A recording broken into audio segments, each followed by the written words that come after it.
There are many kinds of toys in this world. Someone like this guy, a knight who strongly believes in God, said his prayer before defeating this foolish demon. He decreed the demon's death in the name of the Lord. However, that toy was too noisy, so after killing the wretched creature, he started to think more deeply. Since the demon wanted so badly to see his father, the knight sent him to heaven. Then, another figure approaches, a one-eyed old man who looks at his watch and says it seems he doesn't have much time because it's his wedding anniversary today. It's a shame, but he'll have to finish this quickly. Yet, in the end, he didn't fare so well either, right? Afterward, a young girl with a pleasant appearance shows up. She wonders aloud if this is the final boss of the tower. She sighs with relief, saying it's good to know because she gets lost so easily. But then she gets furious, shouting about how hard it was to get here and declaring she'll kill him right now. However, a little while later, it seems like she won't. She ends up crying and begging for her life. At this point, it becomes clear who's narrating the story, doesn't it? As the large creature tears apart another of these toys with a shower of blood, we face Baphomet, the monarch of this tower, the most powerful final boss there is. His job is to sit here while the toys come to visit him. These events bring him both excitement and despair because the toys break so easily. One of the problems is that the door the toys come through is one he can't pass. It will never open for him. Instead of venturing into the world of toys and observing their curiosity, he's stuck here aimlessly until, one day,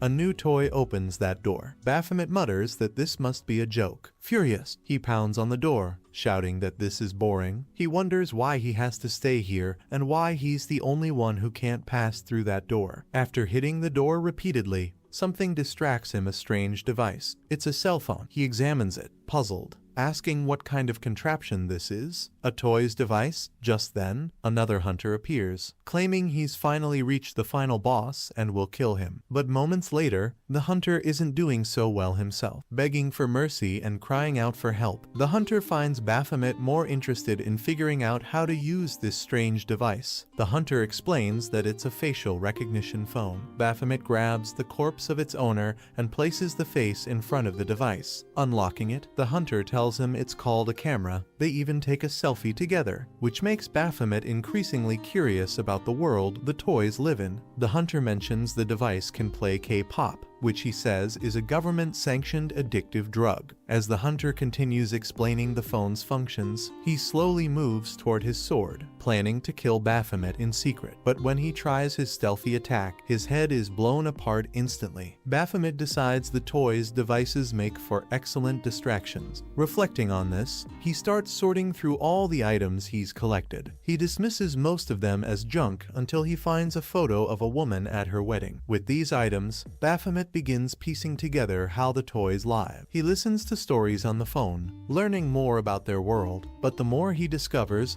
the more his curiosity grows. He doesn't want this illusion anymore, he wants to see the real world. He's heard of a superstition among the toys called God, who supposedly grants wishes. Baphomet wonders if God is real, and if this deity could fulfill his desire. Just as his thoughts deepen, the phone's battery dies. Baphomet reflects that this isn't his personality. He wasn't like this before. Suddenly, a sound shakes the tower. Someone is reaching his floor. By now, he expects nothing anymore. Toys break too quickly, and he'll end this one swiftly too, returning to his tedious cycle. But as the hunter approaches a white-haired figure, Baphomet feels something different this time. The hunter charges, and Baphomet defends with his massive sword. He realizes this toy is unique. The hunter dodges and uses his blue flame skill, sending a stream of blue fire that Baphomet barely evades. Baphomet now acknowledges this is a high-quality toy. A massive explosion of blue flames follows. From the smoke, both emerge intact,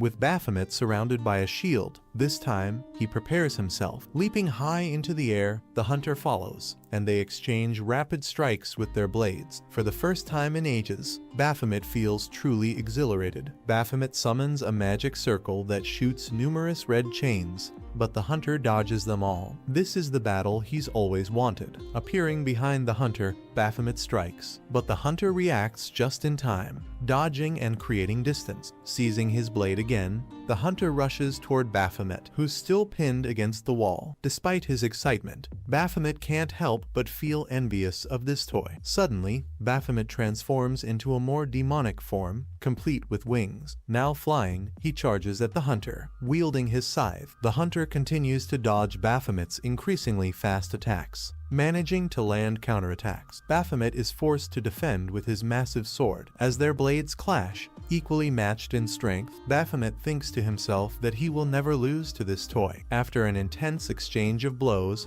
they both land on the ground. This time, Baphomet conjures several magical blades that fly toward the hunter. However, the hunter skillfully parries them all. Frustrated, Baphomet reassures himself that he's the monarch of this tower and refuses to accept defeat. Just then, what appears to be a spirit materializes beside Baphomet. The spirit calmly tells him that, despite being the monarch, he is still the one trapped inside this place. Distracted, Baphomet falters, giving the hunter an opening to prepare a powerful strike. Baphomet tries to raise his shield in time and thinks, "This mere toy is trying to defeat me. To think a toy could be this powerful." As their eyes meet those piercing blue eyes, Baphomet is struck directly by the hunter's blade. At that moment, he understands his envy. The hunter is a free, strong human. Baphomet longs for that freedom. Deep down, he realizes his true desire is to become human. Then, a small system screen appears, displaying a new objective for Baphomet: kill the hunter, Raven, and your wish will be granted. Before he can act, Raven's blade pierces him again. Later, silence falls. Raven's system notifies him that he has cleared the Abyss Tower. The tower will soon collapse, and he must leave immediately. He abandons his blade beside Baphomet's charred corpse and departs. Baphomet, however, clings to life. He slowly grabs the hunter's blade as explosions rock the upper floors of the tower. When the tower finally collapses,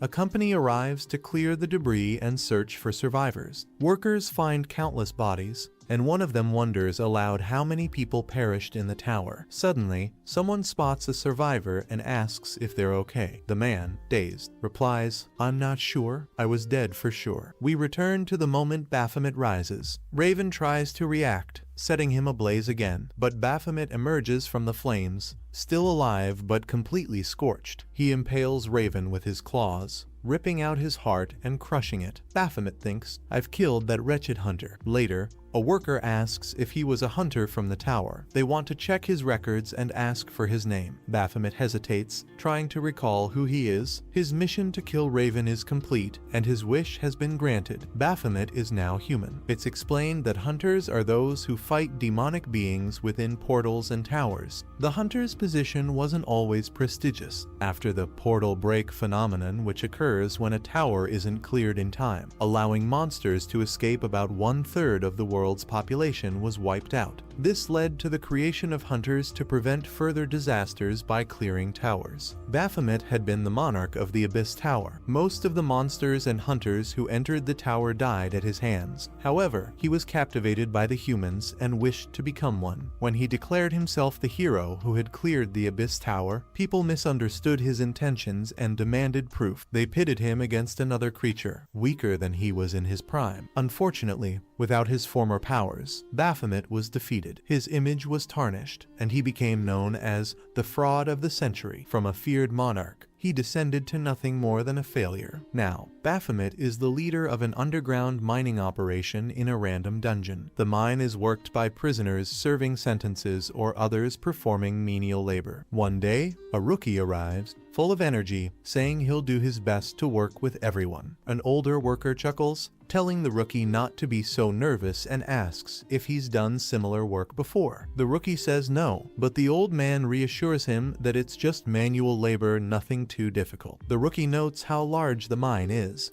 and the old man explains that it wasn't always this way. It expanded over the past few months thanks to hunters clearing monsters and opening new areas. He mentions they're in charge of sections C and D, adding that the rookie might not get too bored since section D is where they find the rarest gems. Suddenly, someone shouts for everyone to get out of the way, their boss is coming through. The rookie asks who these people are, and the old man explains that he forgot to warn him, never get in their way. They're filthy worms who crawled their way here, he says, his tone darkening. Evil people who torment anyone they dislike. especially that guy, don't even go near him. The old man was talking about Baphomet, and the newbie asks if it's okay to let that kind of guy work in the mine. And the old man says there's no other way since the operations chief likes him a lot because he does an excellent job. At that moment, the operations chief was handing out payments to the workers, and one of them asks who even gives out money in envelopes these days. For heaven's sake, the chief also gives Baphomet some money, saying he did a great job, but reminds him that he's already sent some to him that way, so he has to work hard. The workers joke about treating Baphomet to a hot spring, some food, or even a cyber cafe. Then, someone asks what he spends all his money on, but Ganda slaps him across the face and says, "You idiot, the chief will only tell you when the time is right." The man apologizes, says he's sorry,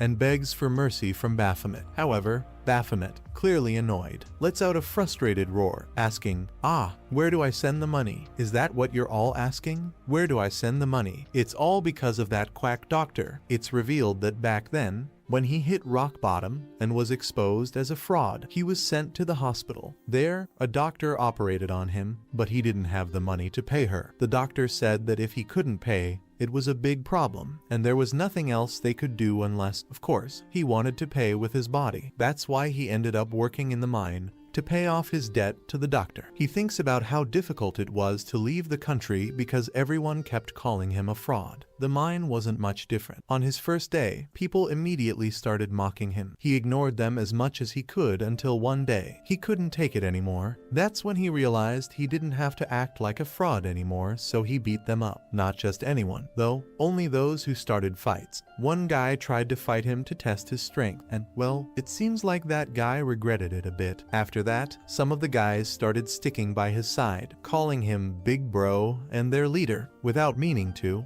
he became the leader of a group of delinquents. But this wasn't the human life he wanted. Suddenly, a minotaur appears in the mine. The newbie was under attack, but someone comes to his aid, ripping off the minotaur's arm and completely shredding it. It was the adventurers who lingered around the area. The newbie, of course, is in shock, and the huntress asks if he's okay, reminding him they hadn't cleared this area yet, so he shouldn't have come. The others tell the newbie, for God's sake, don't go to that area, man. Baphomet starts thinking about those powerful humans. Maybe the reason he lost his powers was that he became human. But he didn't want to be this kind of human, he wanted to be a strong, free human like Raven. One of the guys says he doesn't think those hunters are all that impressive. He thinks Baphomet is cooler than them. Someone else comments that if they weren't awakened, they'd also be stuck working in the mine. Baphomet thinks they're not entirely wrong. Technically, then the chubby guy says he's heard that hunters make a lot of money from magic stones they get by killing monsters.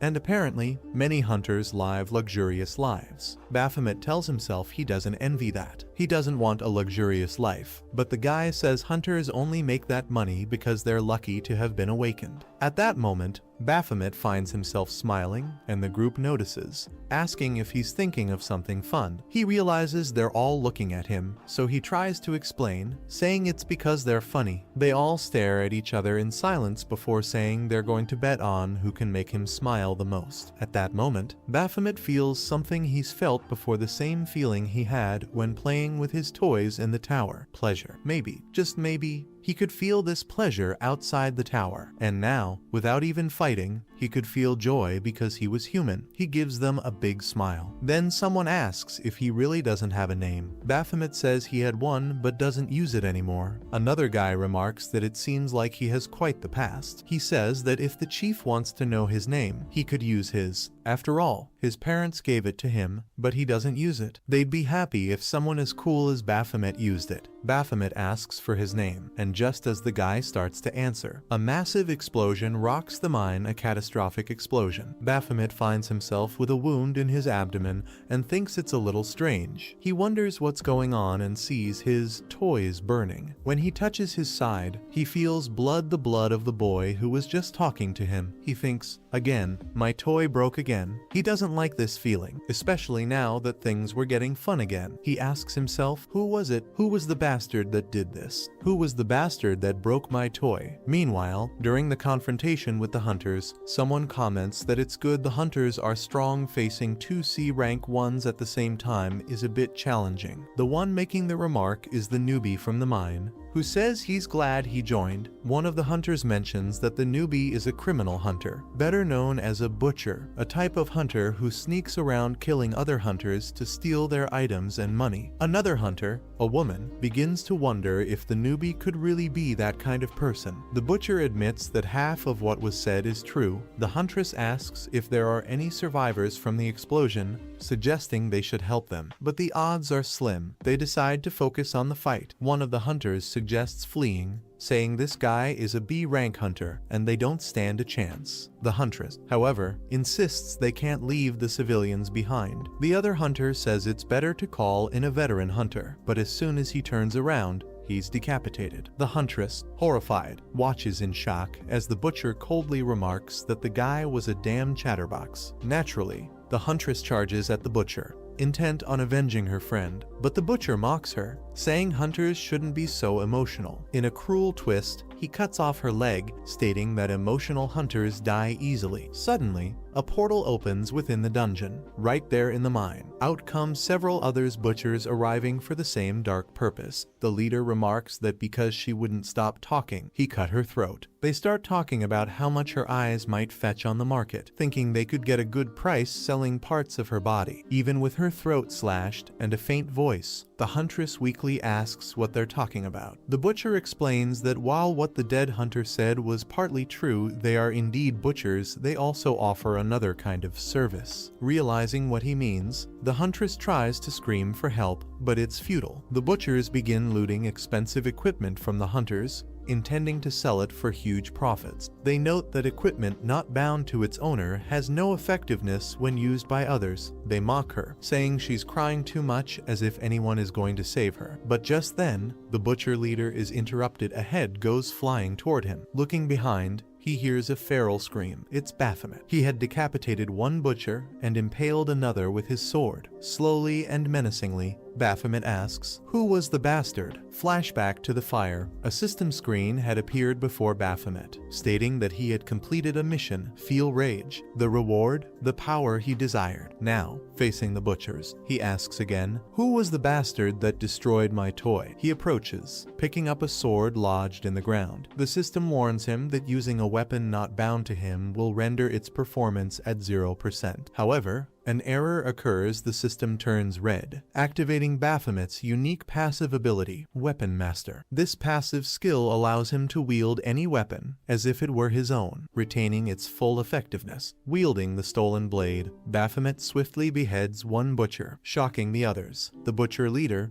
astonished, demands, "Who is this guy?" Baphomet glares at him and declares, "It was this filthy vermin who broke my toy." Confused, the leader retorts, "What toy are you even talking about?" Baphomet ignores the question, asking simply, "Was it you or not?" The leader scoffs, saying, "Aren't you too old to be playing with toys?" But before he can finish, Baphomet lunges forward. The leader orders his men to kill him, determined to test this fool's strength. Two butchers rush at Baphomet, but he easily disarms and kills them. He impales the first through the face, kicking his body aside as he turns to the second. Grabbing the second butcher's arm, which was holding a cleaver, Baphomet effortlessly decapitates him. Now facing the butcher leader, Baphomet's calm demeanor unnerves him. The leader comments that Baphomet has a valuable body and guesses his rank. C rank? No, it's definitely higher. The leader lands a blow, managing only a shallow cut on Baphomet's cheek. Even so, he's a bit surprised. He demands to know why someone as powerful as Baphomet was disguising himself as a mere mine worker. He accuses Baphomet of not being any different from them, probably killing the mine workers in the past. The butcher leader says none of this information will help in the fight. Baphomet will die here anyway. Despite being hit multiple times in the shoulder, face, thigh, and arm, Baphomet remains calm, barely reacting. The leader gloats, believing his weapon, a chain sword that works like a whip, is perfectly suited for opponents who rely on brute strength. The weapon is especially effective against those inexperienced in combat, and the butcher thinks that since Baphomet has an excellent body, he'll carefully carve it to sell its part. But then, at that moment, Baphomet grabs the attacking pattern and manages to block the massive whip-like sword. The butcher is a bit shocked, but then Baphomet starts blocking all the attacks, and the system alerts that Baphomet's passive skill, Eruption, has been activated. In case of severe hemorrhage, he gains a 15% increase in all his abilities. The Butcher wonders why, out of nowhere, Baphomet started countering his moves. Suddenly, without realizing it,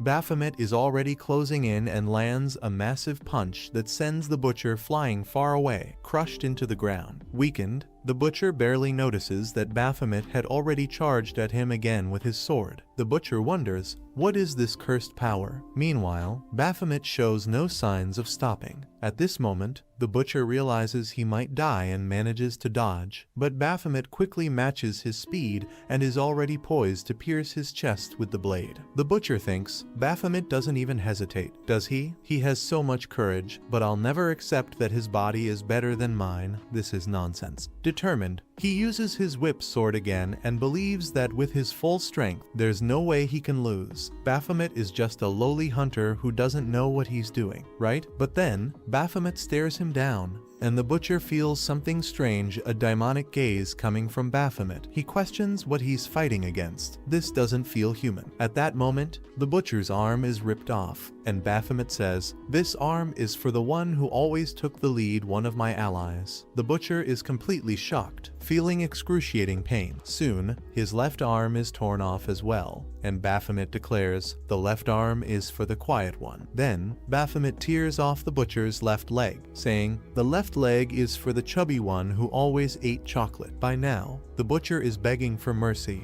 completely dismembered. Baphomet claims the right leg. "This one is for the friend who lent me his name to use." He remembers that even amidst the explosion, he heard the full name of that friend, Shaman Wu. The Butcher screams in unbearable pain, his body resembling a dismantled Lego piece. Then, Baphomet says, "This final strike." The Butcher wonders what kind of monstrosity he's up against. Who is this guy? Really? Baphomet, with cold finality, states, "Is for making me angry." The Butcher sees his life flash before his eyes as Baphomet splits his face in two. In that moment, Baphomet feels his body heat up, a very strange sensation. He mutters about it while completely shredding the corpse in front of him. The system warns him. Severe consequences await those who seek immense power. Baphomet reflects. This is something only a human can feel. The system then informs him that the Berserk debuff, murderous craving, has been activated. He realizes he now needs to kill, he needs someone alive. Suddenly,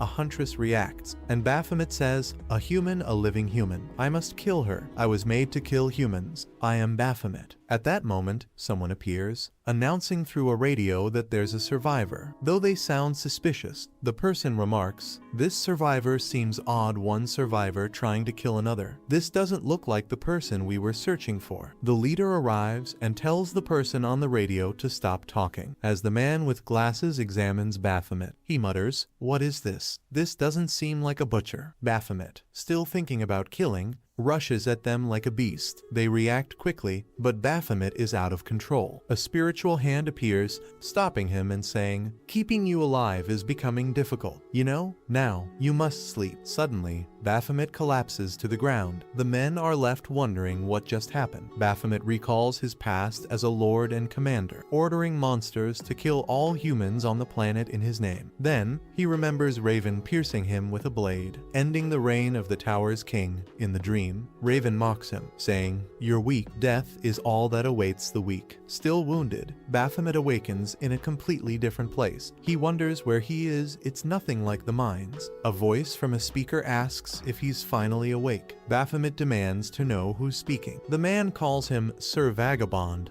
and mentions something about Baphomet faking his defeat at the Abyss Tower. The man accuses him of pulling another con, or possibly being the one who killed that butcher. Baphomet wonders if they mean the man whose limbs he tore off. The man with glasses reveals that he's investigated Baphomet, a man without a name, identity, or hunter registration, yet with the strength of a hunter. The man speculates, is he still in the awakening process? What is his true identity? Depending on his answer, he might be set free. free. Then Baphomet punches the glass in the room and says, "Why does this guy have so many questions?" The man remains unfazed, since Baphomet just hit a wall, and he tells him that if he wants to hit him so badly, he first needs to show some manners. Baphomet is not pleased with this at all. Baphomet says that none of this is fake, that the people who took him in only did so because he was the only survivor, claiming he was a hero. But in reality, he never wanted to be a hero. Baphomet confirms that he killed that damned butcher and tore off all his limbs. The man asks why he did it, and Baphomet replies simply, "Because he irritated me. I'll do this to anyone who irritates me, tear them apart so nothing is left." Then Baphomet asks what would happen if he did the same to the man he's talking to right now. But the man just laughs at Baphomet, a laugh so long that it even confuses Baphomet. The man asks if Baphomet thinks he can defeat him, then suddenly appears in front of him,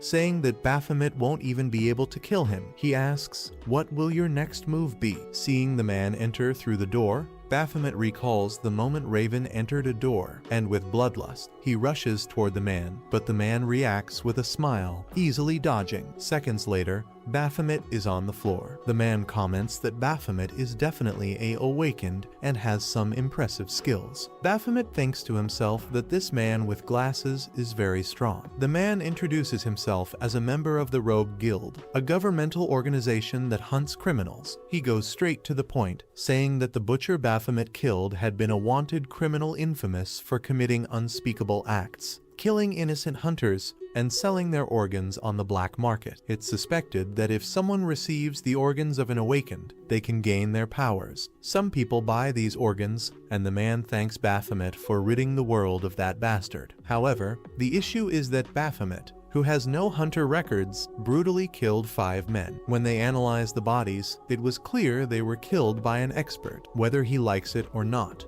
Baphomet knows how to kill, and he has a natural talent for it. If the information is correct, they know exactly what kind of person Baphomet is. But Baphomet doesn't like where this conversation is heading. The man says he gets the impression that Baphomet is dangerous, that just talking to him makes it clear he was born for this born to be evil. The man suggests Baphomet deserves punishment because he's also a criminal. Baphomet, still thinking about wanting to be free and strong, also wants to crush this man and everyone else under his foot. But he returns to reality when the man mentions that people like Baphomet deserve their wings clipped. Baphomet thinks, screw this. The scene shifts to the Hunter's Central Administration, which serves as a registration point for hunters. Several people are being attended to, and a receptionist notices Baphomet approaching with a disguise, wearing a bandana and a hat to hide his identity. The man from earlier asks if Baphomet is scared, thinking he's not afraid of anything. He mentions that he really likes Baphomet, noticing his natural instincts and many skills. He asks Baphomet to join the Rogue Guild because, with his killing talent, he'd be very useful. Back in the present, Baphomet says he wants to register as a hunter, and the receptionist agrees but asks for his identity and hunter aptitude. The man from the Rogue Guild reassures Baphomet that he doesn't need to worry about this stuff. He'll get a fake aptitude test and fake identity for him.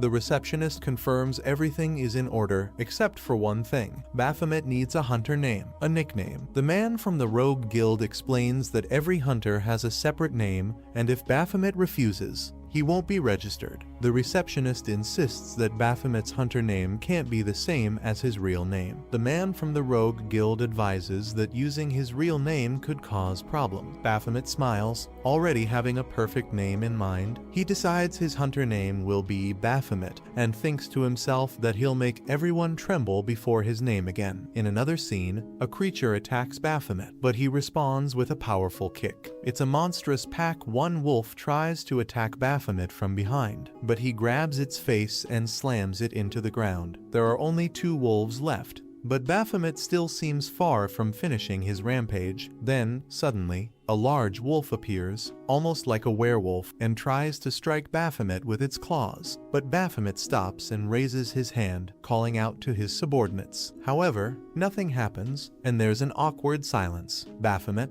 realizing no one is coming to his aid, stands ready as the wolf attacks again. However, before he even notices, Baphomet lands a punch so powerful that the wolf's back explodes in blood. At that moment, Baphomet exits through the dungeon portal, having completed the task. He reflects that, As expected, his strength hasn't fully recovered yet. He can only think of one reason why his powers haven't returned: the system. The system appears to inform him that he has completed a new mission, and he recalls that each mission gives him a wish. He realizes that with every mission, he grows stronger. However, he wonders, what the hell is this system? What is this little screen that keeps popping up and reminding me of things? He decides that answers won't come anytime soon, but at least he knows what he wants going forward: strength. If his powers have disappeared, he will take them back. Just then, someone speaks to him in his mind, calling him Baphomet. He asks who said that, only to turn around and see the manager standing there, asking if Baphomet wants so much attention. The manager criticizes Baphomet for taking the name of the final boss of the hardest tower in existence, reminding him that he was advised not to draw attention to himself. Rumors about Baphomet have already spread, and his reputation is in shambles. The investigation into the Abyss Tower has concluded, and it turns out that the true person who completed the tower was the Hunter Raven. This makes everything 10 times worse, especially because Baphomet now shares the name of the creature who killed the greatest hunter in Korea, a man who sacrificed his life to defeat the tower. Now they need to figure out how to handle this situation. Baphomet, however, simply shrugs it off, saying he doesn't care what people say about him. He only wants to grow stronger, so he can shut everyone up. The manager sighs and tells Baphomet that he talks a lot but does little. He wonders if Baphomet is really confident that he can handle the pressure. Either way, he will face the consequences of his actions, starting with their upcoming visit to Jeju Island. Baphomet is impressed, as it's the first time he's seeing the ocean. He had only seen it on his phone before. The rogue guy mentions that they'll be taking a taxi soon, and there are still 2 hours before things start. Meanwhile, Baphomet, acting like a child, excitedly marvels at the ocean. The rogue man, thinking about whether he can trust Baphomet, recalls the conversation he had with a manager. He's been assigned to keep an eye on Baphomet, a job that isn't meant for ordinary people. The manager explains that they need people with courage for such a task, and tells the rogue that if Baphomet steps out of line, he can handle him. As they walk,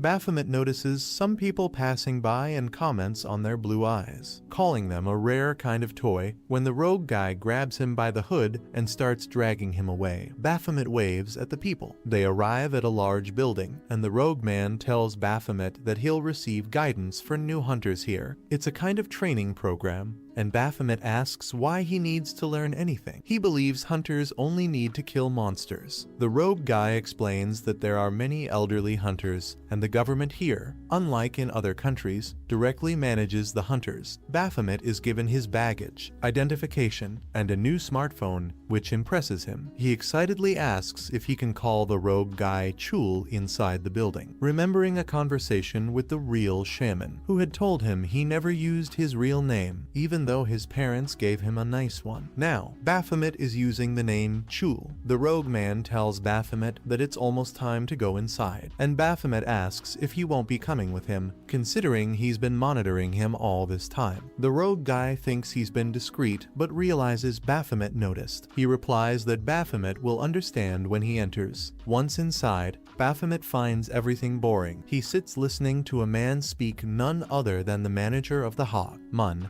someone very well known to the protagonist. During the meal, Baphomet asks what's going on, since he doesn't belong to the Hog. The manager, Siam, tells him to keep quiet, as no one can hear their conversation. He's also a member of the Hunter Management. Baphomet sarcastically praises the manager's ability to deceive everyone, saying he deserves an Oscar. Siam tells him to look around. People are gossiping about him. It's probably about his name, Baphomet, or because he pretended to have defeated the Abyss Tower. But whatever the reason, everyone is talking about him. Siam is called away, leaving Baphomet alone. Baphomet thinks to himself that it doesn't matter. He'll take care of his own business and eat. But then he notices something. On the table, there's talk about new hunters, and someone mentions that Baphomet should be banned. They wonder how such an idiot with a name like that was allowed in, but Siam interrupts and reminds them that they're questioning a government decision. This could be considered disobedience, and everyone immediately apologizes, and he thinks that the public opinion about Baphomet is bad. But there's a a limit beyond which Seagum can keep him out of trouble. However, he keeps wondering why Baphomet looks so happy. Well, he's not going to complain, right? Until Seagum notices some people arriving, and he wonders why they are here. They are rancor hunters, and Seagum nervously asks why they are here. The woman next to him asks, "Don't you know?" She says the rancor hunters came for a special training session with the new recruits. You know, the rookies. Seagum says he knows about that, but it wasn't supposed to be this week. She says yes, the date was confirmed today. Although scheduling this was a bit confusing, she adds that it's a good influence for the new hunters. Seagum replies, yes, of course, a good influence, except for one guy. Speaking of that guy, Baphomet was impressed with all the food he had gotten. He saw all kinds of different foods on his smartphone, and since he was a demon, he had never experienced eating like this before. He was very excited, but just as he was about to eat, someone splashed water on his head. Everyone, of course, was shocked, and a hunter came up and asked if he was the famous Baphomet. He was a rancor hunter named Leon, and said he expected to see a monster with that name, but it was just a guy. Then another guy asked Leon what he was doing, saying that he couldn't act like that, as there were many people watching. Leon asked, "Why can't I hold back? You bastard." The other hunter apologized, but said he wasn't entirely innocent either. The name Baphomet was hard for hunters to hear because he had killed many people, precious people to them. Using this name felt like he was mocking other hunters. When he suggested Baphomet use another name, Baphomet simply grabbed his entire plate of food and threw it at Leon. Everyone was stunned. At that moment, Seagum just passed out face first onto the table. Leon grabbed Baphomet by the collar and asked if he wanted to die. Baphomet responded that they were making a fuss over just a name. It wasn't like the demon was going to revive just because he was using his name. Leon got even angrier, and Baphomet said, "Oh, come on. If you cared so much about your teammates, why didn't you go defeat Baphomet yourself? All you've done is talk. Why didn't you try to kill him?" The other hunter said that didn't make sense. But Baphomet said he knew why, because Leon wasn't strong enough to try. He then asked if that offended Leon. Leon was about to strike, and the system warned that Leon had activated a physical buff. Seagum realized trouble was coming. Leon said that this bastard Baphomet killed his friend, and he remembered his friend who used to say that his fists were amazing and would definitely become a strong hunter. Leon threw a punch at Baphomet and shouted that he killed Raven. Baphomet, as the punch came toward him, thought, should I dodge or block? He decided it didn't matter. He would see blood either way. However, someone grabbed Leon's fist and said fighting here was against the rules. Both Leon and Baphomet looked to see who it was, and Baphomet recognized the face as somewhat familiar. The crowd gasped when they saw him. He was Raven's younger brother, Griffin, a rancor hunter. The other hunter, more at ease, said it had been a long time since they'd seen him and that he hadn't expected him to come for this special training. Leon asked Griffin, "What do you mean it's against the rules? You know this guy's name." But Griffin said that Baphomet wasn't wrong. If his brother had dealt with Baphomet earlier, none of this would have happened. If he were stronger, he would have cleared the tower without dying. Of course, Leon was offended by this, but Seagum stepped in to try to calm everyone down and prevent further trouble. He said there was no reason for all this to happen, especially with so many people watching. Leon said to him that as a manager, it wasn't his job to get rid of someone like Baphomet. Another hunter muttered, "Oh my god." Seagum just stared at him, but then said, "Well, this is my job. Sorry about that." He then turned to Baphomet and said he wanted to talk to him for a moment. Baphomet was about to say something, but Seagum whispered, "Shut up." He walked out, head lowered, but Griffin gave Baphomet a fierce look. Later, as the sun was setting, the same woman who was part of the event staff, named Il-Young, came forward to present the System Awareness Program. When they awakened, they saw a blue system window. Some of the newer hunters weren't as familiar with the system screen, and it was connected to a government program, and so on. Baphomet wasn't paying attention to any of this. Meanwhile, Seagum, in the bathroom, told Baphomet, "It's easier for you to punch me in the face." Baphomet asked, "What? Are you crazy?" Seagum said that if he hadn't recruited Baphomet in the first place, none of this would have happened. It was all his fault, so go ahead and punch him in the face. Baphomet asked if he was serious, warning that there would be no turning back. Seagum asked if he really thought he was joking. Did he have no self-awareness? But Baphomet asks what he thought he would do in that situation after being disrespected like that.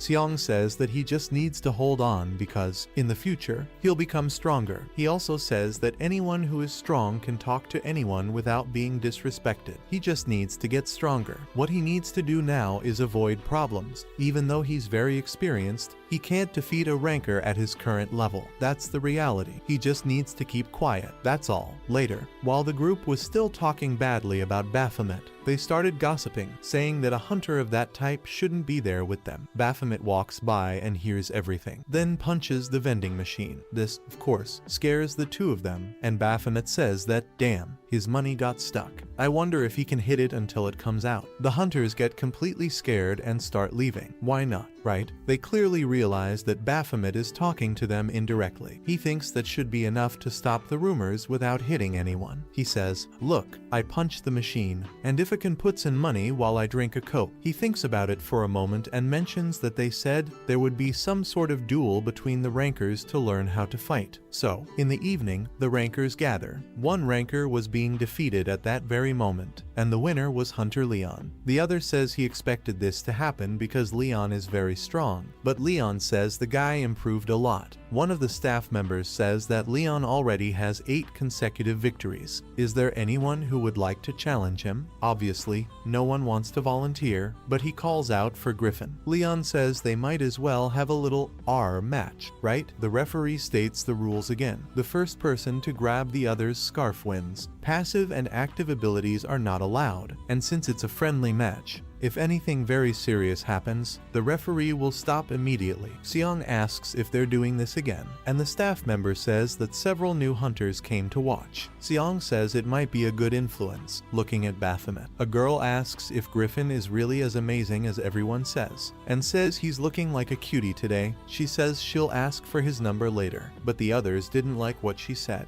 Another girl, just to provoke, asks Sunggu, how old is Griffin? Anyway, he answers that he thinks Griffin is in his 2nd year of high school. The other girl is shocked. What? Then they start fighting. At first, the fight seemed even, but Griffin is clearly much faster than Leon, and Leon goes on the defensive, dodging to avoid getting his scarf taken. Leon thinks that Griffin might be fast, but he has many openings. At that moment, Leon tries to grab the scarf, but Griffin quickly dodges and moves behind Leon. He wonders if Griffin is counterattacking. Then, Griffin grabs the scarf, and of course, everyone is stunned. Baphomet is even less impressed. He doesn't even care. The referee announces that Hunter Griffin won, and the crowd starts talking about his agile moves. They say his promotion to rank is just a matter of time. Griffin says he tried to find his weak point, but it didn't work. Leon says he's improved a lot, and his brother would be proud. But Griffin completely ignores this and asks if he can continue fighting. The referee says yes, and asks who he wants to challenge next. Griffin says, Baphomet. Everyone's shocked, including Leon. The referee looks at the records and says that Baphomet is not ranked, but Seong says it seems fun. Actually, a friendly duel between a veteran and a rookie. Why not? It could serve as a lesson. The referee agrees, since the team leader allowed it, but they'll give Griffin a disadvantage. Both are already in the arena,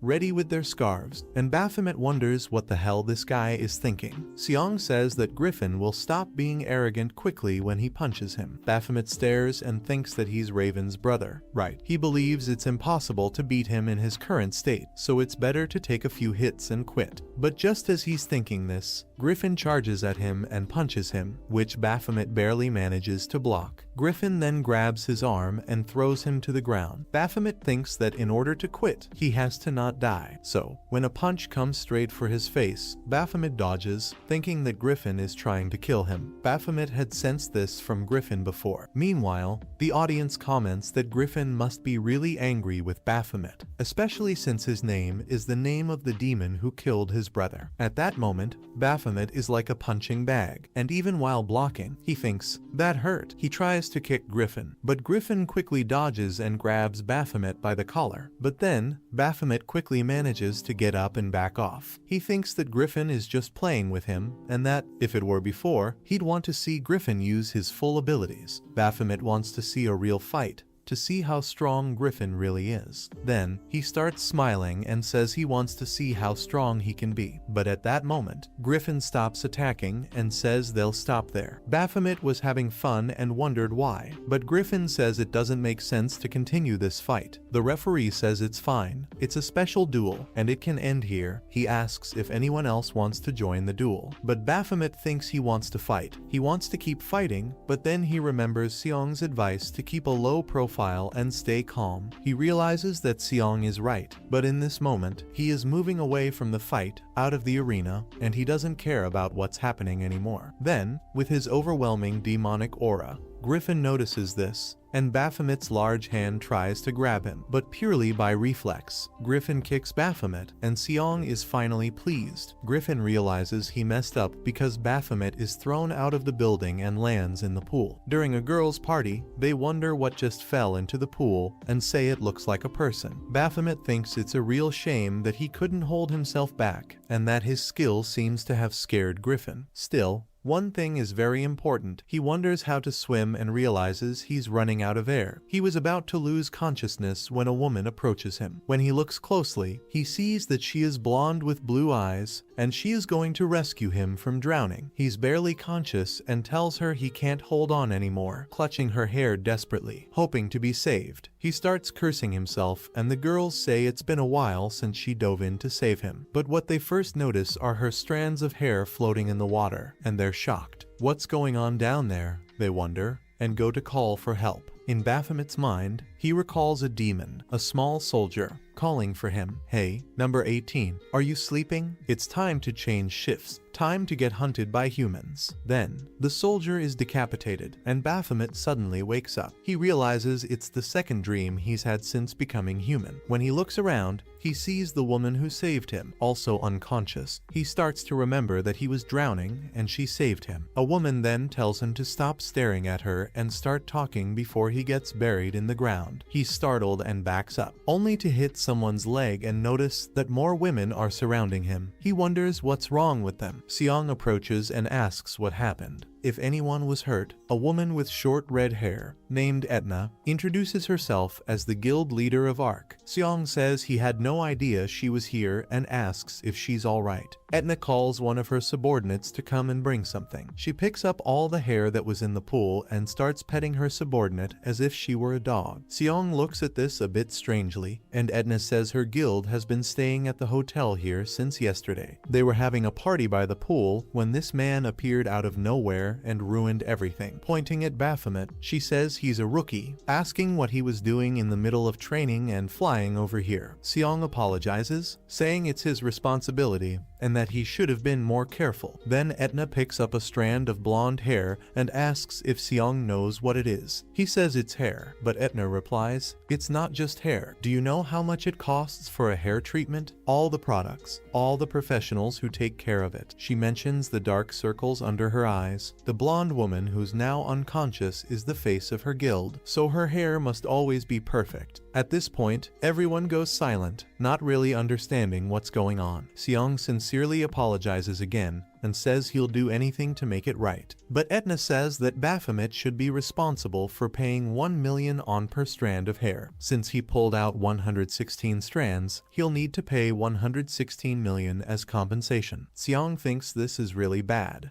especially since Etna's guild is one of the largest and richest, and she's a ranker. Baphomet doesn't want to mess with her. Seong thinks that Baphomet's karma is terrible and wonders who he was in his past life. My friend, I won't even tell you. Baphomet asks, are you serious? 1 million per strand of hair? Then Baphomet asks if this toy, this human, is really worth that much money. The girls are disgusted with him, not knowing who he is, and call him a Valkyrie. She is an S-rank hunter, the most popular, and of course, extremely skilled. Her appearance speaks for itself. She's one of the top models in the industry, and anything she wears in fashion sells millions. Etna says that explaining things to such a newbie is a waste of time. She says that since he looks new to this work, she won't make much of a case for him. He will just have to pay what he owes now, or he'll lose his hunter career, and if he can't pay, he He can pay with his body. Then Baphomet remembers a trauma. He recalls that damn doctor who made him pay with his body. Baphomet asks Etna if she thinks he's an idiot, a fool. She should be blaming the person managing all of this, that idiot over there, pointing at Seong. It's his fault for not being careful. She should also blame the person who threw him out of the window, that other son of a... At this moment, Griffin is already down below, and the Arc Guild girls think he is from the Nebula Guild, and they can't have issues with them. Etna glares at him and asks if it's true that he was the one who sent the other flying. He admits it. Another girl from the guild explains that a friendly duel was happening up there. Etna says that, in the end, it was an accident, but this doesn't change anything for Baphomet. However, Seong steps forward and says that he can compensate her. The central agency can offer compensation for being involved in the accident. She could get money or an exclusive tower deal. This impresses Etna and the other girls. It's explained that an exclusive tower deal is a system where certain guilds have exclusive rights to towers and dungeons to explore demonic beasts that continue to respawn in the tower until it's cleared. Essentially, guilds with exclusivity can obtain endless crystals, items, and experience basically a golden egg-laying goose. Some hunters think this system is a bit unfair, but who cares? If people think it's bad,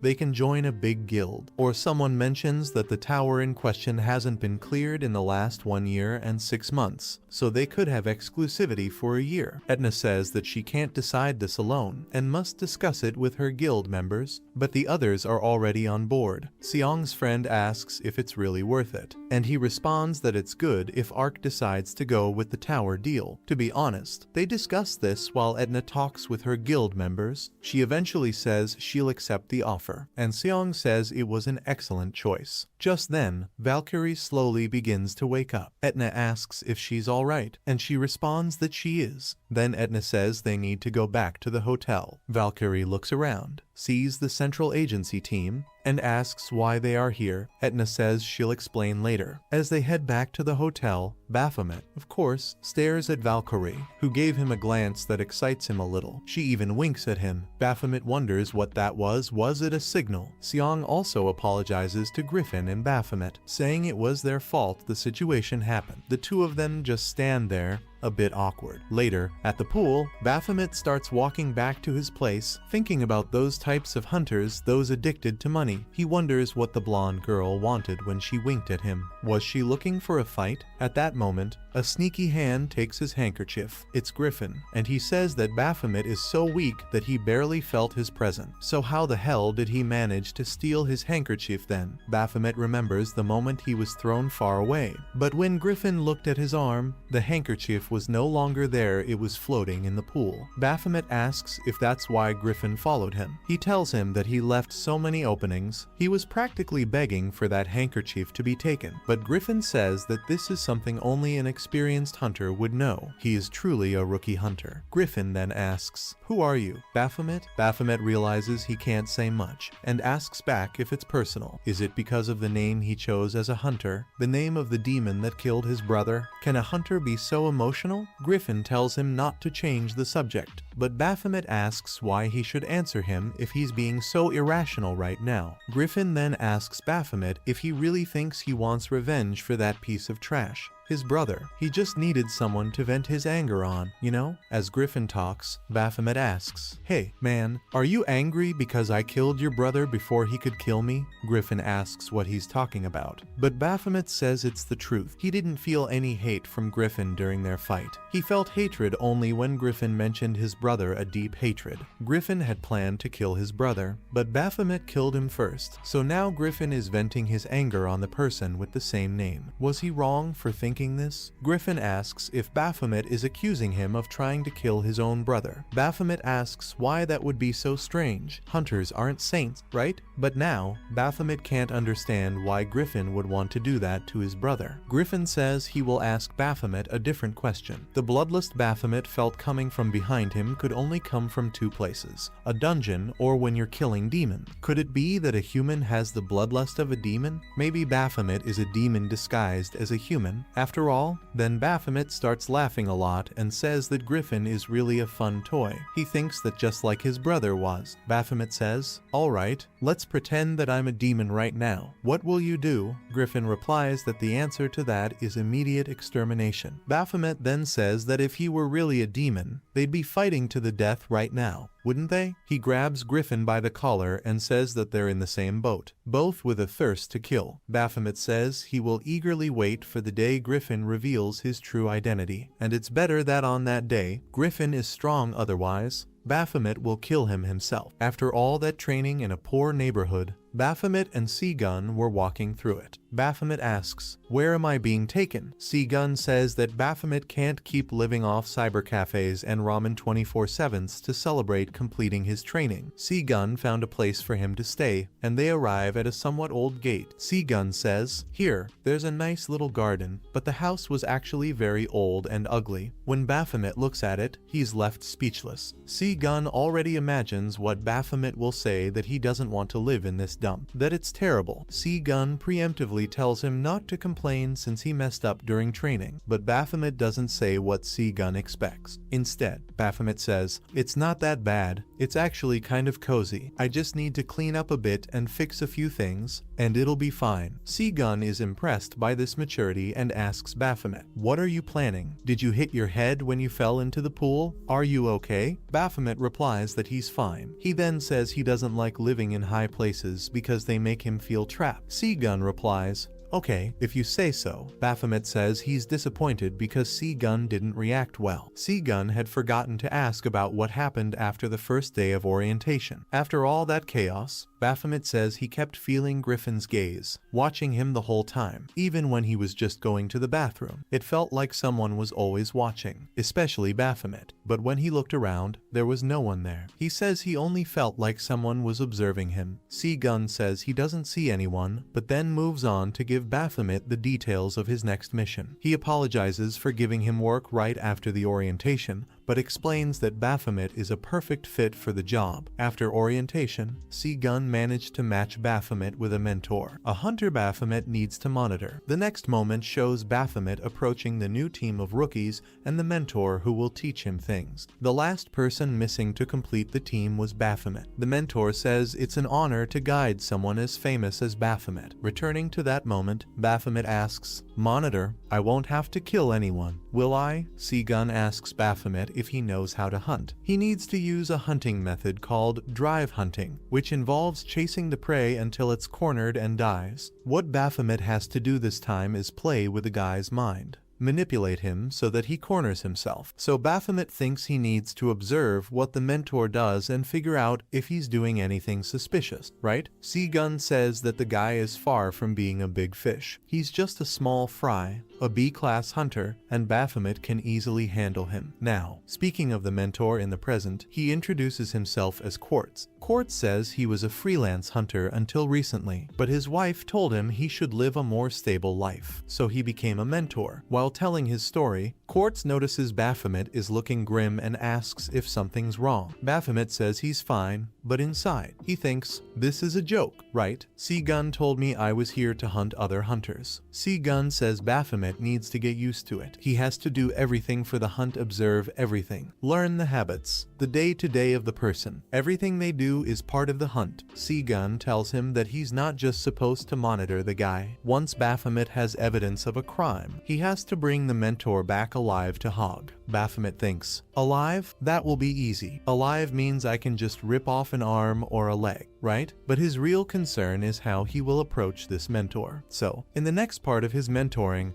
they head for a D-class portal. There are D-class demonic creatures inside, and since they're still rookies, this team of rookies will be guided by Quartz. They ask if they're really going into a D-class dungeon since they're still rank F. Quartz says, "Unfortunately, the lowest class portal is D." Quartz asks if this wasn't taught during orientation, and the others say they don't remember. Baphomet starts explaining that E and F rank creatures can be killed with regular firearms, which the military uses. They take care of these kinds of portals, and hunters only handle D-rank portals and above. Quartz comments that it seems like Baphomet was paying attention in class. He thinks Baphomet only memorized this because Seagun was on his tail. Quartz says that's exactly right, since the weaker creatures can be killed with regular weapons. They don't assign such work to hunters, but Quartz adds that with him there, this dungeon will be easy, just a chance for them to learn. He tells them to get ready to enter the dungeon. Quartz then asks if Baphomet doesn't have any weapons,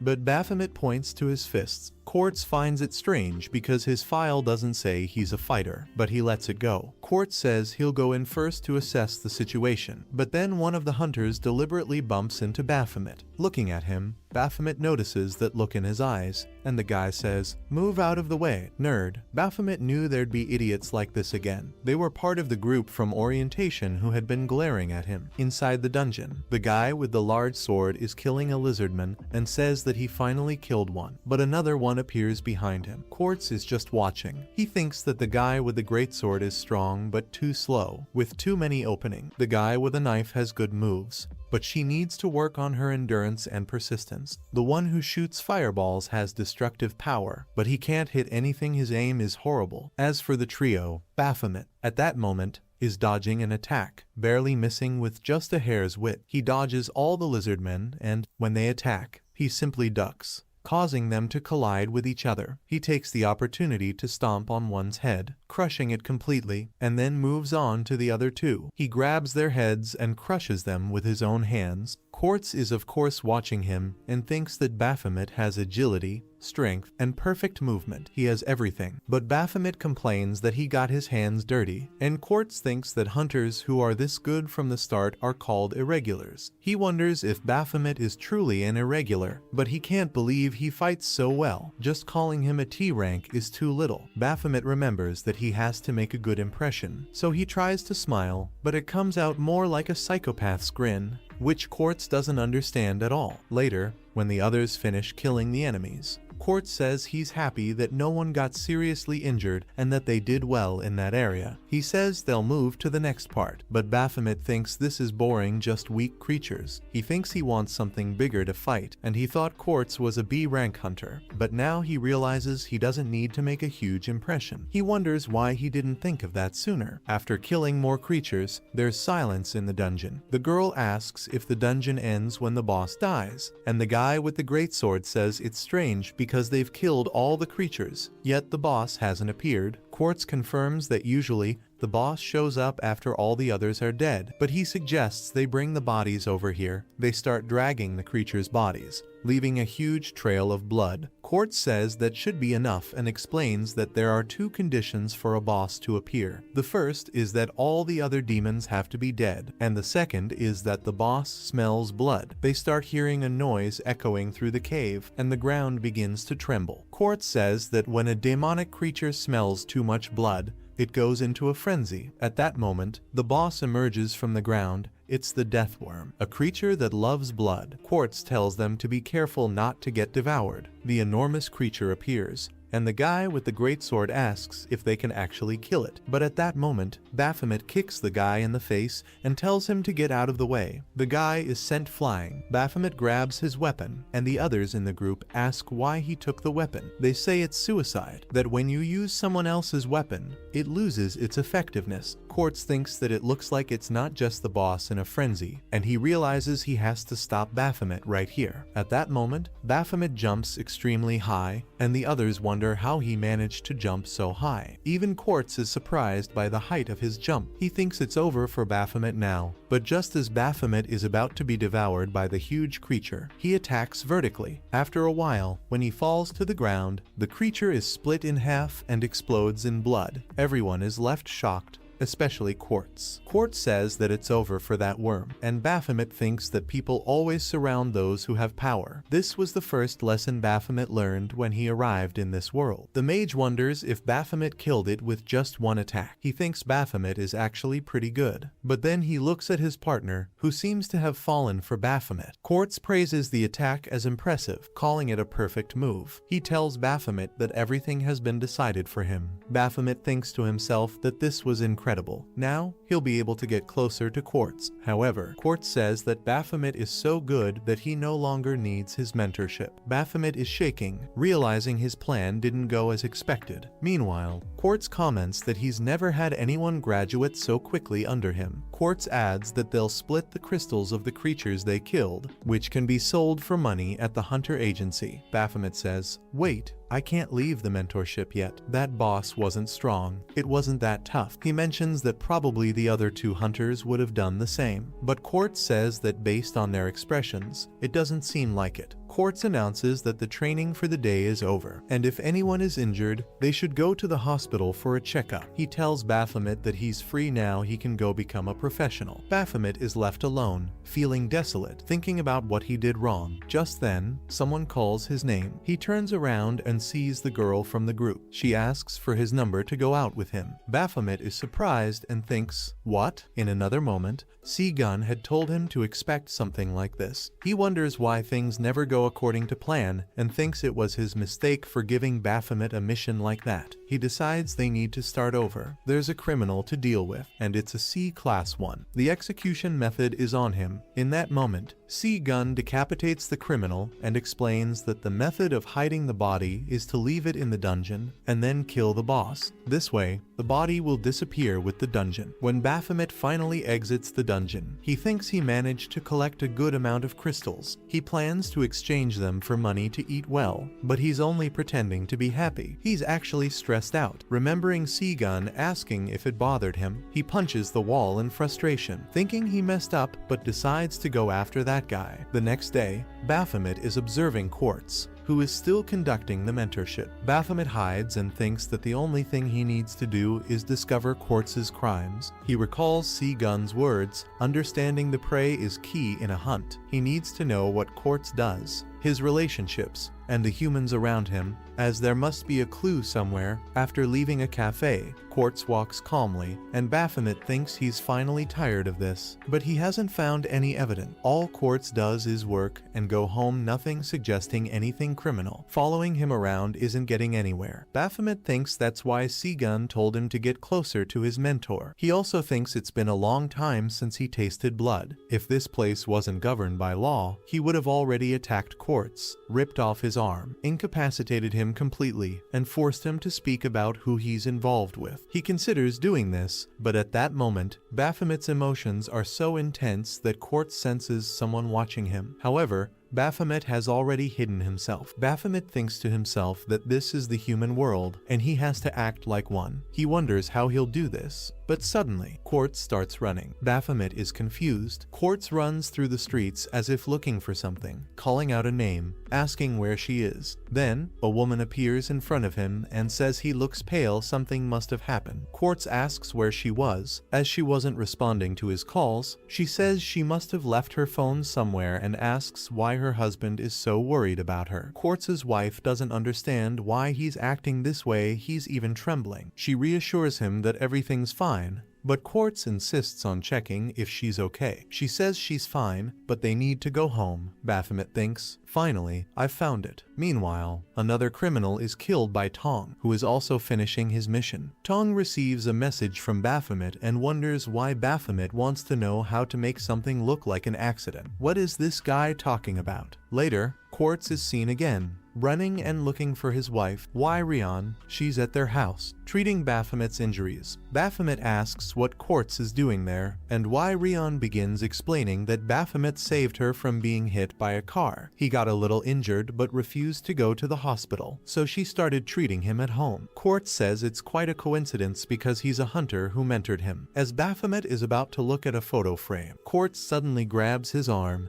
and thanks him for saving his wife. He asks if Baphomet remembers the car's license plate number, but Baphomet suggests that they can discuss it later, as it's getting late. Quartz can go home, but then Rion, Quartz's wife, asks Baphomet to stay for dinner. She wonders if he's a colleague of Quartz's, and when Baphomet says no, she insists he stay, at least for one meal. So Baphomet is there, eating vigorously, and Rion mentions that he must be hungry. She thanks him for liking the food and serves him more. Baphomet stares at her, and she asks if he needs anything else. He responds that it's fine. Everything is good. As she goes to do something else, Baphomet continues to observe her. He feels a strange sensation when he looks at her. It's not just his imagination. There is something unusual about her. Quartz tries to engage in conversation, asking how Baphomet is enjoying his work as a hunter. Baphomet thinks to himself that since he graduated earlier than expected, he's been facing some difficulties. But Quartz insists that it wasn't a mistake. He made that decision because he thought it was the right one. Being a mentor allowed him to give an experience, even if it was difficult. At that moment, they're interrupted by a plate falling and breaking. Quartz immediately stands up, asking if Rion is okay, to which she replies that it's just a plate. Baphomet comments that Quartz is very careful with his wife, and Quartz seems puzzled by Baphomet's words. Baphomet, trying to cover up, mentions that he was just going to jot down the license plate number that Quartz asked for earlier, but in his mind, Baphomet thinks that this woman has been dead for a long time. Quartz then remembers his life with his wife. They had been together for many years, from elementary school to high school, and then they got married, thinking they would fulfill their dreams and live happily ever after. But then, from Rion's perspective, she saw her husband becoming a hunter, and the work became dangerous. She tried to stop him, but the job paid well, and he was determined to keep doing it. He talked about the towers filled with valuable items and how they could get a lot of money for their house. But she asked if he really needed to do this. She didn't care about the money. She just wanted to live with him. Eventually, Quartz quit being a famous hunter for her. That's how he ended up becoming a mentor. Rion asked him how the job of a mentor was, and he replied that he didn't really know. It was just teaching younger people what he knew. He also remembered being given a teleportation device when he became a hunter, which would teleport him straight to the agency if pressed. He gave it to Rion in case she ever needed to escape danger. But Rion remembers the day everything changed, the day the portal broke. She was hiding in Monster Street to survive, and she remembered the teleportation device. She was about to use it when she heard a woman scream asking for help. Rion ran to help and threw a can of paint at the monster, and they both ran. However, Rion fell and dropped her things, and the woman asked if she was okay. When Rion looked, she noticed the teleportation device in her bag. The woman knew what it was and apologized before using it. The device was one use only, and when she used it, she was teleported, leaving Rion behind. It was that day that Rion died, but she wonders why she is still alive now. What did her husband do to her? From Quartz's perspective, he thinks that the license plate number leads to a place that isn't a house, but a warehouse. He opens the door and enters, and it's silent. But then, he sees Rion, and he asks what she's doing there. He calls her name, but she doesn't respond. Baphomet remarks that Quartz is quite protective of his wife, and Quartz questions what Baphomet is doing there. Baphomet says he's not exactly sure how he got involved with criminal acts, but he knows what he received in exchange: his dead wife brought back to life. Quartz gets angry when Baphomet touches Rion's body. Baphomet comments that it's funny once she realized she was dead, she seemed to turn into a doll. Quartz gets even angrier. Baphomet asks how she was revived to be in this state, but Quartz tells him not to touch her. Baphomet responds that it's none of his business and shoves Rion's body out the window. Quartz is visibly shocked and falls to his knees. Baphomet says that she was already dead, so he couldn't just revive her again. He asks, "When will you stop with the theatrics?" Quartz glares at him, enraged, and summons his weapon from his inventory, ready to kill Baphomet. Baphomet says that it is really a shame that he has to take him back alive. Then, Baphomet pulls out his knife and says that at least he will take his arm. A fight ensues between them. They start breaking everything in the warehouse, which seemed to have only drywall walls. They quickly exchange blows down the corridors, moving fast. The Quartz was skilled with his spear and had the advantage at that moment, as he could strike from a greater distance than Baphomet, who defended himself with his knife. However,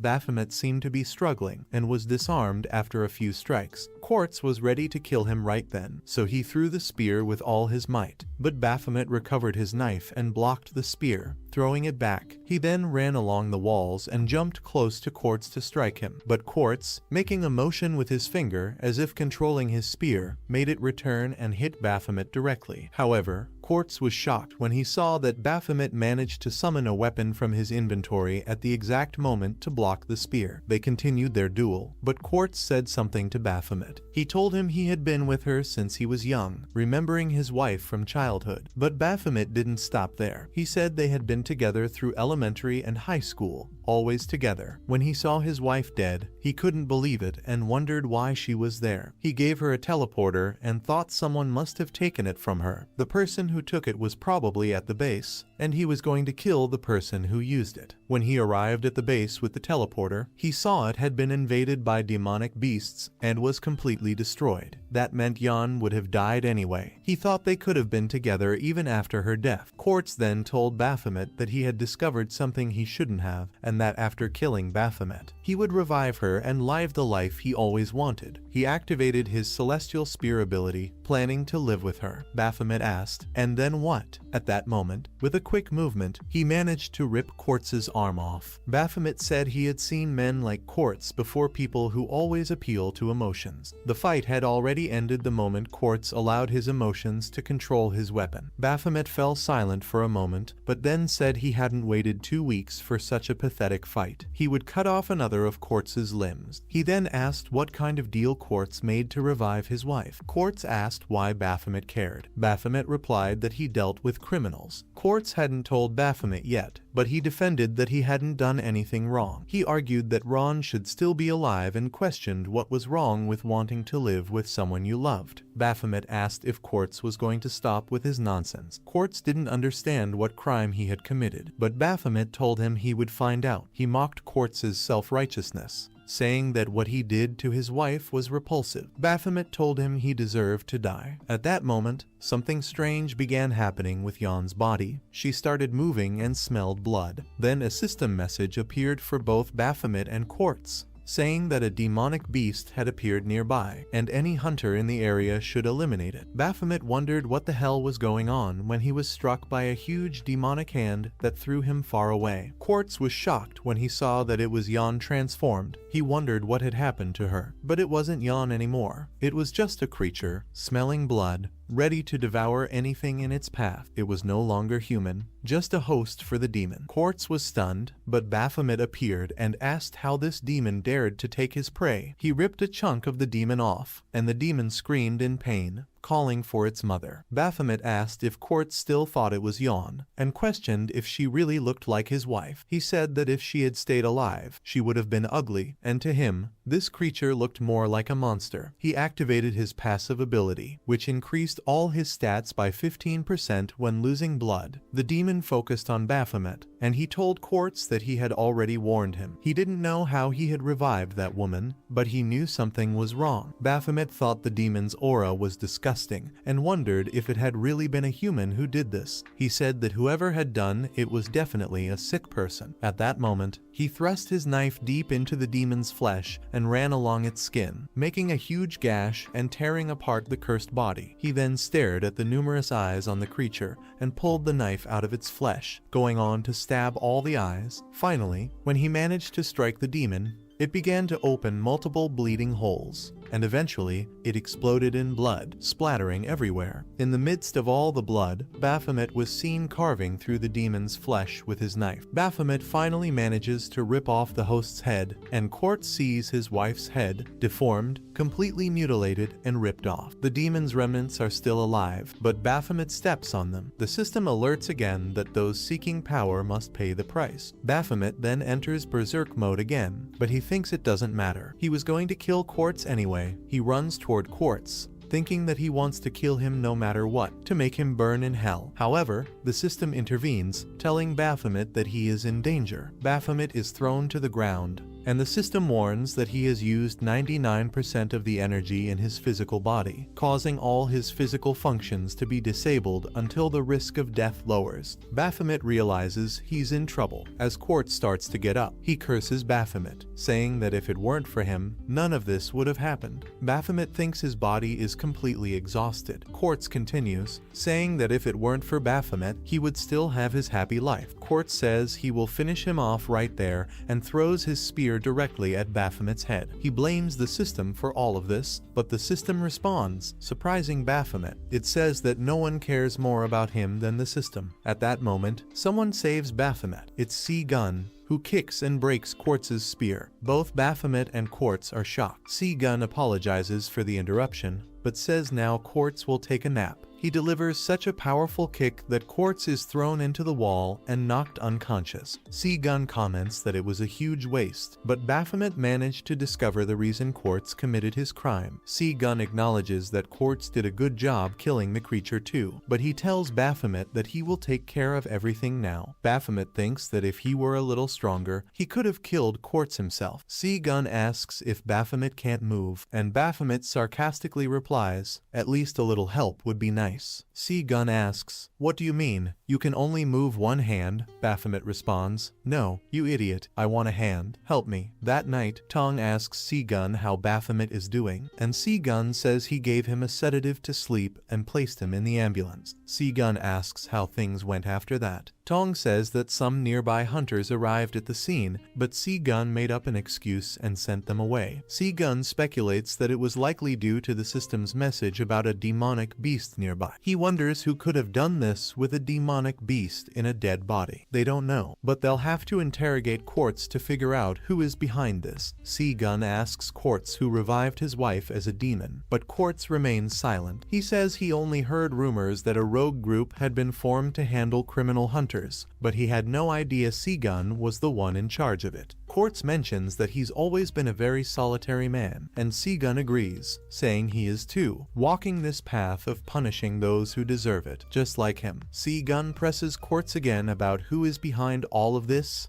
but Quartz refuses to answer. He adds that many rookie hunters who were mentored by Quartz have been found dead. If Quartz was involved, he had been handing over rookies to die so his wife could be revived, an extremely grave crime. The two stare at each other in silence. C-Gun comments that Quartz isn't answering, so they'll have to interrogate him further. When Tong tries to brake the car, he realizes the brakes aren't working. Something strange appears near Quartz, and Quartz remarks that catching the person responsible for all this won't be easy, as he's about to be devoured by a demon. He wishes good luck to C-Gun. C-Gun tries to save Quartz before it happens, but at that moment, the car crashes because the brakes failed. As the car flips, the creature slowly emerges and transforms into a kitten, leaving the crime scene. The kitten returns to a base, steps on a tablet, and opens a page with information about Baphomet. Meanwhile, Baphomet, still unconscious, feels a heavy weight on his chest. He can't breathe properly,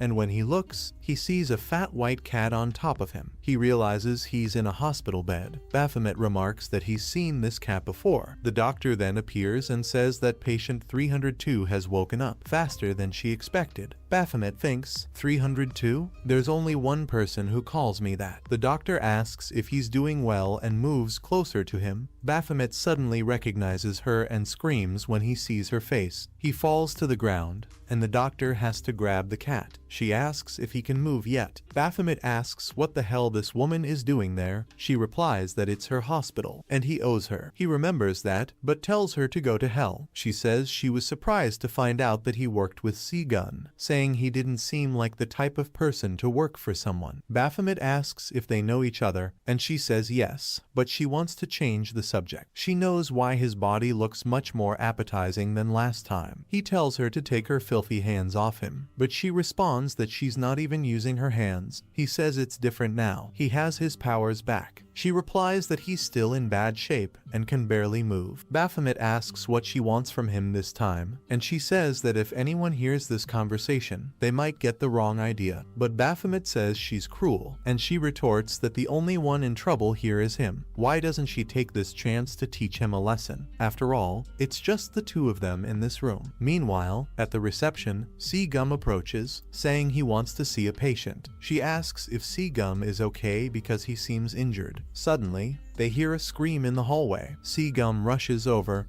asking what's going on, and finds the doctor laughing, with Baphomet lying on the floor. She says she loves provoking the 302, and Seagum asks, what the hell happened here? Later, Baphomet asks Seagum if he did this on purpose, bringing the damned doctor here. He knew all along, didn't he? Seagum tells him he has a main character syndrome, thinking the whole world revolves around him. But Seagum explains that they were partners before, when they were part of the same guild. Baphomet realizes that the doctor is a hunter, and Seagum says they resumed talking before Baphomet joined Hog. This hospital is a government building, and according to Seagum, they tried to test Baphomet's powers. When they failed, they threw him in this hospital. Baphomet says, "Ah, the damned government." He asks what happened to him, and Seagum stays silent for a moment before telling him that Quartz is dead. Baphomet is shocked and asks how it happened. Seagum explains that Quartz was killed by the person behind that great crime. They were in the middle of a road, caught in an accident. They managed to minimize the damage, but when they went to look for Quartz's body, all that was left were his remains, devoured by something. Seagum assumes the creature that killed him was very similar to the one Baphomet killed earlier. The mastermind behind everything likely uses magic to resurrect bodies as demons. Baphomet asks if Seagum is joking. He held back so much to avoid killing that bastard, and now he dies in the end. Seagum admits he should apologize for that. Baphomet wants to take care of the situation. He wants to kill the bastard behind everything, but Seagum tells him to look at himself first. With the power he has now, he wouldn't even be able to take care of himself. Seagum managed to locate him, but it's like he's a Rankus hunter. Baphomet says he's not good enough and insists that if he had noticed, he would have found the truth about Quartz. Seagum grabs him by the collar and asks if he thinks this is a game. What does he think a rank B hunter can do? After that, Baphomet simply opens the door and starts walking away. Seagum tries to stop him, but Baphomet gives him the middle finger. The doctor asks what happened, and Seagum says they were just venting their frustrations. Then Seagum changes the subject and asks if it's true she was using him to make money. She feigns indifference, and Seagum starts dialing the police, saying, "Hello, I have a complaint to make." But she explains that she had her reasons. She says that on the day he was brought here, the government agents simply dumped Baphomet, all battered, and told her they didn't care whether he lived or died. She just had to deal with him. When she saw his face, she realized he was the guy causing a fuss on TV, and she understood what had happened. The government tried to make another hero and failed miserably. They do this every time. Seagum tells her to be careful with her words, as he's also from the government. She retorts that she's not so sure about that, calling him a wolf in sheep's clothing. She continues, saying that after that, the nurse told her they couldn't save him. It was a miracle he was still alive. At that moment, she needed more strength to survive the treatment. But then, she saw something very strange, a system screen she had never seen before. It was a red screen with a message, "Save him, or you die too." She says that's why she did everything to save him. Seagum asks if it was an emergency mission that appeared on the system for her. Was the system talking to her? The doctor says yes. She swears to God. She says that's why she wanted to learn more about patient 302, Baphomet. She asked him for money, but didn't want it. She wanted contact with him. Seagum is a bit shocked by this. He's never heard of a red system before. The doctor says it even seems romantic, as if the system is in love with Baphomet. Later, in Baphomet's humble little house, Tong says that Baphomet will need to rest for a while before his next mission. He's in lockdown, but there's no need to worry. Every hunter goes through this, so he can just relax for now. Tong asked Seagum if he should continue monitoring Baphomet, and Seagum replied that he should, but this time it would be different. They need to monitor and protect Baphomet, because if the mastermind behind everything that happened with Quartz realizes that it was Baphomet who interrupted his plans, he could be in danger. Tong tells Baphomet that he will contact him when he gets new orders, but Baphomet asks where he got the thing hanging from his ear. Later, Baphomet is there, sporting a piercing and 2 earrings. He's eating a lot and thinking that now that he's on break, he can take the time to observe how humans behave in society. But first, he'll stuff himself with food, calling for all the waiters to bring him as much food as he wants. He's even learned to use Instagram. He wonders why not, so he starts taking pictures. He plans to do everything he can while he's here. Visit the library, watch a movie, go to a haunted house and try to scare the girl working there, though it doesn't work, and she ends up running away from him. He even watches a street performer playing music in the square, but while he's watching, he realizes that, although everything seems fine, he still feels empty inside. Even as a human, he doesn't feel pleasure like they do. Was it really worth it to become human, or is he just miserable? Then, a message from the system pops up asking if he's feeling sad. He starts laughing and asks, "What the hell are you? Why is the system treating me like this? It's all your fault, isn't it? You made all of this happen. Why did you do it?" The system responds that it did everything for his own good. Baphomet scoffs, saying the system just wants to torment him, and it's succeeding. Meanwhile, the system activates a protocol to do something specific. Baphomet asks why the system is in his way again, but then the system proceeds with the protocol, and Baphomet says that if that's the case, it would be easier to just kill him already. A woman speaks, saying that this time she will succeed, and Baphomet challenges her to do so. The system says that the administrator has bypassed the security system and hacked Earth's system. Suddenly, everything stops. Time freezes around Baphomet, and a person appears in front of him, apologizing. She says she wasn't the one who created Earth's system. It took some time to reach here, but she wasn't trying to look desperate. She now explains what she means. A figure materializes before Baphomet, a pale woman with red eyes, dressed in strange clothes. This is the administrator. Baphomet is speechless. She tells him it took billions of attempts to get here. She ran billions of simulations to finally figure out how to reach him, but she also ran simulations to see how he would fare with human powers. The results showed that, in most simulations, he died head chopped off, pierced chest, and that wasn't the worst. There was one simulation that was different. What would happen if she didn't give him his powers back? That simulation had no end, no known outcome, so she put her faith in that unknown result. Baphomet asks if she put her faith in him, and she replies that he was the only one who wished for her, the only person who called out to her. Does he remember that moment in his tower, wishing for something? He thinks about it and wonders if God really granted his wish. Then he asks, who was the one who killed me billions of times? He picks the administrator up in his arms and says, it was someone much more powerful than me. She says she was waiting for him to ask that. Then, she shows him a simulation of beings he cannot defeat with the powers he has now. He needs to become much stronger, much stronger. As he faces these beings, he doesn't feel fear until one specific being appears in front of him, Raven. The administrator tells him that he knows he can get stronger. That burning desire inside him, she will help him become more powerful. That hunger for power is infinite, and it's the source of his strength. One day, everyone will hear his name and tremble in fear. The system then announces that Baphomet now has the administrator's blessing. In addition to acquiring new abilities, the ones he had before have leveled up. He returns to reality, time resuming its normal course, and he wonders where she is. A system screen pops up, and he is shocked by what it says. Meanwhile, back at the hospital, C-Gum arrives with some strange material and asks his doctor friend to take a look at it. She asks if it's from the demon Baphomet killed, and he says yes. He wants to know what it's made of. She says it should be easy to figure out, and he thanks her. But she brings up another topic.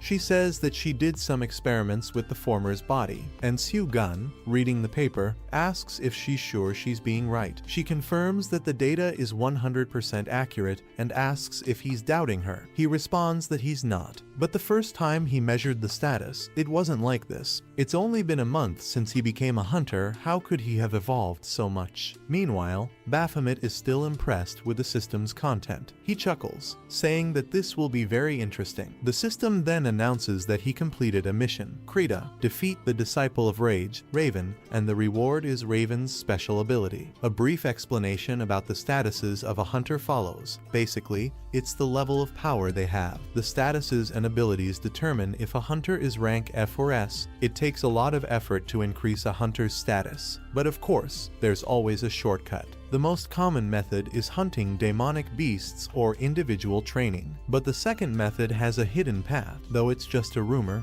Nothing has been officially confirmed. Later, Baphomet meets Sue-Gun at the hospital, and Sue-Gun mentions that it's been a while since they last met, asking if he's okay. Baphomet says he's fine, and Soo-gun asks if he got into any trouble. Baphomet responds that he asks that every time, wondering if he really has to. The doctor wonders why two grown men are acting like children. Soo-gun gives her a quick glance, signaling, and she understands. The doctor steps closer to Baphomet and asks if he's feeling okay and if he has any symptoms. He tells her to stay away, but taking advantage of the proximity, she uses her identification ability. She then tells him that they're not strangers. She gathers information on Baphomet, pats him, and says that everything is fine. Baphomet, curious, asks her what she's up to. The doctor walks past Soo-gun and tells him that his levels are far above normal. As she leaves the two alone. Soo-gun remarks that he didn't expect Baphomet to contact him first, feeling indebted to him. Baphomet, however, thinks about what to say next. He realizes that Soo-gun knows more about hunters than anyone, and even if he finds out who the hunters are that can defeat him, he better be prepared. He knows that sooner or later Soo-gun will figure it out and get involved. He also thinks that the damn woman is using him as a puppet. The system then responds through the screen, telling him that he will benefit too. He'll be able to take revenge on the powerful enemy who killed him. It's a tempting offer. Baphomet thinks to himself that there's no need to mention that she's giving him advice as a friend. The system informs him that it now has access to Earth's system, so it knows what's going on. Baphomet then asks, if she has so much power, why doesn't she do it without his help? She responds that she can't, because she can't create or destroy anything, she can only steal. Baphomet asks how he was transformed into a human, and the admin explains that it was also stolen. He's left confused, but doesn't have time to think much when Soo-gun asks what's going on with him. Baphomet says he's just tired of waiting to find out what's going on and only wanted to see if there's any work for him. Soo-gun replies that not all criminals are like portals, popping up out of nowhere. Baphomet then mentions thinking about some normal hunter missions. Soo-gun considers it a good idea, and Baphomet can focus on that kind of mission while waiting for a criminal to appear. The doctor reappears, saying, "Wow, you two actually agree on something." Soo-gun is curious to see how quickly Baphomet will evolve as an irregular hunter. Later, at the central agency, Baphomet is asking for a mission. "Give me a mission. Give me a mission. Any tower, if possible, and a weapon too." The receptionist informs him that F-class hunters aren't allowed into towers. She asks if he really wants to rent a weapon, as the ones dropped by monsters might not be effective and may not be worth the money. Baphomet doesn't mind, though, and asks if there's truly nothing for him. She replies that only rank hunters or above can enter towers. But there is a way for him to get in. He has to join a guild. Baphomet realizes he's part of a guild, but he can't say it because it's not an official one. The receptionist checks his data and says it looks like he is part of one, confusing him. Later, at the Labyrinth Tower,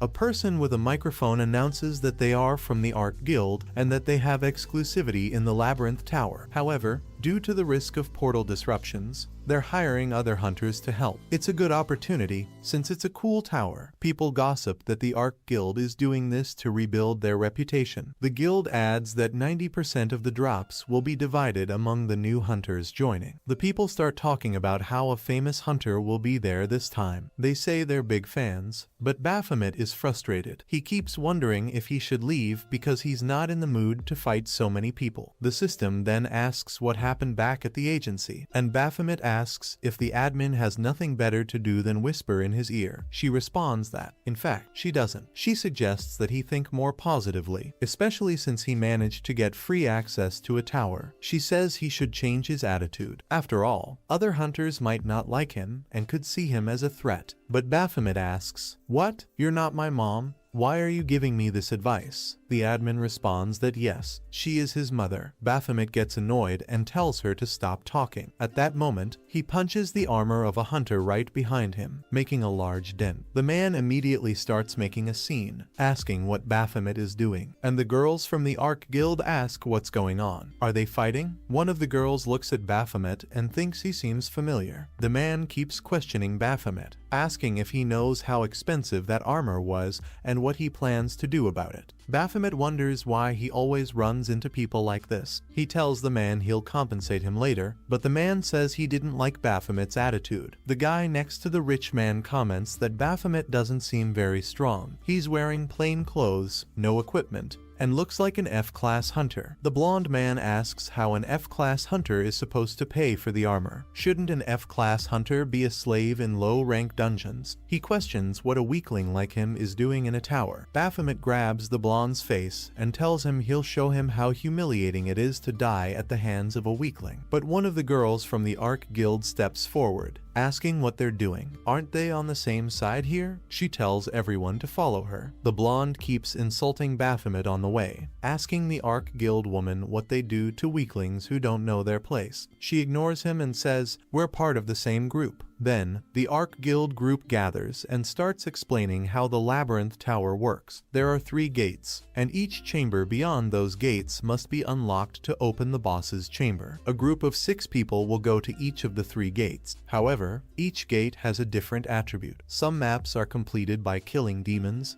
others require hunters to solve puzzles, and there's a trap map where, in short, you need to avoid all the traps until you kill the demon at the end of the gate. After that, they move to the next chamber. A hunter asks which map they will go to, and the woman says she has no idea. The man is surprised, and she explains that the maps change randomly every 24 hours. Making the tower unpredictable. She says they'll start soon, but before that, they'll do a final check. She begins calling the names: Helen from the Nord Guild, Pagan from the Nebula Guild, and Saul from the Nebula Guild. Then, she calls Baphomet. When she says, "Baphomet, the sweet angel from the Rosinha Guild," everyone falls silent. Reaper from the Dean's Guild chuckles at Baphomet. Meanwhile, at the hospital, the doctor asks, "Wait, Sue Gum, did you put Baphomet in my guild?" He replies that it's just a guild she created to, who knows, evade government taxes. The only members are her and the nurse. She asks if he discussed this with 302, and he says that Baphomet doesn't need to say anything about it. He can place him wherever he wants. But the doctor asks if he doesn't think the name doesn't quite fit 302's personality. Sue Gum responds that that's why he's been ignoring all of 302's calls since yesterday. Meanwhile, back in the tower, the blonde comments that the name fits perfectly, and everyone laughs at Baphomet. He's not happy about it and says he'll kill that damn Sue Gum someday. After the roll call, they're ready to go. The woman says the Arc Guild is not responsible if anyone dies during the raid. Each hunter must be aware that anything can happen. They open the gates to the tower, which is dark and silent. The women comment that at least it's not a hunting map since it's so quiet. They use a light stone,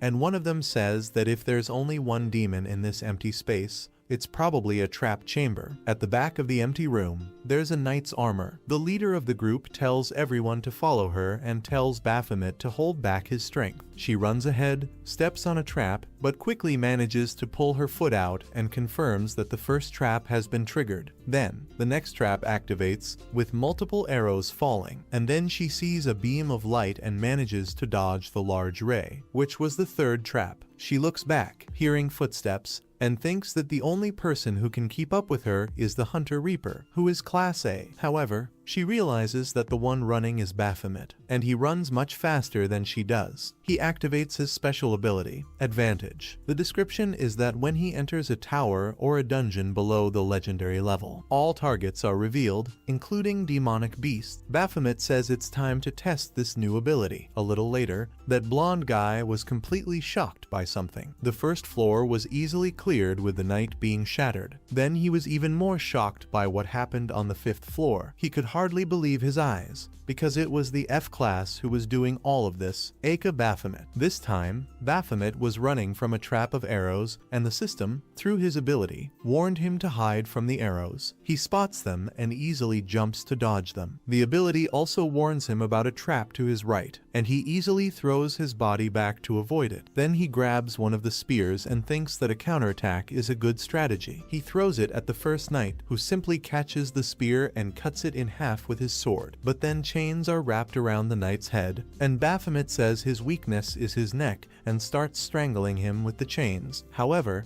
Baphomet was already behind the knight, applying force, and with that strength, tightening the chains around the knight's neck. He finishes him off with his axe, decapitating the knight. He thinks to himself that he's really enjoying this hunt. He then makes a huge hole in the knight's armor with his axe. And that was the 15th floor, which was cleared easily. The girls ask if he is really class F, and Ada R wonders if he hasn't renewed his rank. Reaper says that it seems Baphomet always knows when to dodge, and Ark's girl asks if he's afraid of paying the fee to renew his rank. Of course, the blonde guy was bothered by not being the center of attention and asks if they're having a picnic. When will they go to the next floor? The expedition leader says that resting between floors is important too. He hadn't paid attention when she said it the first time. And the blonde guy says that she must be tired since they're only on the 15th floor. He says he expected much more from an ARC member, but the leader asks if he doesn't need new armor. Pagan says it was Baphomet who did this to him, and she replies that for a rank F to break an armor like that, it must be really cheap and low quality. He says, of course not. This armor is made from the core of Barut, the boss of the Holy Tower. The leader then asks how a rank F managed to break it. Pagan says Baphomet has the same power as Bahamut, and Baphomet pretends not to be listening. Pagan is shocked when he hears this. But then Kangi, Pagan's secretary, calls him, telling him not to waste time arguing with lowlifes and just show his abilities in the next chamber. Reaper notices the cape Pagan is wearing and recognizes it as the symbol of the Royal Gold Guild. She says that his armor is definitely real. Then Baphomet starts paying attention. Reaper approaches Pagan and says that items related to Bahamut were never officially traded, and if someone has one, it was likely traded illegally. She asks if that's not true for the master of Royal Gold. Secretary Kangi asks what she wants, but she simply smiles and says that she can find the person who deceived them, and in exchange, they'll do a favor for her. At that moment, this woman catches Baphomet's attention. In the next chamber, she uses her assassin children to kill the knights easily, beheading them. Additionally, with her great agility, Baphomet keeps an eye on her movements. With her many threads, she could even dismember the knights completely, and she had a somewhat psychotic smile on her face. Later, in the tower, they keep advancing, passing through chambers. It becomes afternoon, then night, and they continue passing through more chambers. This time, a mounted knight charges at Pagan, who tries to react, but someone is much faster. It's Baphomet with his axes and chains, quickly decapitating that knight. Pagan, of course, is very annoyed by this,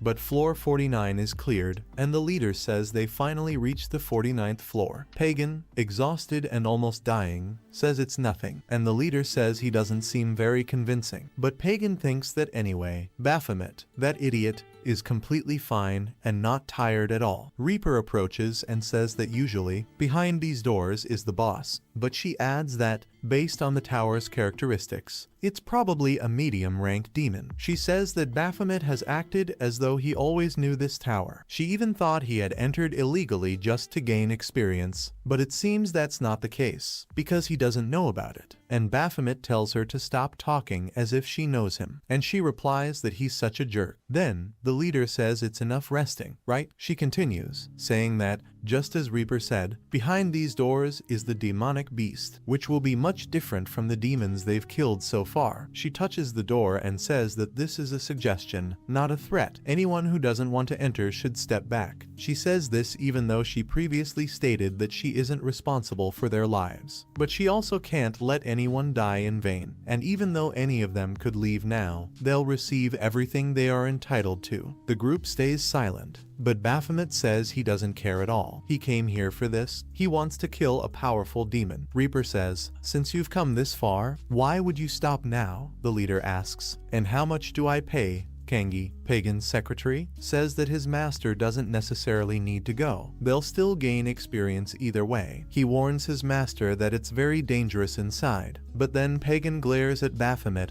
and says he doesn't want to lose to that damn class F, so he says he'll go too. When they enter, everything is completely quiet and dark. As soon as she uses the illumination stone, they find themselves facing chess pieces. They wonder if they are demonic gargoyles, but Pagan is the first to realize it's a chessboard. There are pieces, and even a hand moving them all. At that moment, one of the pawns moves forward, creating a powerful gust of wind. This giant hand speaks, saying it's their turn now. The group wonders if this hand is talking to them, asking, "What do you mean? It's our turn." Kangi explains that it's a game of chess now. Pagan can now show why he's here, because Pagan apparently knows how to play chess. Pagan says he thinks he understands. They need to figure out the next move and avoid the pieces moving forward. He says the only place where the pieces can't go now is there, and points to a white square. He tells everyone to come there because it's a safe spot. Kangi approaches, saying his master speaks the truth, but Baphomet says he's wrong. At that moment, Kangi realizes that there's a pawn heading straight for Pagan, and Pagan takes too long to notice, almost getting crushed. But Kangi saves his master by sacrificing himself, being completely crushed by the giant chess pawn. Of course, the girls are shocked by this,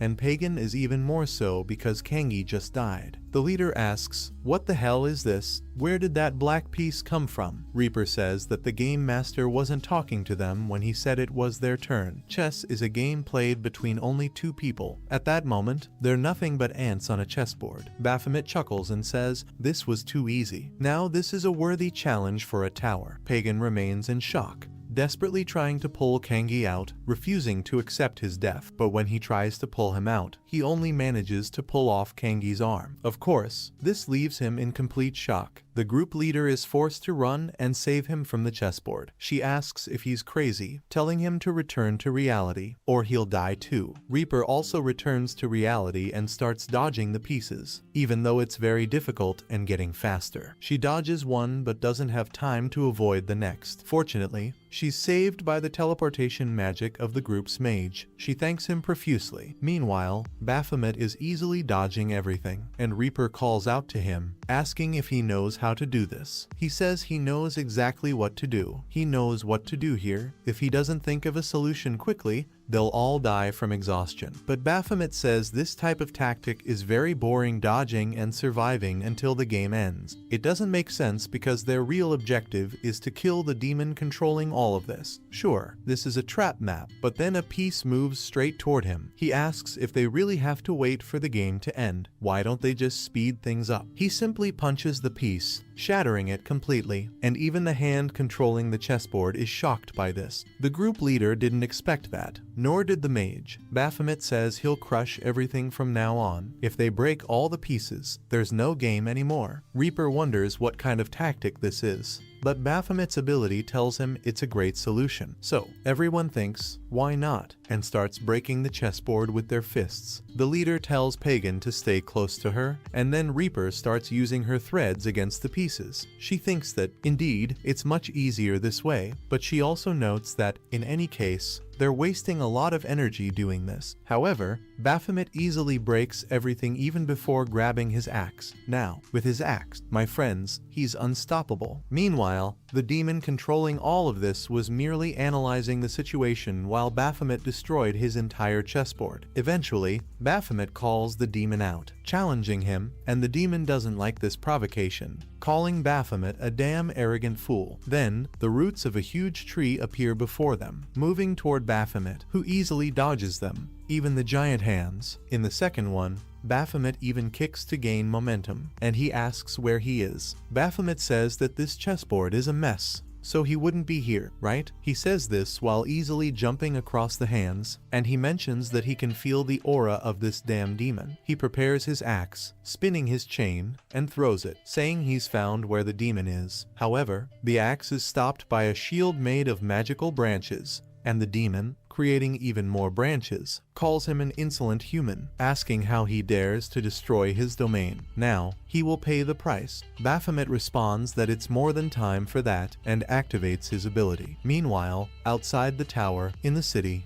someone is calling for Etna. It seems she was coming from an interview. The journalist thanks her a lot for the interview, and Etna says she knows how to thank her, doesn't she? The journalist says yes, and that she will publish several headlines about the Arc Guild. Etna says she will leave the contact of her editor-in-chief with the journalist. Suddenly, A member of the Arc Guild calls Etna, saying she received a call from Shining. When Etna answers, Shining seems a bit nervous about something and says that the man has appeared again, the man who fell into the pool during the party. She says that he was part of the mission in the Labyrinth Tower. Meanwhile, Baphomet is destroying a wooden creature made by the demon, but not just one. He's destroying many of them, one by one, with great speed. The ability Baphomet activated was Adrenaline. This ability is automatically triggered when Baphomet feels intense stress during a fight, increasing all of his attributes by 30%. The demon feels disrespected by Baphomet, but Baphomet notices that this magic seems stronger than before. The demon is shocked by what Baphomet does next. He activates Hunter's Mark. This ability allows Baphomet to mark a target, reducing any damage he takes from that target by 50% and dealing an additional 30% damage to the marked target. With fury, he charges toward the demon, who's in shock, and the demon asks why Baphomet is stronger than before, what kind of magic he's using. While speaking, the demon doesn't even notice Baphomet's attack, which strikes his shoulder. Baphomet, holding the chain, says, "Wood burns easily, doesn't it? So, in that case, you'll be the perfect target to test my ability." Meanwhile, Etna is on the phone,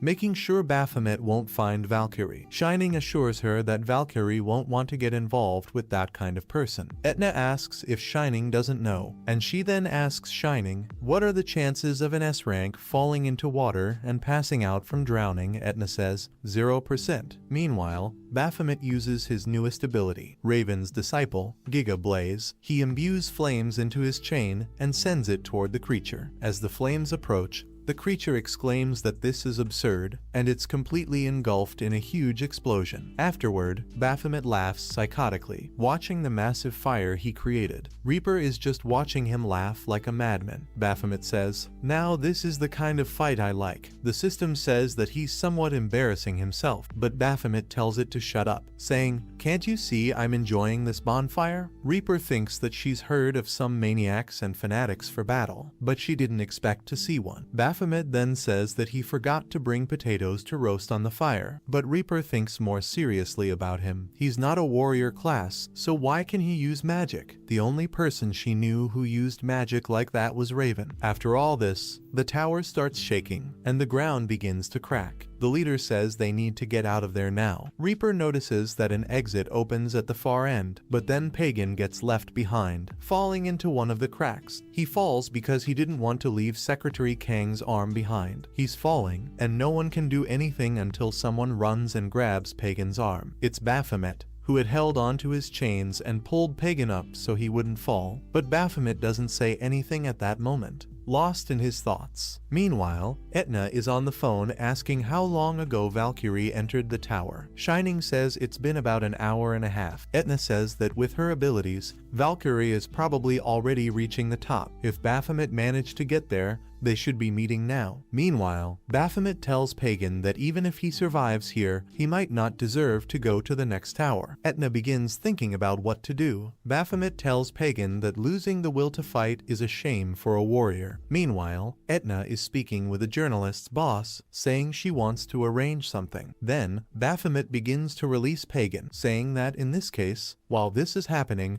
Etna is asking the journalists to present themselves to her. Just then, something moves incredibly fast toward Baphomet, and he's forced to dodge. He sees long blonde hair, and someone had picked Pagan up in their arms. The person asks, "You're a bad person, aren't you?" And she says it's fine. Then reveals that this is Valkyrie, and she says that taming Baphomet will be really fun. Meanwhile, Etna is trying to find a journalist who can cover a scandal. Then, a segment of a talk show is shown where Valkyrie was participating. They asked her what type of man she likes, and she says that she's not really sure. She likes to have a lot of fun, but she doesn't care much about looks. Returning to the pool scene, when Baphomet fell, she says that Baphomet is totally her type. So, when she managed to save him, she was perfectly fine, not fainting, and Etna comes over asking if she's okay. But at that moment, Valkyrie throws herself to the ground, saying, "I'm so dizzy." Etna thinks she's doing it on purpose to show her body to Baphomet, but Etna won't let that happen. At the moment when she was complaining to Baphomet about his hair,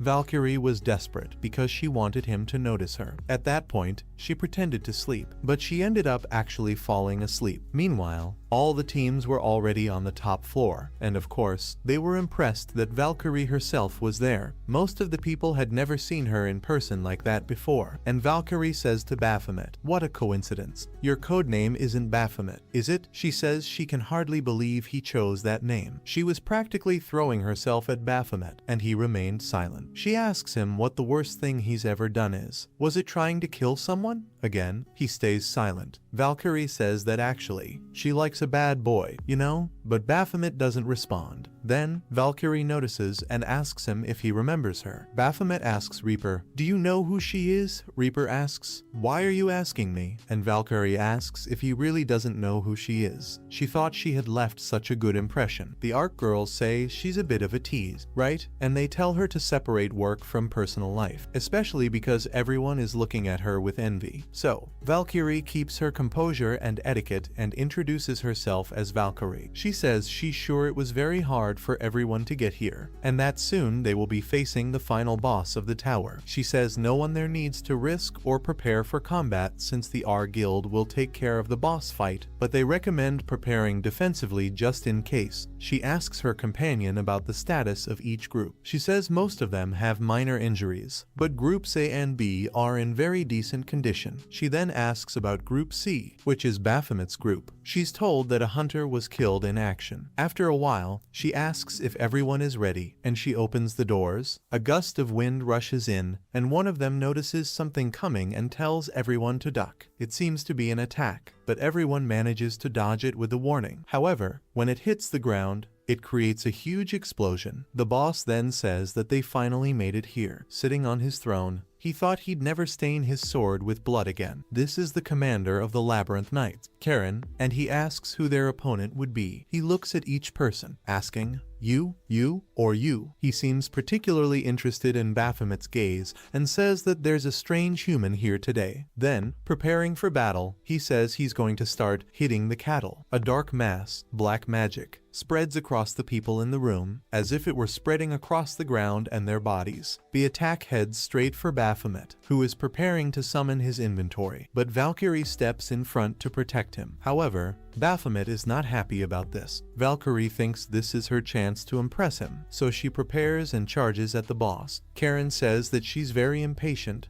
as he hasn't finished killing the weak yet. Valkyrie says it's unnecessary, and she uses the blessing of Vanadis to summon a spirit. The system announces that she has activated her special ability, and all allies within range are protected against physical and magical damage. Now, Valkyrie, prepared with her armor, says she will be his opponent. Another effect of the blessing of Vanadis is that Valkyrie's stats are increased by 30% for 300 seconds, and all her abilities are enhanced. At this point, they exchange blows evenly, completely matched. But since Valkyrie now has a large spear, she has a slight advantage in reach. She manages to land one of her attacks, tearing off Karen's shoulder guard. He asks how she dares, then uses an attack to try to knock her down, but she manages to jump and dodge everything, preparing an attack with what seems to be enormous needles made of light, and shoots them all at the boss. He gets hit, and a lot of smoke rises. But when it clears, the boss is still alive, though injured. One of the hunters says that S-rankers are truly impressive, but meanwhile, Baphomet thinks that something is wrong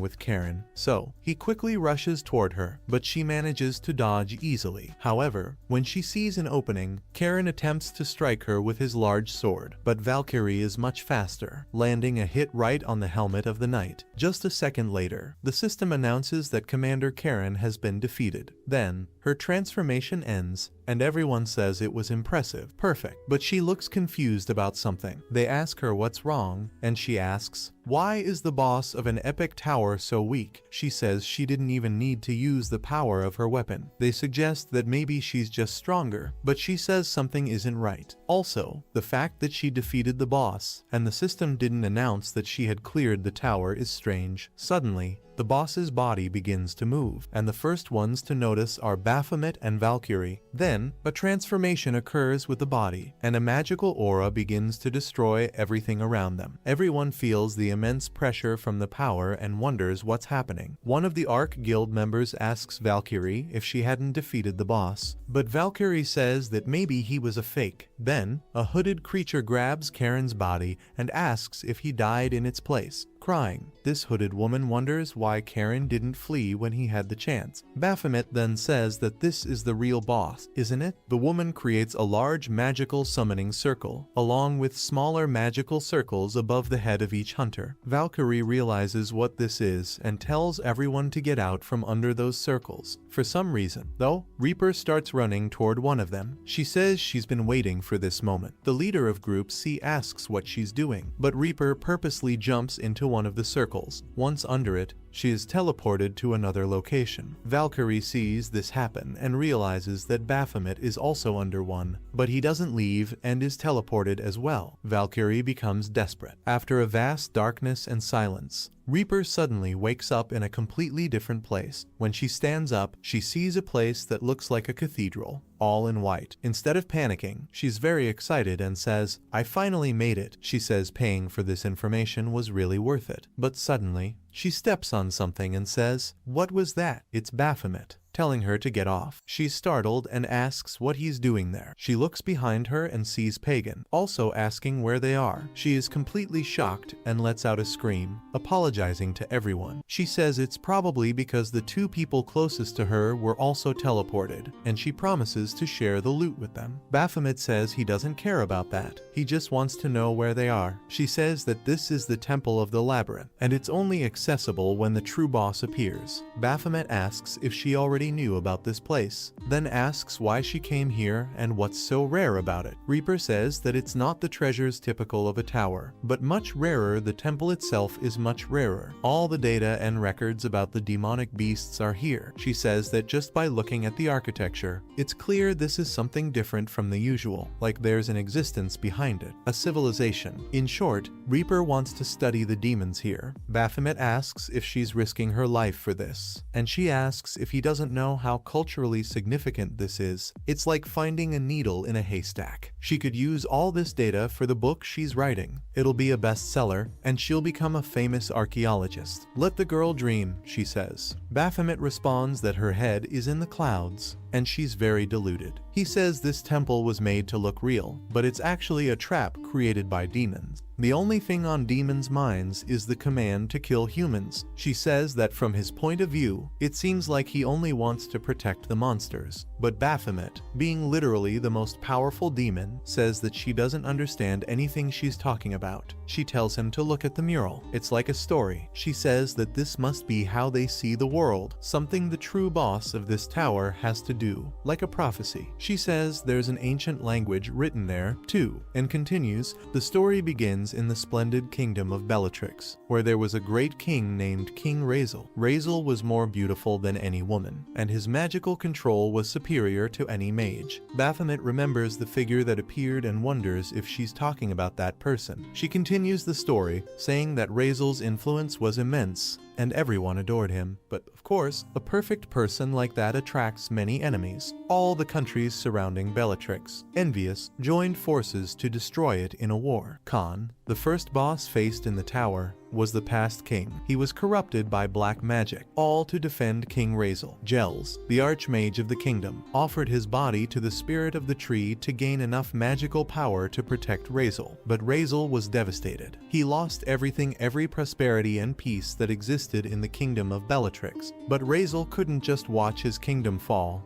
while his loyal subjects continued sacrificing themselves in that cursed war. So, he built an enormous fortress, a fortress that no one could possibly climb. Baphomet says, "Let me guess, the Labyrinth Tower, right?" While she continues reading the mural, someone knocks on it. It's Pagan. He asks if she's having fun doing this, reading this nonsense. He says that his secretary, Kang, died because of this damn boss, the bastard who made this tower. But Reaper asks why he's knocking. He doesn't know what might happen if he destroys things in the temple. Something really bad could happen. Pagan responds, "Oh, sure. Like what?" Baphomet looks up, seeing a great light, and says he thinks something's already happening. Then, a very bright magic strikes all of them, and before them appears another creature with immense magical power. A system message then appears for Baphomet, saying that his new mission is to eliminate Razel, the boss of the Labyrinth Tower. Meanwhile, Pagan wonders why. Since he was young, he's always gotten into trouble, so now it's just the three of them against Razel. Reaper wonders if they have to defeat him here and now. She says this is ridiculous. Baphomet asks if she hadn't considered this possibility. Reaper says she'd leave right after investigating using the teleporter, and she shows the same button they've already seen. But Baphomet tells her that she can't use it anymore. This is because teleporters can't be used in the same space as a boss. Now, they'll have to leave either dead or by defeating him. The boss says he gave them a chance to escape, but instead, they entered the temple. This is unforgivable, so now they will be punished. Baphomet exclaims, "For the love of God, we broke a wall," but Reaper says that this boss has awakened as the god of this labyrinth, and now his anger is obvious because they destroyed part of the temple. Baphomet comments on how gods are so petty, and Reaper asks what he means. Even the Atom is impressed by what Baphomet says, and he explains that gods have to find their little corner and stay calm. The Atom asks if this is how things are going to be. At that moment, they are hit by a burst of light that blinds them completely. Suddenly, in a place completely engulfed by flames, Baphomet wakes up. He finds himself surrounded by all these flames, holding a woman's body. He wonders who this woman is,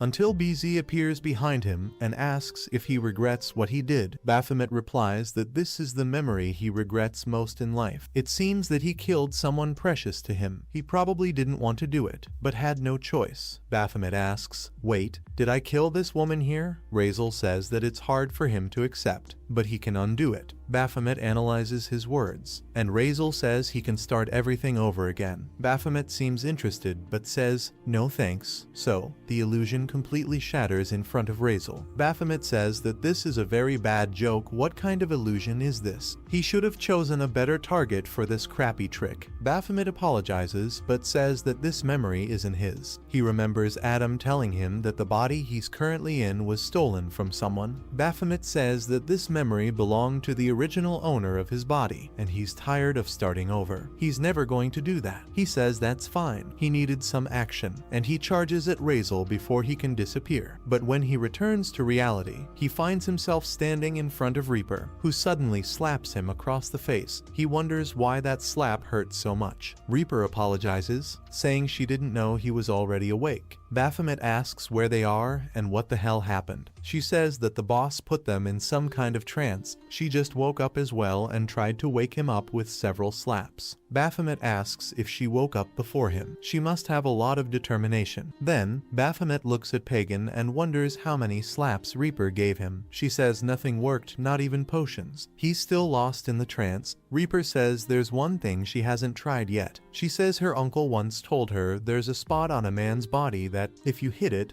will cure any trance. Baphomet looks at her suspiciously, maybe even a bit scared. Reaper wonders aloud, "It's so strange. What if I kick him in the nuts?" She asks Baphomet if he knows about this kind of thing since he's a guy. Baphomet says he doesn't want to get involved. Reaper asks what they should do now, as Pagan is still stuck in the trance. Baphomet asks if she thinks kicking him in the nuts will work. He suggests she could use a spell, since she knows how to use magic. She replies, "No, of course not." He looks around and wonders if she's planning to beat up poor Pagan, but Baphomet grabs her by the braids and says it won't help. Baphomet says that this type of spell on the mind can only be reversed by someone who uses the same kind of magic, or if the person frees themselves. The best they can do is hope he can get out of this trance on his own, but Reaper feels guilty because he wouldn't be here if it weren't for her. Now, from Pagan's perspective, he was in his mind, in his illusion, wondering where he was. He sees the entrance of a hospital and people rushing to the emergency room, but they say they couldn't do anything because Pagan's mother died giving birth to him. He felt inferior to his older siblings, who said he wasn't talented and didn't deserve this. Then, Secretary Kang approached him, saying that his father was looking for him, and they had to go. Pagan asks Kang if he is a zero like the test he just took. He always makes mistakes, and isn't as talented as his sister. Why did his mother die for him? someone who didn't deserve this. Kang gently touches his face and tells him not to say such things. He is sure that Pagan is good at something, despite his mistakes. After seeing Raven fight using his amazing abilities, Pagan was impressed. He wanted to be like that, to be a new hero. He thought Raven,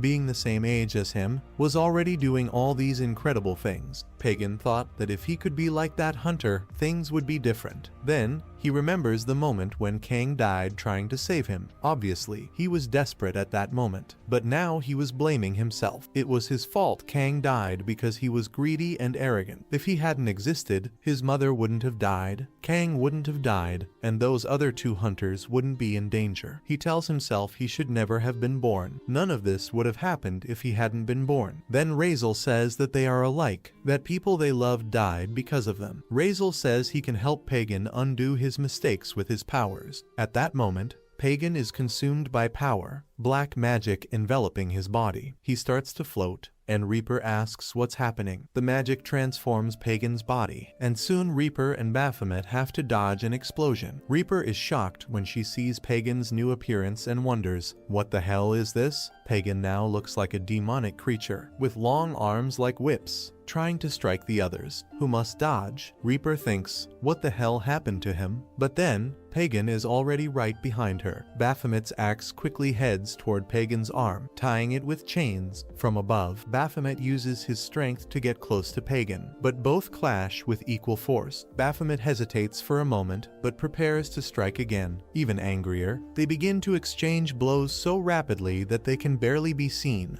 both evenly matched. Suddenly, Baphomet laughs that psychotic, evil laugh, and Reaper doesn't understand what's happening. Out of nowhere, Baphomet says that if they can't defeat this guy, it's easy to dodge, but the problem is that Pagan's raw power is much greater than theirs now, due to his new form. Reaper asks if they can work together to stop him. Baphomet says they could, but only if killing him is an option. He says that this kind of spell can only be undone by someone who knows that specific magic. Unfortunately, the person who cast the spell was the boss of the tower, and only a wizard with equal power could undo the spell. He himself doesn't have this kind of magic, and neither does Reaper. Neither of them can undo it. Reaper asks if killing Pagan is the only option. If they defeat the boss, will they be able to undo the spell? Baphomet asks how she intends to do that. Does she see the boss here? He says there's nothing more to be done. She wasn't the only one who had a reason to come to this tower. Baphomet says he has an ability he hasn't tested yet, and to use it, he needs to be at the top of the tower. The second condition is that he has to face an opponent he cannot defeat. He says this while dodging Pagan's attacks, but then he whispers the third and final condition to Reaper. He tells her she has to fulfill it. She is shocked and says she won't do it,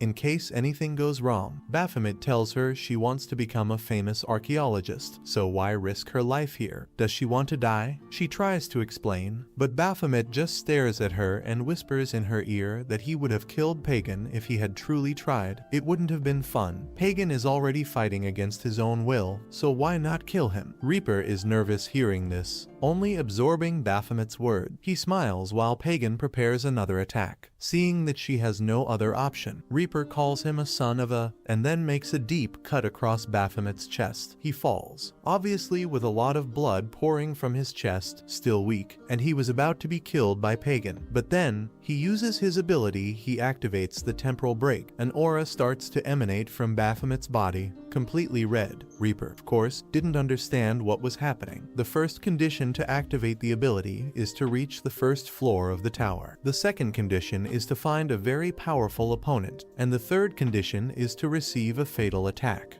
specifically from a hunter, as his body begins to regenerate, reconstructing itself with a new configuration. Time starts to rewind. Reaper asks if he is okay, and he reassures her that he is. 3, 2, 1, and at that moment, Baphomet falls unconscious. Reaper says it's better if she doesn't see this, and as she loses consciousness, Pagan approaches. But Baphomet points at him and says it's not over with him yet. Pagan charges at Baphomet, but Baphomet says that in exchange for sparing his life, he will pay with one of his arms. With incredible speed, Baphomet rips Pagan's arm off and says the price for keeping him alive is one of his arms. Baphomet is now transformed, with demonic eyes, long claws, and 1.5 horns. The system announces that the ability Demon God Baphomet has been activated. A voice wonders how Baphomet recovered his powers. Baphomet, now admiring his new form, says it's been a long time since he felt demonic power flowing through his body. He has finally recovered his powers,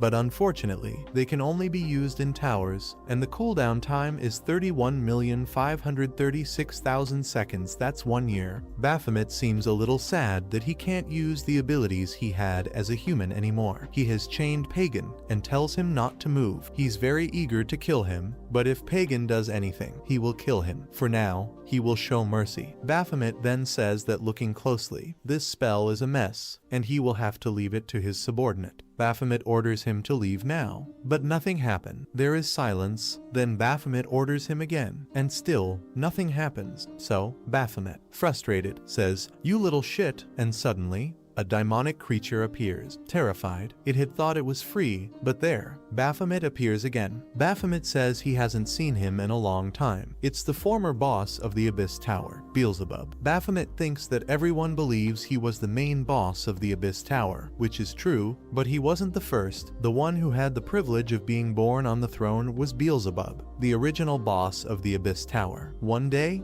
Beelzebub was sitting on his throne, listening to some unpleasant noises. It was Baphomet, carrying a bag bigger than himself, very tired. He says he finally arrived and asks why Beelzebub has to sit up there. He asks if Beelzebub is the boss of the place. Beelzebub says, "Oh, it's the gatekeeper of the first floor." Baphomet, number 18. He asks how such a lowly guard made it this far. It's explained that Baphomet was an inferior demon who was born at the bottom of the stairs. Baphomet says he beat everyone on his way up. Then, suddenly, a sword falls from the bag, but he catches it mid-air and says he almost dropped it again. He places the huge bag on the ground, and Beelzebub calls him pathetic, telling him to leave so he doesn't waste more time. But Baphomet simply says, "Pick one. You can choose which weapon I'll use to defeat you." The winner of the fight was Baphomet. Beelzebub, all beaten up and injured, says Baphomet can't kill him. Baphomet asks why, and Beelzebub says that the tower will collapse if he dies because he is the boss. It doesn't matter if Baphomet is stronger, the tower recognizes Beelzebub as the boss. Beelzebub tries to convince Baphomet in every way and says, "Why don't you become the boss of the tower? That way, the tower won't collapse when I die. You know, I'll be under your command and won't complain about anything. And if you want to learn magic, I know many spells." Later, when Baphomet was killed by Raven, Beelzebub thought he would disappear forever. But now, Baphomet asks Beelzebub to break the spell on this guy here. Beelzebub asks why he would help a pathetic human, and Baphomet says, "So, you're disobeying me?" Beelzebub says, "No, of course not," and with his magic, summons his hand to the current plane. He says that this type of magic is a bit complex, but he can break it because there is no magic that the great Beelzebub cannot break. The problem is that he doesn't know who cast the spell, so he doesn't recognize their magic. However, he can use his own magic to undo it. Later, at the entrance of the temple, Razel is just admiring the beauty of the place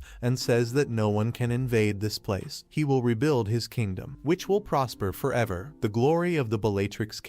But then he sees some dust falling from the ceiling and notices a crack. He thinks, impossible. This place was made with magic. Could someone have broken the spell? Who would be capable of that? The crack starts to grow, and suddenly the ceiling completely breaks open. Razel, of course, is very confused, but Baphomet says Beelzebub did a great job. The next thing Razel knows, Baphomet's foot is right in his face, kicking him far away. Baphomet says that now it's his turn, and he calls Razel to fight. Razel wonders what's going on, where all this power Baphomet has now is coming from. Baphomet asks if Razel really wants to know. He'd like to explain, but there's no time for chatting, especially since they're not exactly friends. Baphomet asks what Razel is doing with his guard so low, and then charges at him. Razel creates several magical circles around Baphomet, firing lasers at him, but Baphomet dodges them easily, making Razel panic with his speed. Finally, Razel hits Baphomet in the face with a laser, but when he looks, Baphomet is completely fine. Baphomet asks if that's all, and Razel grows more nervous, casting another spell to trap Baphomet in the magical circles. But Baphomet uses his Aegis ability, and after a huge explosion, he's perfectly fine. He then uses another spell with chains, which Razel manages to block. Baphomet tells Razel that now he has to give his all, or else it'll be a waste. He says this while surrounded by his Aegis shield. Baphomet asks if Razel doesn't understand what he's saying. Now, Razel has to entertain him. A storm of chains falls on Razel, who manages to dodge, but the next attack seems impossible to avoid, as Baphomet is already right behind him. However,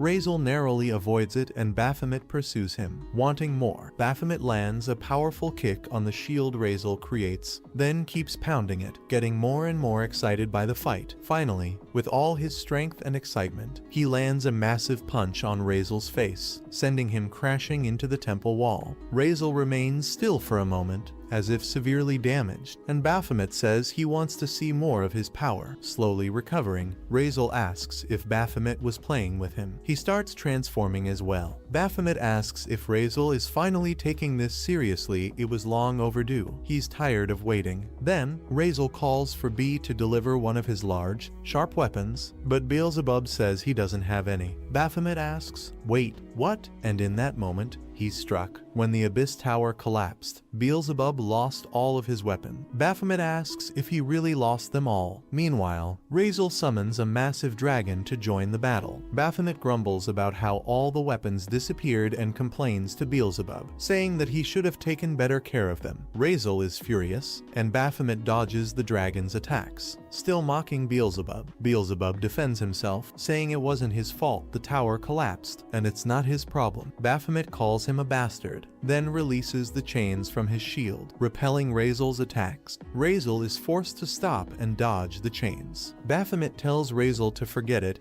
and decides to grab the weapon he used while human. But as soon as he grabs it, the weapon breaks automatically, and the system announces that the weapon broke due to the user's immense strength. Baphomet grumbles, asking if this useless weapon can't even withstand his strength. Meanwhile, Razel asks if Baphomet's power is just for fun. Baphomet realizes Razel is creating a magical plan in another realm. Razel says that the power he possesses is not child's play. Unlike Baphomet, he uses his power for useful things to protect his vassals, his people, and his kingdom. The power he has is a blessing, nothing compared to what Baphomet possesses. Now surrounded by an entire army of dragons, Baphomet is struck by their attacks, and Razel says it's all for the glory of Bellatrix. But Baphomet replies that Razel knows nothing about him. He casually rips the head off one of the dragons as if it's nothing. Razel watches as his dragons are killed one by one, effortlessly slaughtered by Baphomet. Finally, Razel is hit, but he uses his power to defend himself. Baphomet explains that he died hundreds of times to gain the power he has today. He was stabbed in the chest, dismembered, crushed by traps, and revived countless times, and after each death, he stabbed those who caused it. With his countless chains, Baphomet traps and mutilates each of the dragons. Then, with his claws, he crushes them all. He says that no one gave him the powers he has, he earned them through his own effort. He asks Razel who he is to judge his power, but Razel is completely shocked, wondering who Baphomet really is. But Baphomet, at this moment, pierces his chest with his fist and presents himself as the demon Baphomet, the final boss. Then, at that moment, Baphomet remembers when he was just a guard at the tower and asks what is at the top of the tower. Another guard, who is number 18,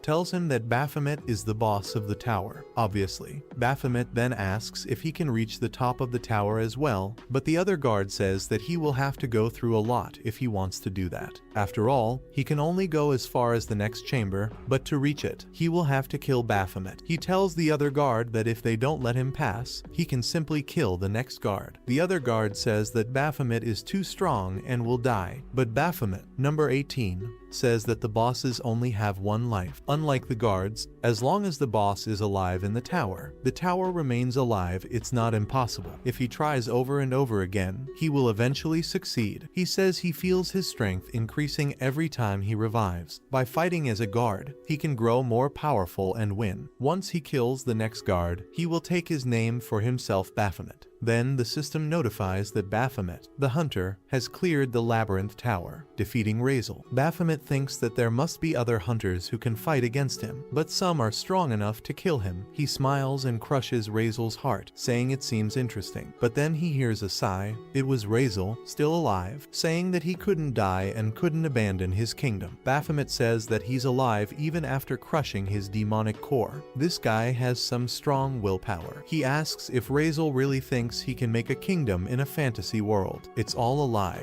Didn't he realize? Beatrix doesn't exist. He's never been there. He's just a demon created to kill hunters. But Razel doesn't believe it. He's a demon, a boss. Suddenly, the system reports an error because Razel, as a boss, shouldn't be able to hear that he's a boss. A critical error occurs, and a bright light appears before him. Baphomet asks what the hell just happened. But then, suddenly, a person in a cloak passes behind him. He realizes that he had been feeling something strange. He knew someone else was watching him. He asks if that wasn't the mage who was on Team C with him and asks why he's hiding. The poor mage almost peed himself. Later, outside the tower, in a nearby forest, a portal opens, and the Arc Guild members begin to exit. One of the girls asks what happened and why they received a message that the tower had been completed. More portals appear, and everyone starts coming out. Valkyrie sees something that scares her. It's Baphomet, carrying his entire team. Later, at the medical center, people are rushing to see a VIP patient. They ask about his condition and are told that he lost one of his arms. They wonder why the operation hasn't started yet, but the man says he refuses to undergo it. A woman calls it ridiculous, but when she sees Pagan, there's a child there too, shouting in his ear. Pagan asks them to stop shouting and asks why his older sister is there too. She says she's there because she had to stop their father, who also wanted to come. She asks why he doesn't want to have the surgery. Suddenly, Pagan says that Secretary Kang died, only his arm remained. The secretary warned him it was dangerous, but he didn't listen. He was arrogant, and as a result, he died. Everyone falls silent. Pagan says that he could have recovered the body if he wanted, but it no longer matters. He wants to see the hunter who saved him from that cursed place. Speaking of which, the hunter is with his gum, watching Baphomet eat a lot. He asks why Baphomet is there. This is a VIP hospital room. What the hell is he doing there? Baphomet replies that he's eating to enjoy it. His gum tells him to swallow before speaking. For goodness sake, Baphomet says that it was the Royal Gold Guild, something like that, that asked him to stay in that room, and they also provided a lot of food since he could. His gum is shocked. Royal Gold Guild? Baphomet says that he didn't like the guy the first time he saw him, but well, he saved him, and it seems like he matured after that, so he's giving him a chance, especially since he's eating for free. Then Baphomet asks why his gum is there. He replies that when the tower was completed, they received a message from the government, and people of high status like him can access that kind of message. When he saw the news,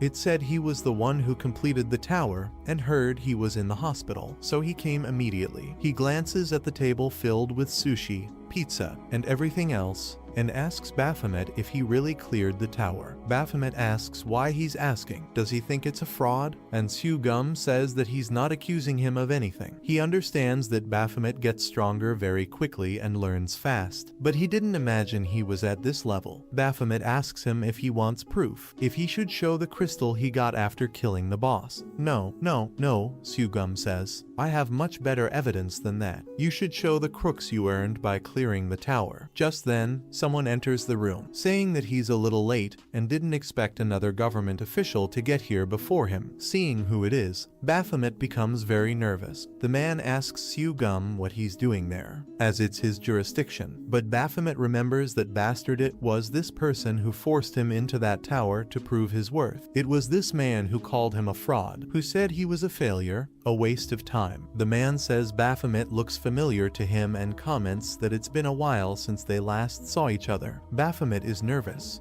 but the man says he was eager to see him. He was wondering about a Class F hunter, clearing a tower. He was even more surprised when he saw it was Baphomet. He also asks why Seogum is here. The man says he thinks he understands what's going on. It's the government's new project that protects this kind of witness. He then asks Baphomet if he's sure he can handle Seogum, as he's a much better supervisor than Seogum could ever dream of being. He tells Baphomet that, in case he doesn't know, he killed 7 classes innocents years ago, but Seogum, that guy, can hold his own against him. The person behind them is obviously worried. The man, named Jaka, asks if he isn't going too far, but Seogum tells him not to cross the line. Jaka asks, "What line? I'm just speaking the truth," but Seogum says that this isn't the place for personal matters. Jaka came to see if Baphomet really did clear the tower. Baphomet chuckles and says he understands. Then he opens a system window and says he'll show them the evidence they came to see that he cleared the tower. He shows a very bright orb. "This is the crux of the labyrinth tower, which I took from Boss Razel," Baphomet says. "I don't know what this is used for, but I took it. I know it can be used in various situations, or at least I assume so." He then asks Jaka if he thinks he looks like a fraud now. This, of course, stresses Jaka out, and he says that Baphomet is nothing but a failure. But then someone speaks up,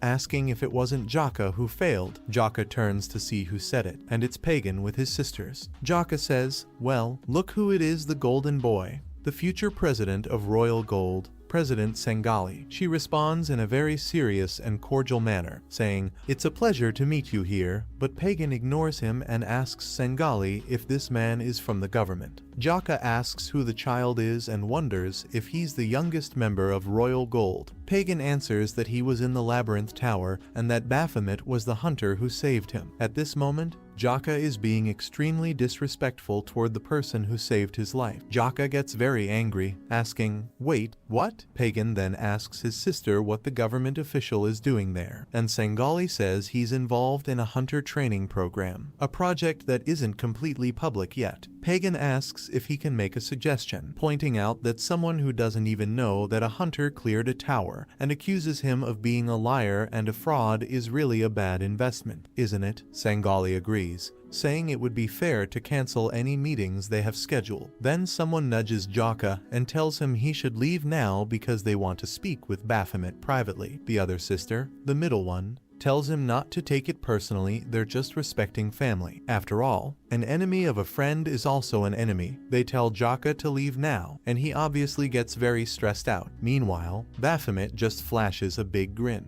While everyone was saying that Joka's reputation had taken a hit, there was Baphomet with that big protagonist grin of his, provoking everyone. After all, he's a real mama's boy, and that's exactly what Jokura shouts at him while kicking the car seat. The driver pleads with him to calm down, but Jokura retorts, "Calm down, that damn loser humiliated me." The driver responds that it didn't quite happen like that. He reminds Jokura that when they first found him, he didn't even have powers he hadn't awakened yet. The driver asks if he thinks Baphomet is just a late bloomer, but Jokura wonders if he missed something. After all, he'd gotten this far using only his intuition, which told him Baphomet wasn't worth the investment. Still, he orders his subordinate John to dig deeper into Baphomet's past, as something doesn't sit right. Meanwhile, at the hospital, Pagan was thanking Baphomet. Both Baphomet and Seojun were surprised by his words. Pagan admitted that Baphomet could have just left him when he lost consciousness. After all, Pagan hadn't been kind to him from the start, but he was grateful that Baphomet had saved him instead of leaving him behind. Baphomet paused for a moment and said, "Ah, yes, of course." However, he was thinking about how he had actually been planning to leave Pagan behind. The sisters suggested that they let Pagan and Baphomet talk privately. Pagan's older sister asked Seojun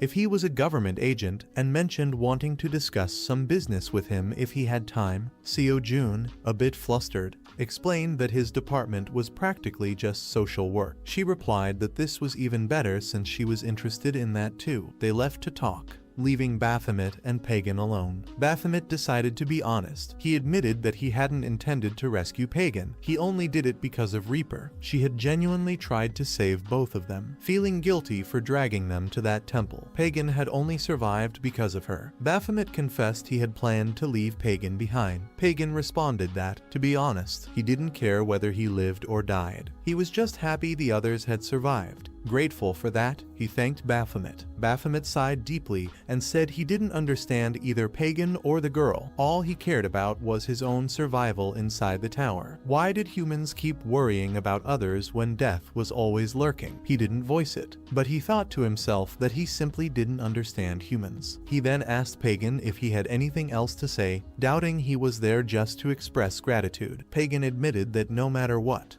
the fact remained that Baphomet had saved his life, and he wanted to repay him in some way. Pagan assured Baphomet he could ask for anything within his means. Baphomet replied that Pagan had already repaid him enough, but agreed not to reject the offer outright. For now, though, he suggested they finish their meal. Pagan encouraged him, saying he could decide whether to eat or not, it didn't matter. Baphomet brought up the armor he had accidentally broken, but Pagan told him not to worry about it. Even Reaper had said it was fake. Pagan urged him to ask for something more meaningful. Baphomet, feeling a bit uneasy, asked if Pagan had a lot of money. Meanwhile, in another location, a weary and panting hunter stood before a massive demonic dragon. He thought to himself that he couldn't defeat it alone. If he had teammates, he wouldn't be in this situation. Suddenly, Seo Jun appeared and told him not to worry. You need new teammates? There's a system for that. Seo Jun launched into a pitch for the Central Hunters Agency, explaining how it provided equipment, loans with the lowest interest rates,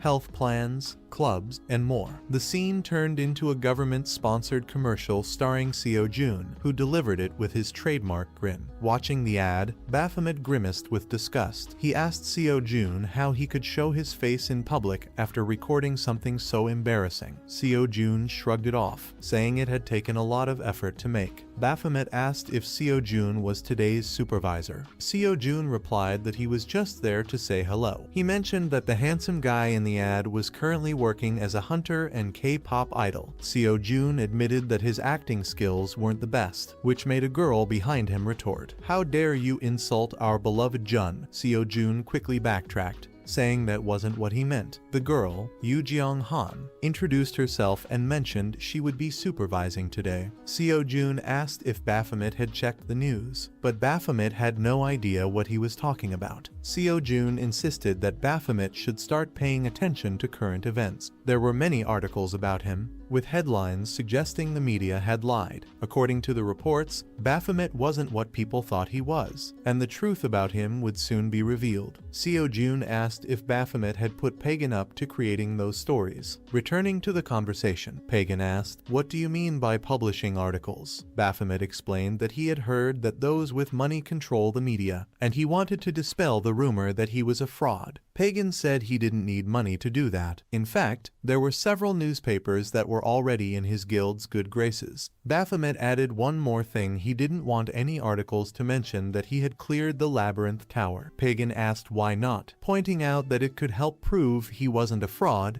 and might even make him a famous hunter. But Baphomet explained that there were people after him, and he didn't want to attract too much attention. Back in the present, Seo Jun said that people were falling for the story and that it would likely go viral on social media any moment now. Baphomet asked why Seo Jun was so calm about it, noting that the agency he worked for might take the blame. Seo Jun replied that the agency was always involved in problems and that his department, in particular, wouldn't face much backlash. He then announced that he'd be leaving, telling Miss Han to take good care of Baphomet. As Seo Jun left, Miss Han remarked to Baphomet that it seemed Seo Jun cared a lot about him. She noted that Seo Jun rarely paid so much attention to any hunter, let alone someone like Baphomet, and asked why he thought that was the case. Baphomet shrugged, saying he had no idea. Miss Han thought to herself, so he doesn't want to talk about it, and then suggested they get going. Baphomet was impressed by the technology there, having assumed only the training department had access to such equipment. Miss Han explained that the training department for hunters was too busy to handle everything, so they agreed to share responsibilities. She assured him the performance would be the same. As she spoke, someone entered the room, looking exhausted and leaning against the walls. Miss Han said that before they started the test, she would introduce him to the doctor who would conduct it. However,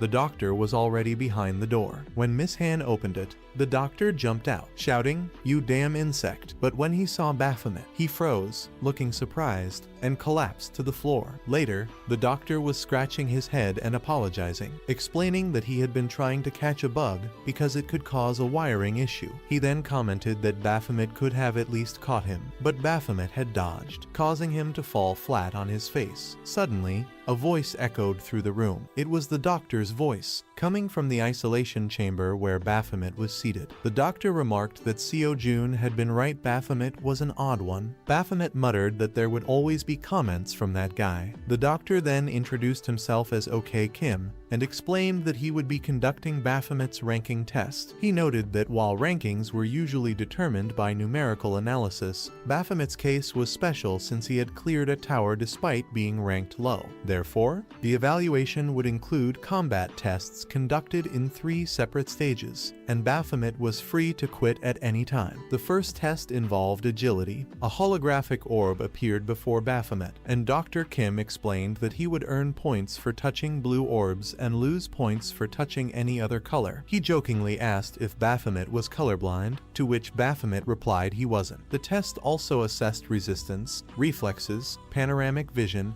and other physical skills. Baphomet breezed through it. In the second stage, the White Wanderer's Hunt, Dr. Kim used data from tower archives to create a virtual environment where demonic creatures could appear. The test would last 300 seconds, and Baphomet would earn points for each creature he defeated. The first monster, a minotaur, attacked, but Baphomet swiftly countered, decapitating it. From there, it became a massacre. He slashed open bellies, crushed skulls, and left a trail of blood behind. Finally, the third stage arrived, the grand finale, a boss fight. When the boss appeared, Baphomet momentarily hesitated, recognizing it. Dr. Kim explained that Baphomet's destructive power would be assessed in this battle, and the test would stop if the situation became too dangerous. Baphomet smirked and said, "It's been a while, hasn't it?" He recalled how weak he had been the last time they fought, but now he was ready to finish it. Baphomet summoned his infernal flames, stunning Miss Han, who was at a loss for words. The dragon boss launched a meteor shower attack, but Baphomet slashed its face and followed up with relentless cuts. The dragon tried to retaliate with its claws, but Baphomet scoffed, saying, "Trying to bring me down again, huh?" This time, he drove his blade into the dragon's paw, engulfing it in flames. "That won't work a second time," he declared, delivering a final blow that ignited the creature in an explosion of fire. "Die already," he commanded. While the creature burned and screamed, Hanan was visibly shaken by what she was witnessing. The doctor commented, "This isn't good. If he burns the creature completely,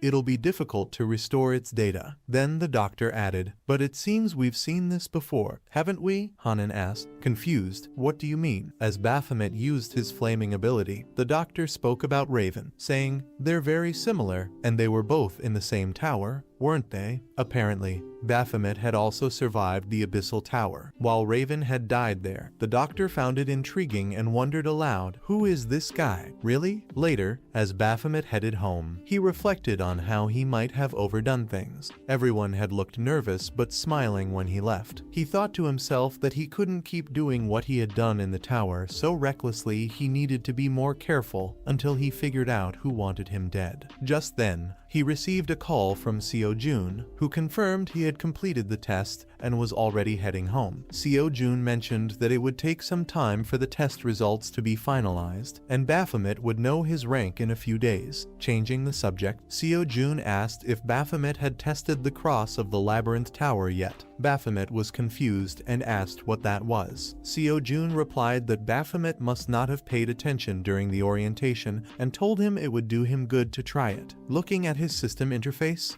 Baphomet was still confused when suddenly the system began to glow brightly. It declared that he had activated the cross of the Labyrinth Tower. As a reward for clearing the tower, all of his abilities were upgraded by 1 level. Shocked, Baphomet marveled at the unexpected boost in his abilities. Seo-jun explained that it was a well-deserved reward for completing the tower. Impressed, Baphomet asked if this was the reason why the Ark Guild wanted to kill the boss. Seo-jun confirmed it, explaining that this was why high-ranking hunters kept revisiting towers repeatedly. Baphomet noted that it seemed like an elitist system, benefiting only those already at the top. Reflecting, he thought that if he had known this earlier, he might have become human sooner. He wondered if the boost also affected a specific ability of his chronobreak. Chronobreak's cooldown had been reduced from an astronomical 27,734,478 seconds, allowing Baphomet to participate in any tower he wanted now. Feeling grateful for the support he had received from the department, he was about to thank Seo Jun when the system's glow intensified. Baphomet suddenly screamed loudly, startling Seo Jun, who asked if he was okay, suspecting that he had vomited. Baphomet collapsed to his knees, clutching his head in agony as if it were about to explode. Through the pain, a memory flashed before him, a girl holding a flower. Confused, he wondered who she was. A sudden light appeared in front of him, and he found himself doubled over, saying, "This is killing me." When he looked up, someone was standing before him. It was another person, who muttered, "This place is so disgusting. I couldn't stand it anymore." When the figure opened their eyes, they saw Baphomet and asked, "Wait, why am I seeing Baphomet?" At that moment, Baphomet recognized the sensation and exclaimed, "Wait, this feeling, is that you, Beelzebub?" Beelzebub screamed, "No, I've become a disgusting human." He was completely devastated, wailing that it made no sense. Baphomet noticed Beelzebub was now in the body of a young human boy. Beelzebub lamented his new form, saying he had once had shining, demonic eyes, beautiful curls, and a body sculpted like a god. Now, he was stuck with a hideous human body. As Beelzebub reluctantly put on a coat, Baphomet teased, "Are you serious right now?" Beelzebub explained that it was all Baphomet's fault. Absorbing the aura of another boss had expelled him from his body. Baphomet sighed, saying, "Okay, you're out of my body, but why the hell are you human now?" Beelzebub speculated it might be due to the context of the human world, but he fell to the ground, completely distraught, and lamented that he had lost his powers. Baphomet reassured him, "You're still under my command, right?" Beelzebub replied, "Of course I am. Why else would I have left your body?" Baphomet grinned mischievously, asking, "So I can use you whenever I want, right?" Realizing the trap he was walking into, Beelzebub hesitated. Baphomet brought up a comment Beelzebub had made earlier about not seeing him again until another tower was cleared. "You said that, didn't you? You little piece of crap." Beelzebub tried to backtrack, claiming it was just a misunderstanding, as Baphomet chased him, calling him a little bastard. Beelzebub thought to himself, "I didn't know Baphomet was sharp enough to remember that." Just then, a group of elderly women appeared, interrupting their chase. They cheerfully greeted Baphomet, calling him Mr. Manhwa for a moment. Walking through the streets of the neighborhood, Baphomet was puzzled by the women's familiarity. He wondered who these people were and why they wanted him to walk around with them. One of the elderly women stopped beside him and declared, "I'll be the first to use it." Baphomet felt uneasy as the elderly woman stood before him, but when he looked closer, she said, "It's broken, but it can still be used. Could you fix it for me?" She was talking about a motorcycle. Baphomet took a deep breath and asked why on earth she thought he could fix something like that. "And who even are you people?" he added. The elderly woman proceeded to introduce herself and the other elderly neighbors. Baphomet interrupted, saying he hadn't asked for introductions. The old woman, however, insisted that she was too weak and frail to fix the bike herself and asked him to be kind and help her. Frustrated, Baphomet brushed her off, saying, "I'm not anyone's servant," and walked away. Just then, the system chimed in,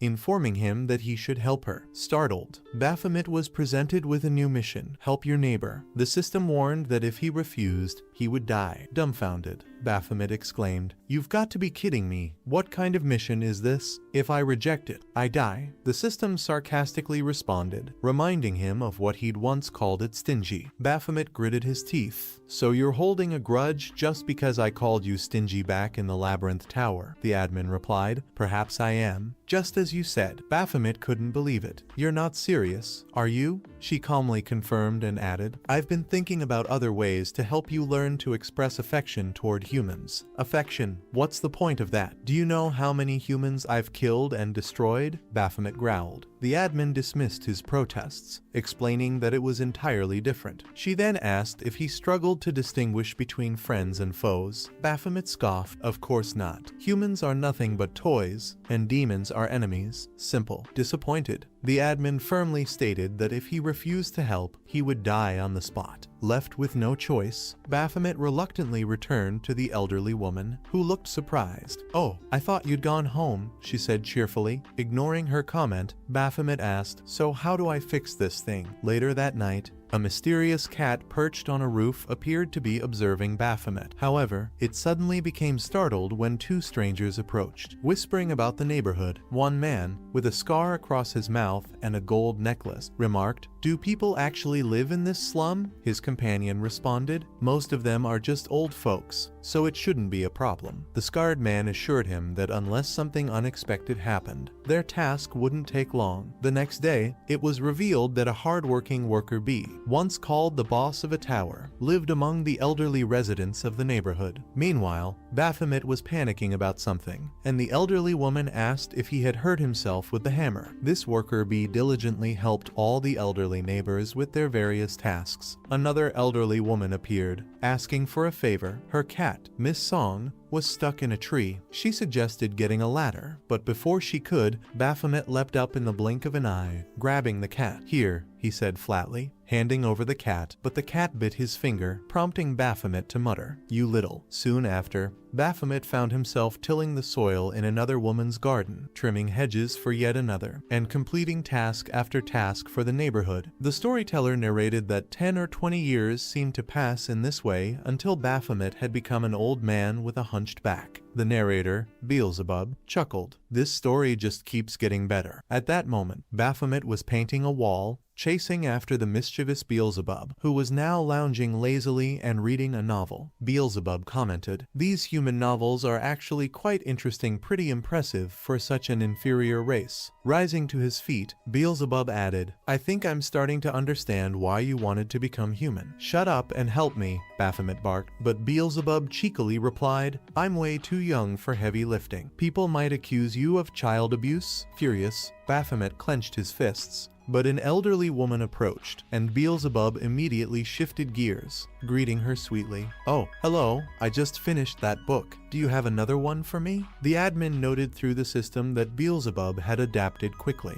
Baphomet grumbled. He was whining about being a child just a few days ago. That little brat really knows how to adjust. He then asked the system why Beelzebub had turned human in the first place. The admin admitted she didn't know. "Aren't you a goddess?" Baphomet asked incredulously. She clarified, "No, I only hacked the Earth's system. The architect who created it might know, but I don't." Frustrated, Baphomet asked when he would finally be done helping these people. "I've had enough of this," but the admin reminded him of his main mission to find ways to express affection toward the residents. "That's way too vague," Baphomet complained, but as he thought about it, he realized something. When he had fixed that motorcycle, the elderly woman had given it to him. When he helped another man with his house, the man offered to fix Baphomet's shower. Suddenly, the elderly woman appeared behind him as he spoke to the system. She shared a surprising story. Many years ago, a young man, much like Baphomet, had lived in the same house he now occupied. Shocked, Baphomet turned his full attention to her words. She says that the whole neighborhood wondered why such a young person was living in that area, and she mentions that every time they passed by his house, there were thousands of bottles at the entrance. Unless he had gone out to buy alcohol, he stayed at home all the time. Everyone, of course, was concerned about him and told him he should seek help. At first, he questioned why, just like Baphomet is doing now, but eventually, he began to help and be helped. After some time, they had all become good friends with this young man, and he started drinking less and less alcohol, until one day, the young man said he had found something to do and would have to leave the slums. But on that day, he made a request to this lady. If someone else moved into the house he had lived in, he asked if they could treat them the same way they had treated him, because he was sure it would help them too. Then Baphomet became a little thoughtful,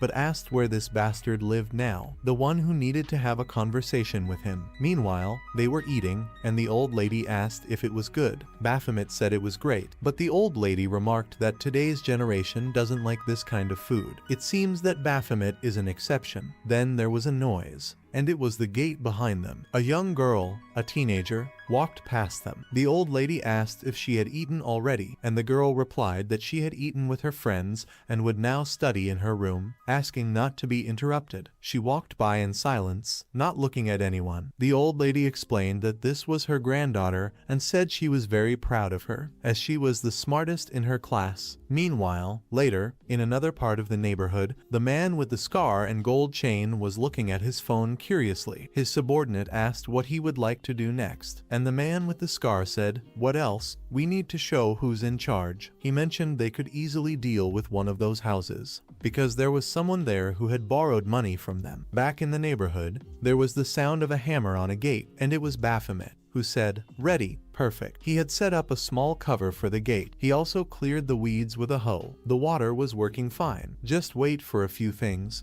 and maybe adopt a dog to look after the house. Then he looked at his little house, lay down on the bench on his porch, and admired the sky, this infinite beauty. Baphomet said that this neighborhood wasn't so bad after all, and then he asked where BB was. He didn't even help people with work. Then a system message appeared, showing his ranking, but it wasn't visible at that moment. Baphomet, analyzing it, said it was expected, but it reminded him that he had work to finish. Later, in the same neighborhood, the granddaughter of Mrs. Song was there with a sign from Baphomet that said, "Please don't touch the paint." Mrs. Song called her granddaughter, Sion, asking if she was smoking again, and what she knew about smoking. Sion replied that she was smoking the leftovers and asked to be left alone, but Mrs. Song asked what would happen if the teachers found out. Sion replied that she wasn't going to finish school. She said she would find a job and figure out a way to pay the debt left by her father when he died. Mrs. Song said she didn't need to worry about that, but Sion insisted, saying her father had left them only debts, and she wondered when she would ever be able to pay them off. She needed to find a job for the two of them. Just then, someone approached, asking if she wanted a job. They were subordinates of the scarred man. One of them said it had been a long time since they'd seen Mrs. Song. She asked why he was there, as she didn't have all the money yet. The guy with the messy hair said that a little pressure might make her pay, and mentioned that she had this house. If she sold it, he was sure she could get some money. Mrs. Song asked where they would live then. The guy with the messy hair said they weren't there to solve problems, just to get the money. He also said she had a nice face, nice curves, and looked quite popular, so it should be enough to work in a small studio, right? He asked the newbie if he agreed. The newbie was disgusted and said, "Please, stop talking like that about a girl who's still in school." But the messy-haired guy said they were the bad guys in the story, so he could just go along with it. Mrs. Song grabbed the messy-haired guy's head and said she wanted the job, to get rich, with tons of money. Meanwhile, her grandmother could barely do anything, but she was thrown away by him. Siam, however, in another house in the neighborhood, was with Mrs. Kim, and Beelzebub was reading a story when someone knocked on the door. She asked, "Who is it?" "I'm not expecting anyone," but Beelzebub, reading his book, sensed something was wrong. There were two people in front of Mrs. Kim, and Beelzebub wondered who those bastards were. Even the neighborhood dogs started barking. Then the man asked why they were barking, but the knocking continued at Baphomet's door, doing something strange outside. Baphomet appeared, angry, asking what they thought they were doing. The guy with the messy hair asks why there's a young person living in the slums. He says, "Well, I don't need to worry about him. Just finish the job, and he'll have to take care of his own life." He tells the newbie to handle Baphomet. Baphomet says he was grabbing his phone to take a photo of his first successful painting. Just then, the bald guy approaches and tries to punch him, but the moment he does, the newbie, who weighed about 100 kilograms, was thrown like a feather and landed right on top of his superior. Then Baphomet appears right in front of him, ready to throw a punch. The guy with the messy hair, going back to his boss, says he's never seen anything like it. He was a hunter. He asks his boss if he was a hunter, wasn't he? The boss says yes,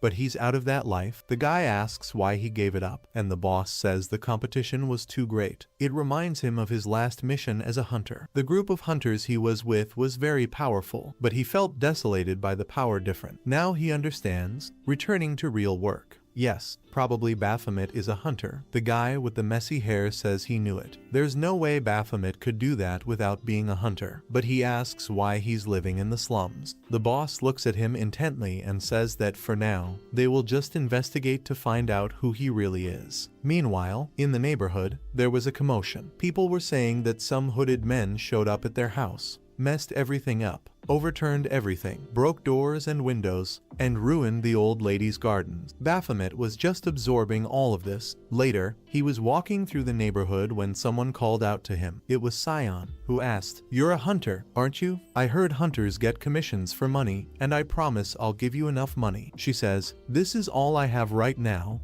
and asks a favor. If they kick her and her grandmother out of the house, they will have nowhere to go. She begs him for help, but Baphomet says it's not necessary. He was already going to take care of those people, even without her asking. They will pay for messing up his territory. Then Baphomet gets ready, puts on his hat, his jacket, and his imp-like devil form flies beside him. Baphomet says he had a feeling something bad would happen. He was at Mrs. Kim's house when everything happened, so he put a tracker on one of the criminals. Now he will lead Baphomet straight to their hideout. He was about to leave home, trying not to be noticed, but Tong appeared behind him and asked where he was going. Baphomet said, "It's forbidden to kill people outside of missions, and you know that." But Baphomet replied, "They're just damn gangsters." Tong responded, "Especially if they're civilians." Baphomet said he was just going to beat them up and wouldn't kill them. And Tong said, "Okay, that's fine." So Baphomet started running again. Meanwhile, at the criminal's location, it was payday. People were receiving their envelopes, and the guy with the messy hair, who Baphomet had just taken out, was being questioned about what had happened to his face. He said it was nothing, but the guy with glasses said they were well prepared and would make them even more prepared,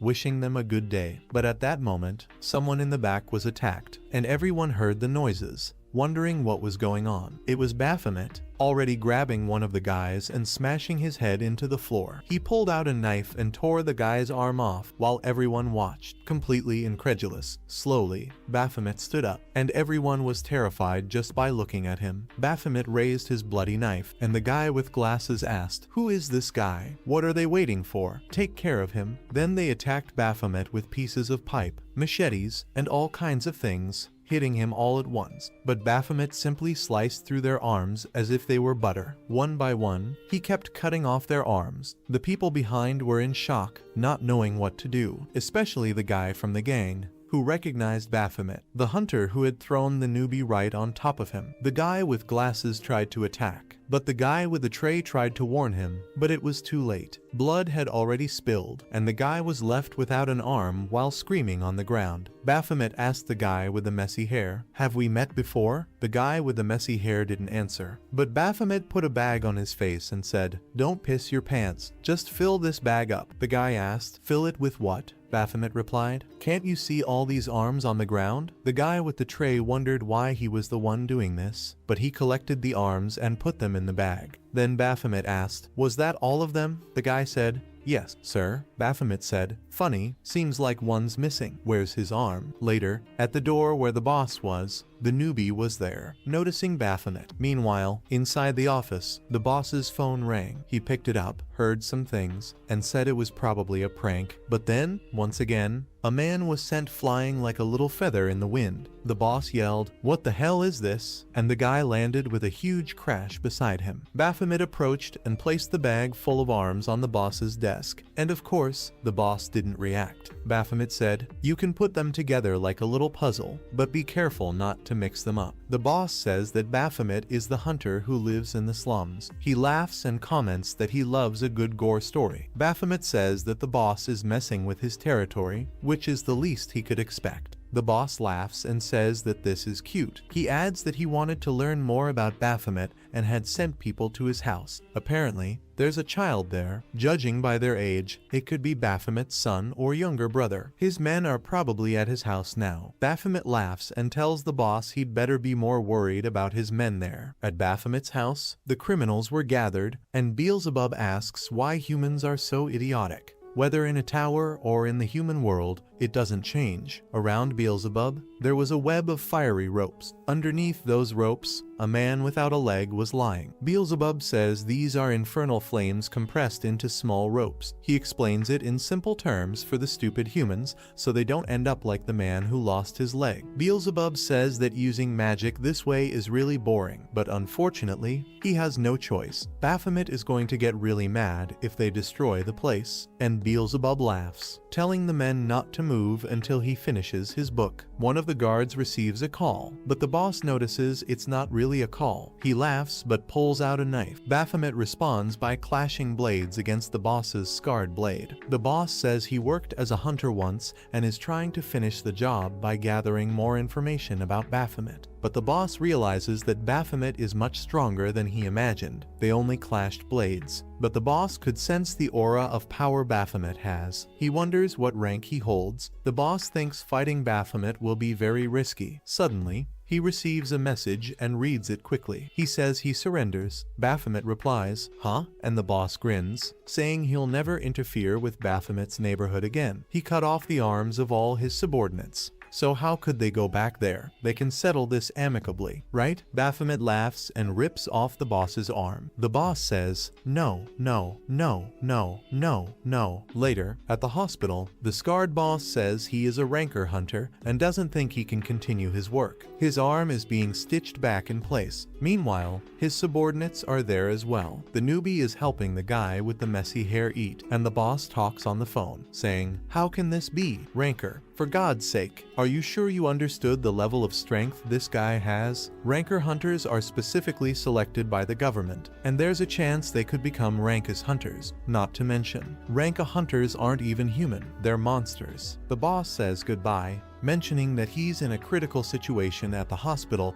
because his arm was amputated and that they'll talk later. The guy with the messy hair asks the boss if it's okay to terminate a contract like that, and the boss says, "I won't kill myself over it." Then the guy asks who sent the message warning that Baphomet was a rancor. The boss says it must have been the same person he talked to earlier, thinking it was a prank. When he heard the person say that the hunter was coming his way, he recognized the voice. It was familiar. But one thing is for sure, it was someone who knew that hunter very well. The message was sent by Seung, who was in Baphomet's neighborhood. Mrs. Kim says that if he had let her know he was coming, she could have prepared something for him. But Seung says it's all good. He already had a snack. He just came to say hi. Mrs. Kim stares at him and asks if he has stopped drinking. He replies that he has, but only moderately now. He asks how Baphomet is doing, and Mrs. Kim says he's good with his hand. Everything she asked of him, he did, and surprisingly, he was very helpful to the neighborhood. Seung laughs and says, "Yeah, she's right. Useful is a good word for him." Suddenly, Baphomet gets a message from the system saying his mission is complete. Baphomet asks, "Huh, no reward? The old ladies aren't even going to make me a dinner to celebrate." Meanwhile, Seung is talking to Mrs. Kim, asking her to take good care of Baphomet. The next scene takes place in a dark alley, where a man is severely wounded in the stomach and bleeding a lot. He says that this is not what they plan. She asks why he's accusing her when it was just an accident. His death will be a tragic accident that happened when they were dividing the reward. The man realizes she was planning it all along and tries to attack her, but she raises a finger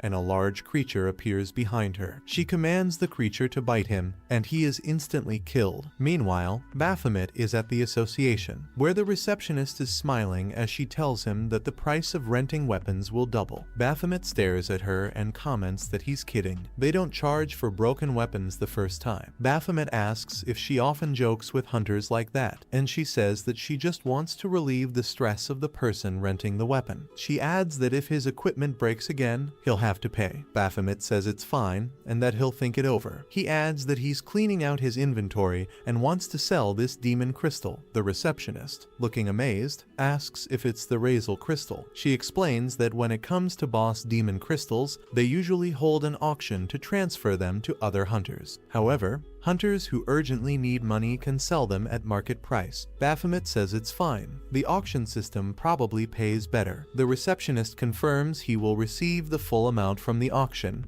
and adds that the Razel Demon Crystal will be transferred to the auction management department, and he'll get the results through a system message. Baphomet asks if she knows how much the Baphomet Boss Crystal would be worth. He wonders if it would be really expensive, considering he was a great boss, the most powerful of all. The receptionist says she thinks it would be cheaper than the Razel core. Baphomet asks why. She explains that it's due to the difference in mana. Razel is a magical type demon, so he has a lot of magic, whereas Baphomet is a non-magical, physical type demon. Of course, some physical type bosses have mana in their bodies, but when the Abyssal Tower was explored, it was discovered that Baphomet had almost no mana at all. This means he was a monster almost purely physical. Baphomet remembers when Beelzebub taught him the chain magic. It was said that he barely managed to learn it because of his low mana. The receptionist says that the items created by demon crystals are influenced by their mana. Unfortunately, Apparently, the Baphomet crystal won't be very expensive, and she doesn't know the market price because his crystal was never found. Baphomet asks why, and the receptionist responds that, as far as she remembers, Raven never took his crystal. He just turned his back and left. It's explained that demon crystals are the life force of demon beasts, a kind of inexhaustible material. Even after all the demon beasts in a tower are exterminated and the tower collapses, the demon crystal never disappears. Baphomet asks where his crystal is now, and the receptionist says she answered the best she could. Is that enough for him? Baphomet says, yes, of course. She tells him to accept the trade they're about to make. He'll receive the government synchronization request, then just select all the items he wants to sell. Before selecting, Baphomet stops and realizes, I have Raven's sword in my inventory. Since when has this been here? He notices it's locked, and he can't use it. Suddenly, a ball rolls at his feet, and he sees a dog approaching. The dog picks up the ball and stares at Baphomet for a while until someone calls it. Hey, Canino, come back here. It's a couple walking with the dog. The woman tells the man to control the dog, and the man apologizes to Baphomet, saying to let Canino play outside. As they walk away, Baphomet feels something very strange about this dog. The receptionist asks if he doesn't know what it is. Later, talking with the doctor, she tells him it's a hunting dog. After the gate break phenomenon in this world, a small number of pets also awakened. The first case was a cat of a famous Hollywood actress that was seen floating around. The doctor says no one knows the reason for this anomaly. She wonders if it was because pets loved their owners so much when the gate broke, but Baphomet slams the table, saying he's leaving this guild immediately. He refuses to stay in a guild with such a name. The doctor asks what's wrong with Pink Angel, Sweetie. She comments that while pink doesn't really suit his beautiful dark skin, and she hands him an envelope with all the money he earned while working in Mine 302. She says she has compassion for him and that he should stay in her guild because he needs a guild to participate in the towers. Baphomet replies that, from the start, that money was his in the first place. Secondly, he can find another guild. The doctor tells him not to be like that. He'll take a long time to find a guild leader as beautiful as her. He's sure there's no problem with his eyes. Baphomet tells her to get lost and says he's leaving the place now. But suddenly, Tong appears, saying that won't be possible. Baphomet asks if he's mocking him again, but Tong says he prefers to call it surveillance. He hands Baphomet an envelope with a letter inside. It's a mission brief, and the target is a group of 3 hunters. They attract other hunters by promising rewards, then kill them inside the towers and clean the tower afterward, taking all the rewards for themselves. Apparently, 2 of them are rank B, and 1 is rank A, though that's an estimate, as they haven't updated their ranks in a while. Tong says there's a high chance they're much stronger now. Tong warns Baphomet that the mission will be very problematic because there are 3 of them. He has all the time in the world to approach them, but there's one more thing he needs to know. Baphomet interrupts, saying he's seen those guys, those idiots, at the agency. They were that couple and the dog. Later, at the luxury hotel, the girl was arriving, very nervous, shaking a lot, wondering what that bastard was doing. The room was full of unconscious women. The guy had drugs on the table, and the guy, high as a kite, says, "You're back, sis. You should try one of these." But he gets kicked in the face. The guy gets all messed up. She asks why he's using drugs again, and he didn't spend all the money. Once again, they have to send more money next week. But the guy says everything is fine. He just needs to go to one more tower. He asks if they're going, but she says no. However, she mentions there's a rumor going around about a group of vigilantes who kill hunters who commit crimes. The guy says, "Oh, sure, hunters killing other hunters. Just kill these fools too." She's scared to go to the tower, but then she asks where the dog is. She starts staring at him, and he stares back, but she lowers her hand to pet him and says, "I'm going to the tower again." He can't do anything about it, but they'll probably have to kill someone else. The dog obeys, and she calls him a good boy. Just a little more. Soon, all 5 of them will be able to live the way they should. Later, at the Moon Tower, the group of assassin criminals was already there. The woman asks the guy if he did his research, and he says how many times he has to say it. He checked several times, and no one is following them. But she asks what rank the hunter is, and the guy says B, maybe a bit above, like a B+.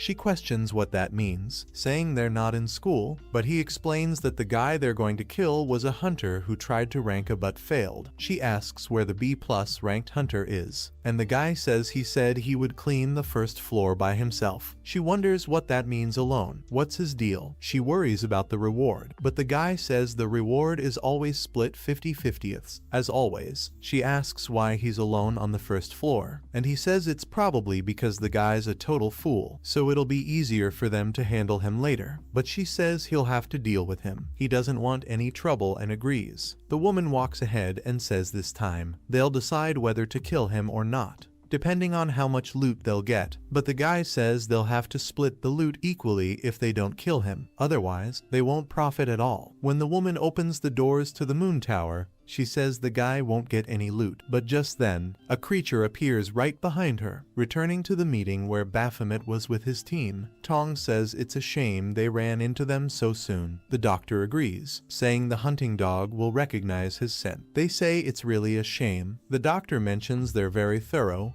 doing background checks before selecting each hunter, and since it's a dog, it will definitely remember the scent. Plus, he already appeared on TV, so they might recognize his face. It would be better if he passed the mission to someone else. But the girl behind them says it's simple, he can just disguise himself and create a new identity. Back at the tower, just as the creature is about to attack the woman, someone kills the creature and says, "We're the hunters joining the group today." This guy introduces himself as Bill and says he'll clear the tower with them today, but it's actually Baphomet in disguise. In another fight against a demonic creature, the protagonist uses a different weapon than usual, a large sword. He strikes the creature, which blocks the attack, but the creature's claws crack from the force. Baphomet then slices the creature in half, drives the sword into another creature's eye, killing it, then slices another one in half vertically, killing it. He continues to kill the creatures until he faces a large one. It throws its tentacles at him, but he easily cuts them off while advancing toward the creature. Meanwhile, the creature barely reacts. At that moment, Baphomet throws his large sword, which embeds itself in the creature's chest. He teleports directly to the sword and uses the Great Flame of Hell, which burns the creature from the inside out. The criminals are stunned, not knowing what to do. A few seconds later, the creature is dead, and Bill turns to his friends, asking, "Why did the ice cream tell a joke?" He says it was to break the ice. The group is left confused, but Bill starts laughing. Back at the meeting, the girl suggests Baphomet should get rid of his middle-aged appearance. They wouldn't recognize him if he acted completely differently. The doctor asks if Baphomet is a good actor, and he responds, "What?" But they say no, it will never work. He can make a bunch of dad jokes, and they'll think he's at least 50. The criminal girl tells the man to stop making jokes because they're not funny. However, her brother says it's fine. He's just trying to lighten the situation and tells Bill to keep making jokes, ignoring her. But Baphomet thinks that he doesn't want to keep telling jokes either. Suddenly, the hunting dog approaches him, and Baphomet asks if he's a hunting dog, saying it's the first time he's seen one. The man replies that hunting dogs like that can live for 70 to 80 years, just like normal people, and they can even eat chocolate, anything that's usually harmful to normal dogs. Baphomet finds this fascinating and asks if he can pet him. The man says it's fine, he's a good dog. But when Baphomet touches the dog feels something strange, and the woman notices it. Back at the guild, the doctor gave Baphomet something specific, a perfume she made just for him. The scent is faint for humans but extremely strong for animals, as if dogs despise it. This is because the smell is false. At that moment, the dog simply dodges Baphomet's hand, and the doctor says that with this, no one will ever discover who he is. The group is confused, wondering why the dog is avoiding him. The man asks, "What's wrong, dog?" Later, Baphomet is carrying out another massacre, but this time, he's even giving the others a chance to kill as well. The guy asks his sister what she thinks. Does she think he can defeat the dog? She says they're not doing anything like that today, but the man insists it's fine since the dog is very strong. She asks what he's trying to say, and he says he has a great idea. Does she want to hear it? On another floor, there's a campfire burning, and Bill asks if they're saying they want him to join their group. The man replies that it's not a big deal, but it would benefit all of them, at least for a while, investing in several towers as a group. After all, clearing this tower is very difficult. He tells his sister that they were planning to go only halfway up and then descend. She confirms the information, and the man continues, saying someone as talented as him is hard to find. He suggests splitting the loot 6-4, with him taking 6. He asks what she thinks about this. The sister begins to recall the plan he had shared, and the man says that he could replace the dog so it doesn't have to kill anyone anymore. What does she think? Wouldn't she prefer this? He knows she hates having the dog do such things. Bill agrees, saying 6-4 is fine. The woman then asks why he doesn't show his face. If they're going to work together, they need a certain level of trust, so there's no reason to hide his face. Baphomet and she stare at each other for a moment, and going back in time, Tong had told Baphomet that this mission wasn't about assassination. He asks if Baphomet remembers what he did with Quart. He needed to approach him as an apprentice to that mentor. Baphomet asks if he needs to know who's behind it all, but Tong says no. He needs to infiltrate their nest. The man tells his sister they're in a bit of a hurry. He feels uncomfortable, but Bill reassures him that it's fine, as his face isn't anything special either. However, she asks what's so shocking about his face. When she says this, she's shocked. The work doesn't show it clearly, but apparently,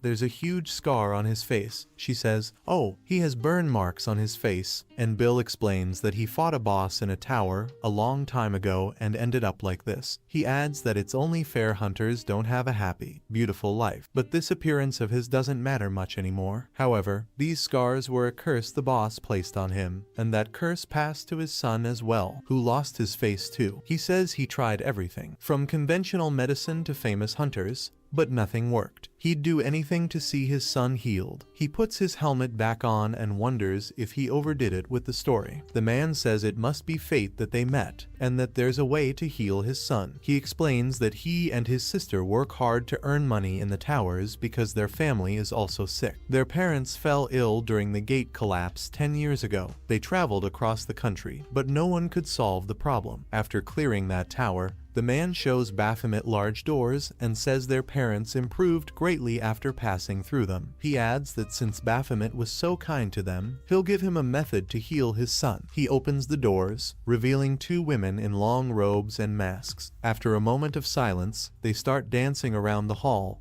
illuminated by a strong light, until something or someone approaches. It's a person who falls in the middle of the dancers, and several people call out to this person, calling him father, asking him to solve their problems. The hooded person doesn't say anything as everyone calls him father. Baphomet chuckles, and the system announces that the main mission has met the conditions to continue. Now, he must eliminate the disciple of lust. The protagonist says, "What a coincidence." At a certain moment, back at their house, Beelzebub explained to Baphomet who the 7 deadly sins were, starting with the first of all the sins. Beelzebub says that Raven was known as the disciple of wrath, and that the leader showed him a vision. He reveals that the people who could kill Raven were 7 individuals, though one was already dead, meaning there are only 6 left. Baphomet realizes that Raven was part of this group, and Beelzebub confirms this. Probably, he guesses that the next ones to appear on Baphomet's path could be pride, sloth, envy, greed, gluttony, or lust. In front of Baphomet stood the disciple of lust, the father. A woman approached with her daughter, a child in a wheelchair suffering from a degenerative disease that was killing her. She asked the father, the leader of the cult, to save her daughter. The father approached her, expressing his sympathy for the child suffering from such a terrible illness at such a young age. He said that he had already accepted that she would die, but the thought of his wife being sad forever terrified him. He reassured the mother, promising to cure her disease with his healing magic. As he cast the spell,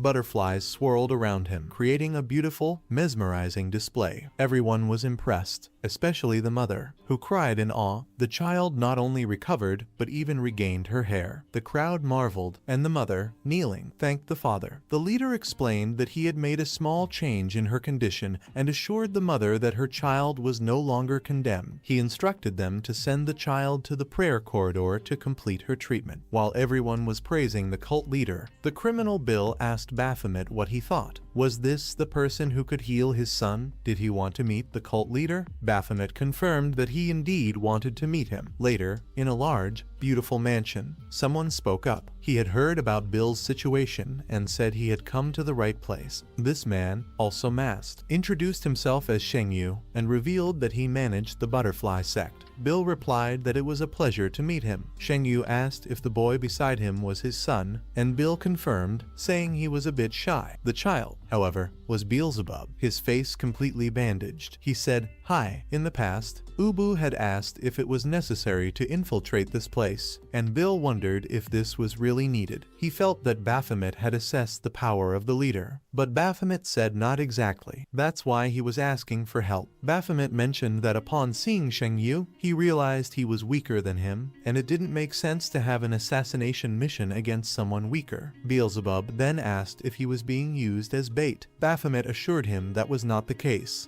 Though Beelzebub's situation was similar, he had lost his powers. He said he was now just a pathetic human. He added that the situation was similar to Baphomet's because he had already died once fighting Raven, but he was resurrected. The reason for his resurrection was that the tower didn't accept him as a true boss, as he was still considered a regular monster. Beelzebub wasn't sure if Baphomet was considered the true boss of the tower after it fell. Baphomet asked where Beelzebub was going with this. If he was trembling with fear over something like this, he should be killed now. This friendly conversation led to Beelzebub being convinced by Baphomet. Shengyu, sensing a mysterious aura from Beelzebub, commented that it seemed like a very powerful curse. Beelzebub, however, thought Baphomet was using his monstrous aura to pretend it was a curse. Shengyu then asked Bill if he was affected too. Bill said he was fine, but Shengyu assured him that they would take care of his son. However, this would require a lot of effort, time, and money. He would also have to participate in monthly prayer ceremonies. If Bill was too busy, there was another, less difficult method for him to try. Shengyu looked at both of them and said that from now on, the child would receive treatment while staying there. They had dormitories, a dining area, and outdoor resting spaces for the sex devotees. Bill's son would stay with them until treatment was complete. Shengyu then called for the teachers, who would help the boy. The teachers approached, inviting Beelzebub to join them, but he became very scared of these women. He turned to Baphomet and hugged him tightly, asking if he would stay with him. Baphomet didn't like this at all and told his little son that he would stay with the teachers, eat well, and go to bed early. He added telepathically, asking if Baphomet wouldn't abandon him. Baphomet responded, saying, "Of course not." Beelzebub then said he would miss his father a lot, but telepathically threatened to curse Baphomet for life if he didn't come back. Baphomet replied, "I'll miss you too, little one," and thought to himself, "I've got this mess figured out." Beelzebub was then taken by the teachers, and Baphomet mused, "Beelzebub, you worked too. I'll never forget you." Shengyu approaches Baphomet and says that they should finish the consultation here, as there are other devotees waiting for treatment. He adds that it was a pleasure, and they will meet again. Baphomet glances at him and agrees, saying that yes, they will meet again. But when Shengyu shakes his hand, Baphomet leans in and whispers something, saying that his hands are so tiny. He says it's good for a fighter, and with long, delicate hands. The girls love it, right? Bill thinks, what is this jerk talking about? He looks clearly frustrated, while Shengyu says nothing more. The criminal says it's time, as she needs to visit her parents, and her brother agrees. They will go together with Bio, but Shengyu calls Hyung Jai. He finally learns the name of one of them, the criminal. Sheng asks if he has a moment for a quick chat, and Hyung Jai says, "Of course." They stay there exchanging words while the two wait outside. The woman tells Bill it's better not to focus too much on this cult, just on his son's treatment, because this place is not ideal to stay in. Meanwhile, Bebu isn't having much luck because the teacher tells him that books aren't allowed here, as they might interfere with the treatment. Bebu asks what he's supposed to do for fun, and the teacher says he can play with his friends. At a large dinner table, there were many children, which felt a bit creepy. The teachers tell the children they have a new friend today and ask them to thank the sect leader for the food. Then, the teachers leave and close the door. A girl asks his name. She's called King Da Kyan, and Bebu, looking at the twins, thinks they don't look human, at least not the teachers. He introduces himself as Jinwoo and says it's a pleasure to meet her. He wonders if they are related to the sect leader. But why is the leader hiding his true power? Babu decides to activate his demonic eyes and investigate the leader's entire residence. But then he notices something that scares him. Why are the children like this? Are they dying? Why do they look like this? Meanwhile, in the prayer corridor, the children's parents are thanking the sect leader for his miracles with their children. They say they will pay this debt of kindness, and they ask if they truly want to repay it. The sect leader responds that they should give their heart and soul to it. The father asks what that means, and the leader says it's simple, heart and soul. Suddenly, these people start to lose control, grabbing each other's faces, hugging, while others collapse in a way I can't describe here. The sect leader starts laughing and removes his mask, saying, "This is a beautiful sight, isn't it? It's not like what I imagined. These people, this is not bad at all. This is humanity's true instinct. It's what brings happiness to their lives. It's a very noble act." Meanwhile, in the central administration room of the Hunter Agency, Baek Sang-jin asks Seogun how Baphomet is doing, the new recruit. Seogun says he's working hard, and the director says Baphomet seems very skilled. He's moved up ranks quickly. The director compliments Seogun's eye for talent, but wonders if Baphomet will change his attitude so suddenly. After all, hunters shouldn't be restrained. They need to use their fishing rod and bait correctly. Back in the car, Seogun is asked how the meeting went, and he replies it was fine. Tong mentions that Baphomet has already entered the base. Seogun says that was fast, but Tong finds it strange that Baphomet is working much more diligently this time. Seogun isn't sure why, but Tong asks how to proceed. Seogun says he will handle it himself. Back with Baphomet disguised as Bill, Mosk BBU says that he is an illusionist and that the entire place is covered by countless illusion. The father of lust is using all his magic to concentrate on these illusions, which is why he seems so weak. He treats people like family, but in reality, the family members are dying. Then the criminal arrives and asks what's wrong with Bill. Meanwhile, BBU says that one of the children died right in front of him. He mentions that the teachers have returned and that he will inform Bill later. The criminal apologizes for keeping him waiting for so long, saying she's been busy, but now they can leave. Bill asks about her brother and the hunting dog, and she says they're visiting relatives. She mentions that dogs aren't allowed in the temple because some people are allergic, but they were given special permission today. She asks if it's okay if it's just the two of them today, and Bill says it's fine. The floors aren't too difficult to navigate, but it'll be annoying if there are too many obstacles in the way. Back at the sect, the teacher tells everyone to congratulate their friend because Da Kyung has finally recovered and can now return to her parents. Everyone claps for her, happy for her recovery. However, Babu, who can see beyond the illusions, thinks this is disgusting. That damn sect leader is playing with the bodies of dead children. And Beelzebub, thinking about it, believes that demons are not so bad after all. The real monsters are humans. Then, Kyung's parents find her, embrace her, and the teachers mention that they made a small celebration. The protagonist, Dak Young, and her mother thank everyone for what they did and ask if they can participate in her farewell party. The parents say yes, of course, and ask how they can help. But Beelzebub was disgusted by what he was seeing. This is because, at that moment, the twin teachers kill the parents, tearing their heads off while the heads roll on the floor with a lot of blood. Beelzebub thinks about what he is going to say, repeating that these bastards are worse than demons. One of the teachers asks, "Can we eat kids?" But then, one of the teachers turns around, stretches her long snake-like neck towards Beelzebub, and asks why he isn't smiling. It seems like he can see something. Meanwhile, in a tower that looked like a dungeon, Criminala and Bill are fighting creatures. This time, Criminala managed to handle some of them on her own, but looking at Bill, he had already dealt with the largest creature on the floor easily. She says that only 2 more floors remain,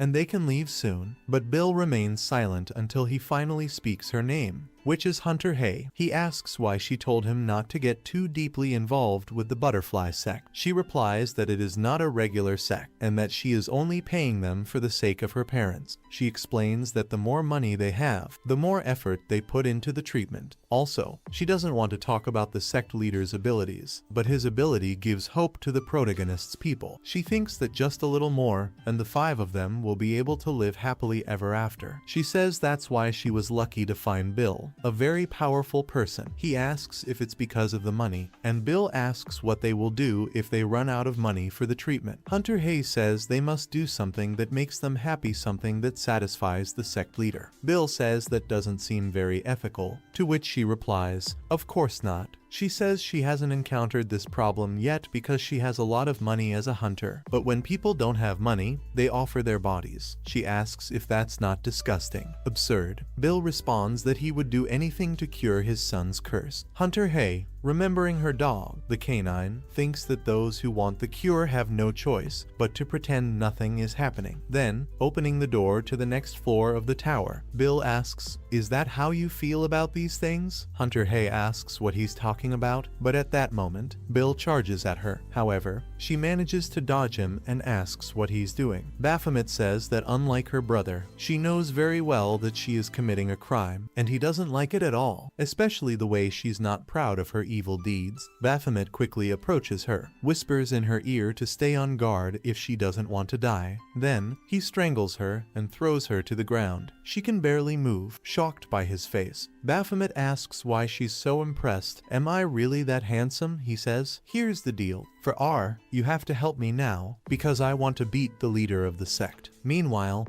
Hyang-ja, the canine, and their parents are visiting. They ask the dog how he's doing, if he missed them, and the mother tells him to come to her. The canine thinks about his parents, and then he starts to cry. Hyang-ja says that he missed them too, even though he's crying. The canine says that his mom and dad are already dead, they're gone. Hyang-ja asks why he's acting so guarded. The canine says that this man deceived them, and the masked figure agrees, saying that a hunting dog is hard to deceive with illusions. Hyang-ja asks the leader of the sect what's going on, but the leader explains that this is all happening because he brought his hunting dog here and can't let the dog ruin his plans. He's already gotten everything he wanted from them. At that moment, the canine transforms, but the father says they are no longer needed. He summons his magic, blinding everyone from those butterflies. Hunter Hay takes form, the one the canine obeyed, but it was actually the father commanding him to bite Hyang-ja. In that instant, the canine bites and kills him. Hyang-ja, of course, is shocked, wondering why the canine did this. Meanwhile, the father laughs, saying the dog is much ruder than he thought. Then, the snake approaches the father, transforms into one of the teachers, and whispers in his ear. He responds, "Ah, they've prepared a surprise. This is going to be interesting." He laughs again. Meanwhile, the canine's mind is lost in the illusions,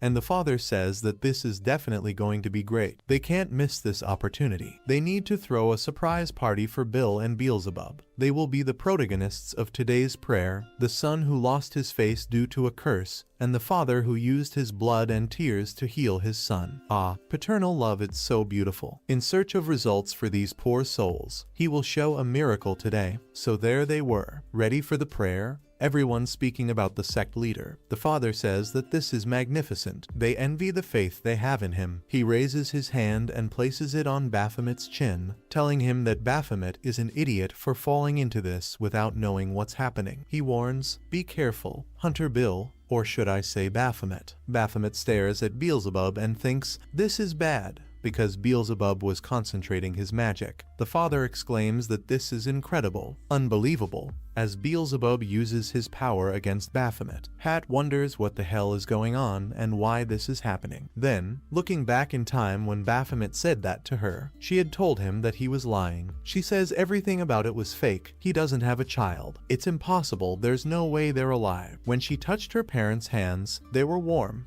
and they smiled. She realized it was all fake. Baphomet then asks if she has ever seen her parents outside of that place. He tells her that the visits probably always happened in the same room, and R wonders if everything she did was in vain. Baphomet confirms it, saying that the visit that happened so suddenly was probably to deal with her hunting dog, because a hunting dog can recognize the illusions created inside there. By this point, they must have already killed her brother as well. At this moment, R collapses from sadness. Baphomet says he's here under government orders, so if something bad happens, it won't be good. This needs to stay under wraps. That's why he wants her help, and it's going to be a great opportunity for her to take revenge. Hat is furious. Meanwhile, Beelzebub uses his void magic, creating void spheres as if they were black holes. engulfing the space and trapping Baphomet in the infinite hell. Baphomet finds himself in outer space, and soon something hits him in the face. More of these beams try to strike him, but he dodges all of them. One hits his mask, but he manages to avoid most of the attacks. On the outside, Beelzebub remains silent. He raises his hand and remembers something the day he sat on his throne. Beelzebub thinks, "I'm sure I got out of this tower. Why am I back here again?" Then Baphomet speaks, saying, "Finally, I've arrived. Why are there so many stairs here?" Beelzebub asks why Baphomet has returned to his demonic form. Beelzebub wonders, wait, is this a regression? Did he go back in time like in the mangas? Then he starts laughing, realizing that Baphomet has regained his body and magic. He says he won't give Baphomet a chance this time and will return everything Baphomet did to him. This feeling is what's motivating Beelzebub in the present, which is why he's attacking with everything he's got in the infinite hell. But then, Baphomet opens his inventory, causing the infinite hell to crack and break apart completely. Everyone is impressed, but the father remains silent. Baphomet steps out with his spear, a determined look in his eyes, and the father comments that this is his true face. Baphomet charges toward Beelzebub, who shields himself with a wall of ice and uses a hail of ice that cuts through Baphomet's skin. However, Baphomet spins his spear and dodges all the ice shards. The largest one shatters at the tip of his spear. While Baphomet dodges everything with his spear, Beelzebub tries everything to defeat him, throwing lightning and rocks. He wonders why Baphomet isn't dying, why he's blocking and dodging everything. Beelzebub realizes that he's also seeing this in the illusion, and Baphomet from the illusion is wiping the floor with him. Beelzebub thinks that even after regressing in time, Baphomet remains Baphomet. He thought he knew everything about him, but now he realizes that he will have to pressure him from the start and says that he will defeat him. Beelzebub uses the final magic of space vision. The magic flows throughout the space, and he activates the extinction of the sanctuary floating hell. All the summoned soldiers declare that they will fight for Beelzebub and charge at Baphomet. Beelzebub just wants Baphomet to die. But Baphomet focuses and asks Beelzebub, why did the ice cream die? Beelzebub freezes, and the soldiers, too, are confused. Baphomet asks again, why did the ice cream die? Beelzebub suddenly remembers the ice cream and says, it was a trap. But the strategy failed. Baphomet asks, what's your situation now? Beelzebub replies, I'm locked in the storage room. It seems they're discussing whether to kill me or let me live. Baphomet tells Beelzebub that it's better for him to run for now. When they discover Beelzebub's true identity, they will come after him. But Baphomet says that it doesn't matter much. In fact, they will take this chance to use Beelzebub,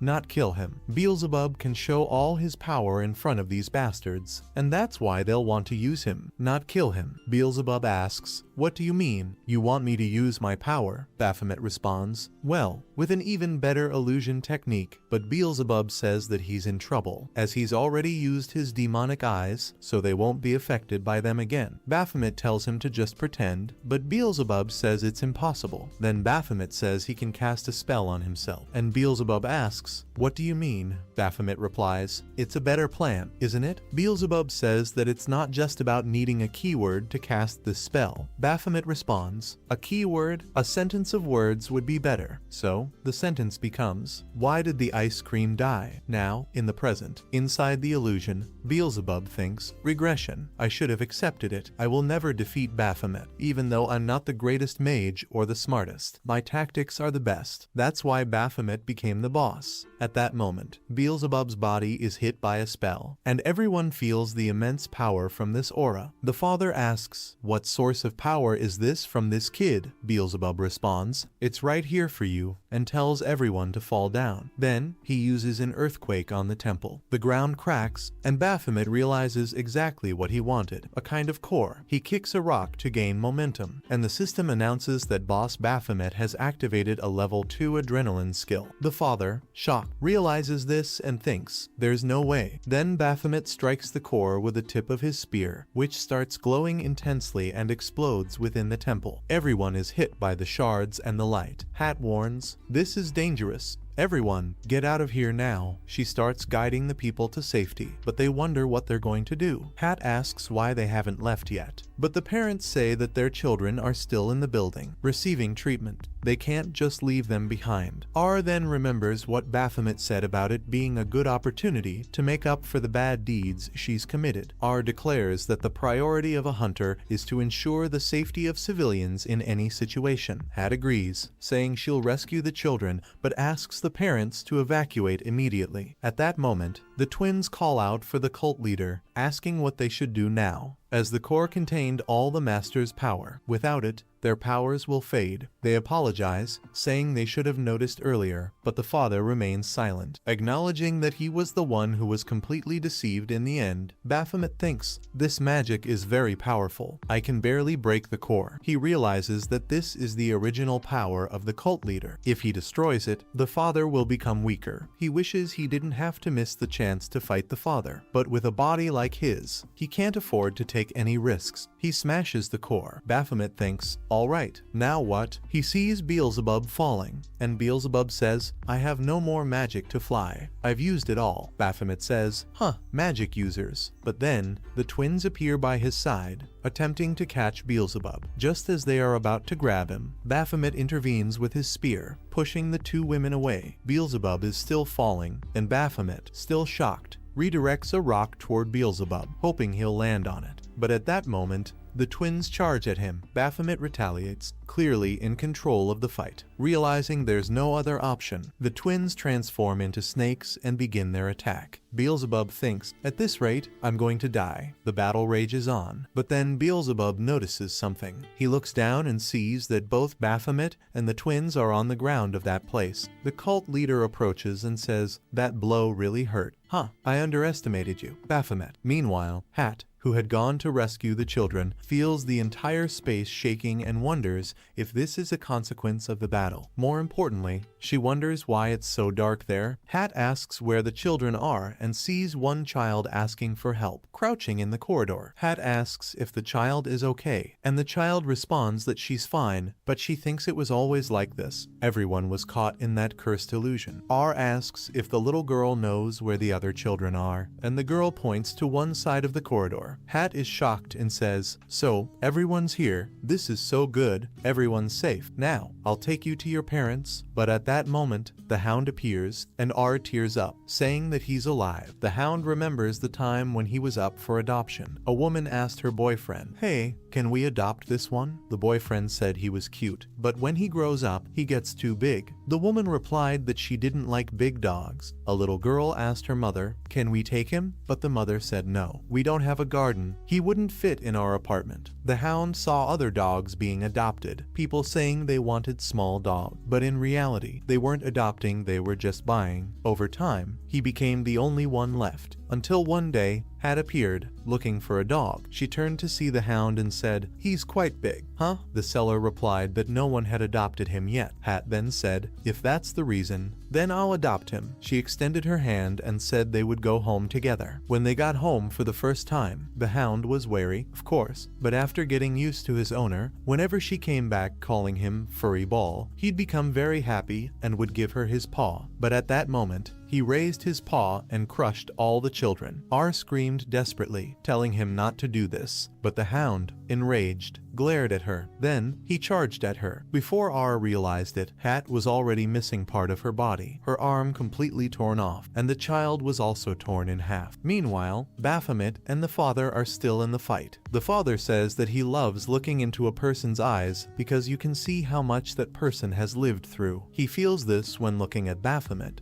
and says that Baphomet is not here for justice. It's not because of his eyes, he's just insane. Baphomet, in turn, questions who the father thinks he is, calling him a mad exhibitionist, a psychotic fool. But the father responds that he only desires something noble. Baphomet scoffs and retorts, "A pathetic, disgusting person like you talking about something noble. Even a dog would laugh at this joke." The father challenges Baphomet to silence him, but Baphomet says, "No, I'm going to rip your mouth off." He mocks the disgusting sins the father committed in front of him, saying that Baphomet's sins are far more forgivable than the father's. If the father wants, he can show them now. As Baphomet prepares to attack, The father stands still, and suddenly the hound transforms before him, ready to protect the cult leader. Baphomet says, "You've shown up." At the same time, R, in a critical condition and almost dying, begs Baphomet to kill the hound. She admits that her greed has caused many people to die, and now it's time to resolve everything. She asks Baphomet to kill the hound so that he no longer has to suffer and can be freed from this. The hound then attacks with his massive paw, but Baphomet manages to dodge. He quickly adjusts his position and prepares his spear. He continues dodging the hound's rapid strikes until he nearly gets hit by one of the massive rocks the hound hurls at him. Baphomet punches it away to defend himself, but behind the rock, the hound waits, baring his massive fangs. As the hound tries to bite Baphomet, the latter loses sight of him and looks up, confused, only to see the hound above him. Baphomet then plunges his spear deep into the hound's back, but the hound uses his dark shield skill, and before Baphomet knows it, he's struck by thorn-like attacks and armor made of spikes. Baphomet manages to dodge and break the spikes, but he's caught off guard by the hound's claws, and his spear begins to crack. He remembers the receptionist warning him that if the weapon broke again, he'd have to pay for it. He mutters, "Not again." This time, the hound throws Baphomet so far that he crashes through 1, 2, 3 walls. Beelzebub, watching, asks if Baphomet is okay, but then the twins try to catch Beelzebub, only for a massive explosion to occur. The explosion happens because Beelzebub was rescued by his soldiers. They ask if their lord is okay, but Beelzebub says he used up too much power summoning them. He asks them to take him to a safe place. The soldiers ask if he's abandoning Baphomet, but Beelzebub replies that Baphomet knows how to take care of himself. He always survives. He says this so loudly that he passes out in the arms of one of his soldiers. The soldiers panic, calling out, "Lord Beelzebub, please, you're alive." They promise to take him to a safe place. Meanwhile, the father continues to watch the massive hole the hound made. In the depths, the hound is walking toward Baphomet. An illusion of R continues to appear beside Baphomet, telling him that what he's doing is for them to live together. Doesn't he understand? He needs to kill. The hound then strikes Baphomet, but Baphomet retaliates with a powerful punch to the hound's chest, sending him flying. The hound rises, and Baphomet says that instead of using weapons, he'll settle this with his fists. He assumes a boxing stance and declares, "Let's do this." When the hound opens his enormous mouth to devour Baphomet, Baphomet punches him right in the teeth, and it seems like the dog can't handle the pressure. Baphomet continues to punch him an uppercut to the chin, a punch to the head, and a blow to the chest. Baphomet stays focused on landing punch after punch on the hound's face, even though the hound can barely retaliate. As the hound takes each hit, he hears the words he needed to hear. "You need to die so you don't suffer anymore." A great light then erupts from the hound, but as Baphomet steps on the ground,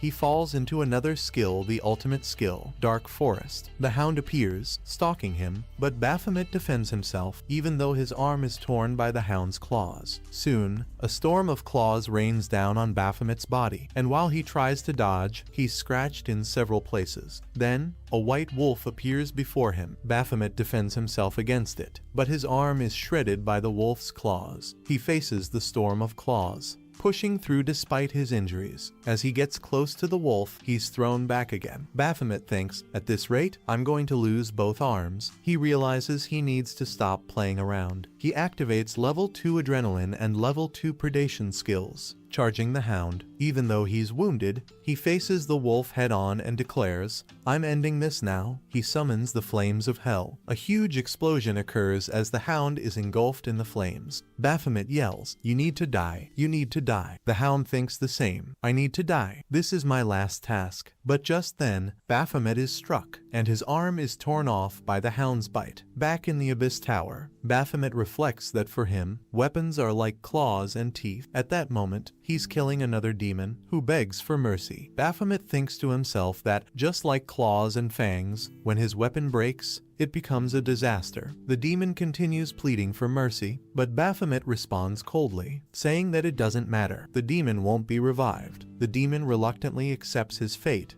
and Baphomet kills him. Baphomet then realizes how foolish it is to believe that having a high-quality weapon is necessary for a good fight. Just then, he's interrupted by a voice asking why these memories are resurfacing so suddenly. Baphomet recognizes it as the Raven's ability and wonders why this creature isn't dying. He thinks to himself that if this doesn't work, he's doomed. Then he remembers the moment when he was almost torn in half by the hound's jaws and recalls Beelzebub's words, "You could really die for real this time." Baphomet questions if he really is going to die and wonders if he truly needs better equipment. Then, he remembers Raven's piercing eyes and his blade, which stirs something inside him. Just as the hound is about to finish him off, Baphomet finds the strength to escape. With his legs, he manages to pry open the hound's jaws and kick himself free. Despite losing his arm, Baphomet opens his inventory. He realizes that for all this time, he had been relying on Raven's abilities, but Raven had used that weapon against him. To his surprise, Raven's weapon appears in his inventory. Baphomet thinks to himself, this weapon Raven fought with it at his peak. If that fool used it, it must be of high quality. It's a lot different from the weapons Baphomet has been using up until now. But there's a problem. The weapon is locked. As Baphomet dodges the hound's attacks, he desperately tries to equip the weapon, but the system keeps blocking it, stating, "This weapon is locked." Frustrated, Baphomet keeps trying to unlock it, but the hound rushes at him. The two are now locked in a fierce standoff, both severely wounded. Baphomet says, "If I die, this damn dog will have problems too." Just then, a new blade materializes in front of him, breaking free from its restraints and interrupting the battle. The blade asks, "Are you provoking me?" As expected, Baphomet is much more interesting. The blade introduces itself as the weapon of ego, but says that it's too early for Baphomet to use it. Baphomet is confused and asks, "Weapon of ego?" Meanwhile, the goddess is casually sitting on her sofa, eating popcorn. She says, "I only did this for you, so I won't be called stingy." The weapon of ego then explains that it is a magical sword that changes form based on the user's desires, and it's still assessing whether Baphomet is capable of wielding it. Baphomet asks what form it can take, and the weapon of ego asks him what he wants it to be. Baphomet responds, "I don't care about the form, I just want it to be big and strong." At that moment, the hound's paw strikes Baphomet directly, but Baphomet dodges and uses his newly acquired weapon, powered by demonic energy. His Master of Arms passive skill at level 3 activates,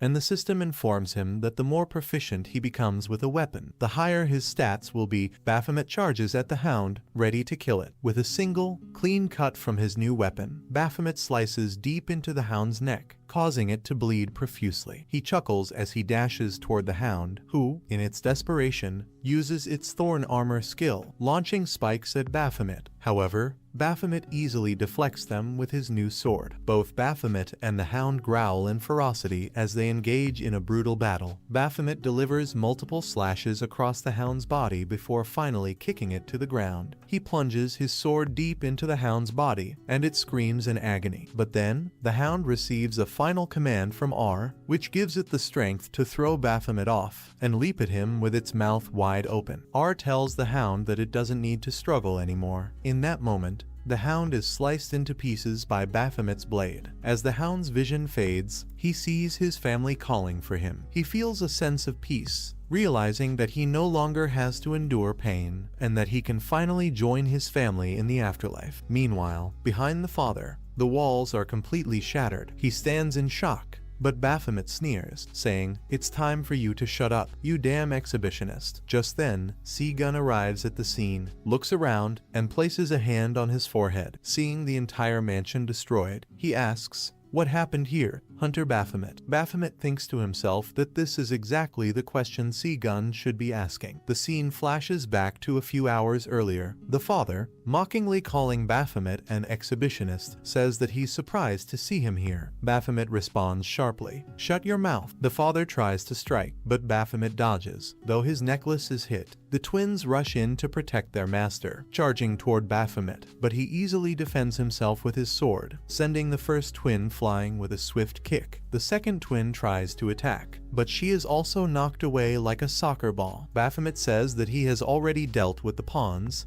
and now it's time to take care of the king. The father was clearly worried and exhausted. Soon, Baphomet charges and makes a vertical cut, slicing him in half, but he disintegrates into butterflies. It was just an illusion. Then, 2 copies of the father appear behind Baphomet, and soon more copies materialize, totaling 8, creating a magical circle around them. The father says that Baphomet isn't so bad, and he adds that if they had met earlier, they could have had more fun, but it's a shame they can only have fun like this today. Then, with all the clones using that magic, the spell begins to hit Baphomet. However, one of the father's clones appears in front of him, and they start to surround Baphomet, asking if they can leave everything behind and have fun. They can end this horrible and dreadful fight, or perhaps it's his appearance that's the problem. So, he changes to a female form and asks if this is better, but Baphomet tells him to stop with this nonsense. Then, the father's clones begin to circle Baphomet, trying to hit him, saying his reaction was very cute. Baphomet says it's truly a waste. Doesn't he prefer to have fun rather than staying in this bloody, terrible fight? The father offers him a special opportunity to make him his slave. Upon hearing this, Baphomet tells him to shut up and strikes the real father, who is shocked and spits blood. He wonders how Baphomet found his true body. Could it be that he was detected by his senses? Then the father's head is split in half, and the bodies of the twin daughters on the ground react, turning back into snakes. They charge at Baphomet,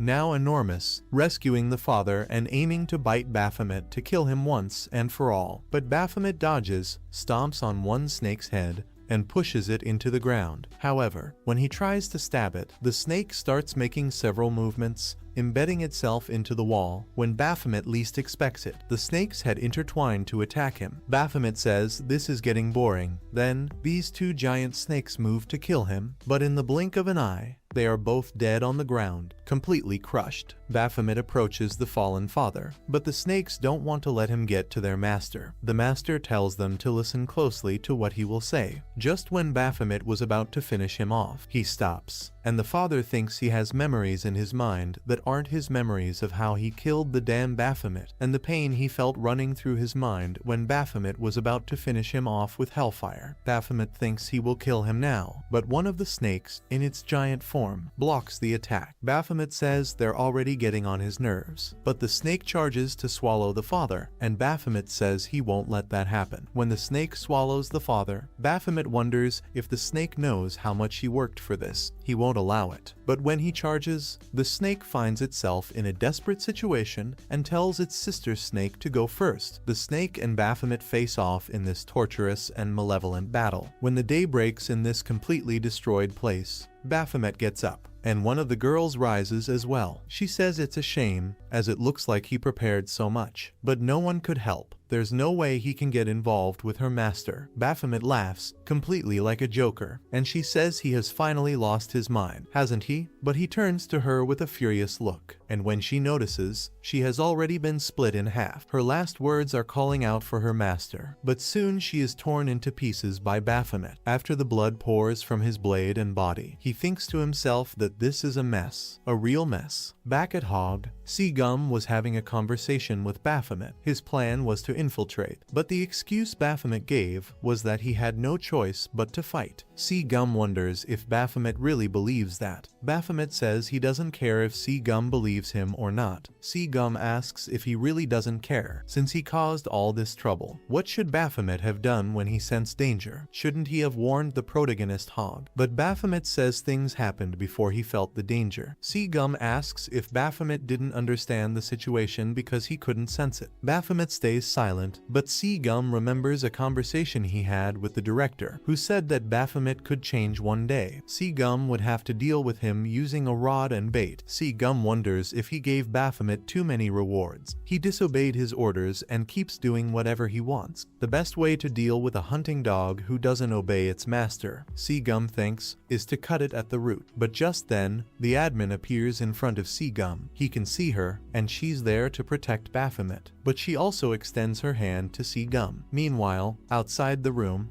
the doctor and her assistant are demanding to open the door. Tong says that the interrogation and investigation are ongoing, and no one can enter, but the doctor says she's involved. The patient inside hasn't fully recovered yet. no matter how good a hunter's regenerative ability is, he is still badly wounded and weakened. Number 302 is a member of her guild, and she can't let Hog carry a member of hers around whenever he wants. Tong says that, as far as he remembers, it was Gum who placed him in her guild, and the doctor looks at him intently, asking if this is how he plans to handle things. She warns that this will be all over the news if he doesn't open the door, and she'll make a scene and even show her breasts. At that moment, she enters the room and says, "Big Sis is here," but when she faces the scene, Gum is on the floor, completely terrified. He says he saw a ghost. Later, talking to the doctor, Gum explains that he encountered the spirit of the system. The doctor asks if that's the story circulating among the hunters. Those rumors,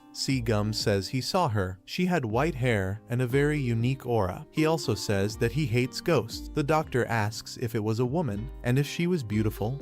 Gum says he wasn't thinking about that. But yes, she seemed beautiful. The doctor then asks, "More beautiful than me?" And Gum says that's not the point. Gum also mentions that he saw that red system screen the doctor had mentioned before. She asks if the system screen threatened him too, and Gum replies that it wasn't exactly a threat. The system told him not to kill Baphomet because it would hurt him as well. The system also said that Baphomet will fulfill both Gum's and the doctor's dreams. Gum wonders how she knew his true intentions. The doctor says if it wasn't a threat, then why did he stop speaking? He says he felt pressured, but the doctor insists that nothing she said to him has changed. There's definitely something special about Baphomet. When Gum gets home to meet Beelzebub, Beelzebub says the treatment went well, and Gum's arm is healed. He says he's already done everything at home, cleaned, washed the dishes, and now wants to check things, but Baphomet walks past in silence. Beelzebub says there was no other choice. Baphomet was going to die, with no magical power left to help him, but Baphomet tells him to shut up. Then, suddenly, a laugh echoes through the room, saying it's time to appear. It was the Blade of Ego. She says she still has an issue to resolve with Baphomet. The Blade of Ego says she granted him temporary permission, but he still needs to pass the test. He must show everything he has. At that moment, he grabs the Blade of Ego. She asks what he's doing, and Baphomet spins her around, takes a magnifying glass, and holds it under the sun to heat her. She says it's hot. Then, he places it in ice, and she says it's cold. Finally, he starts to use a blowtorch on the sword. She says it hurts so much and begs him to stop.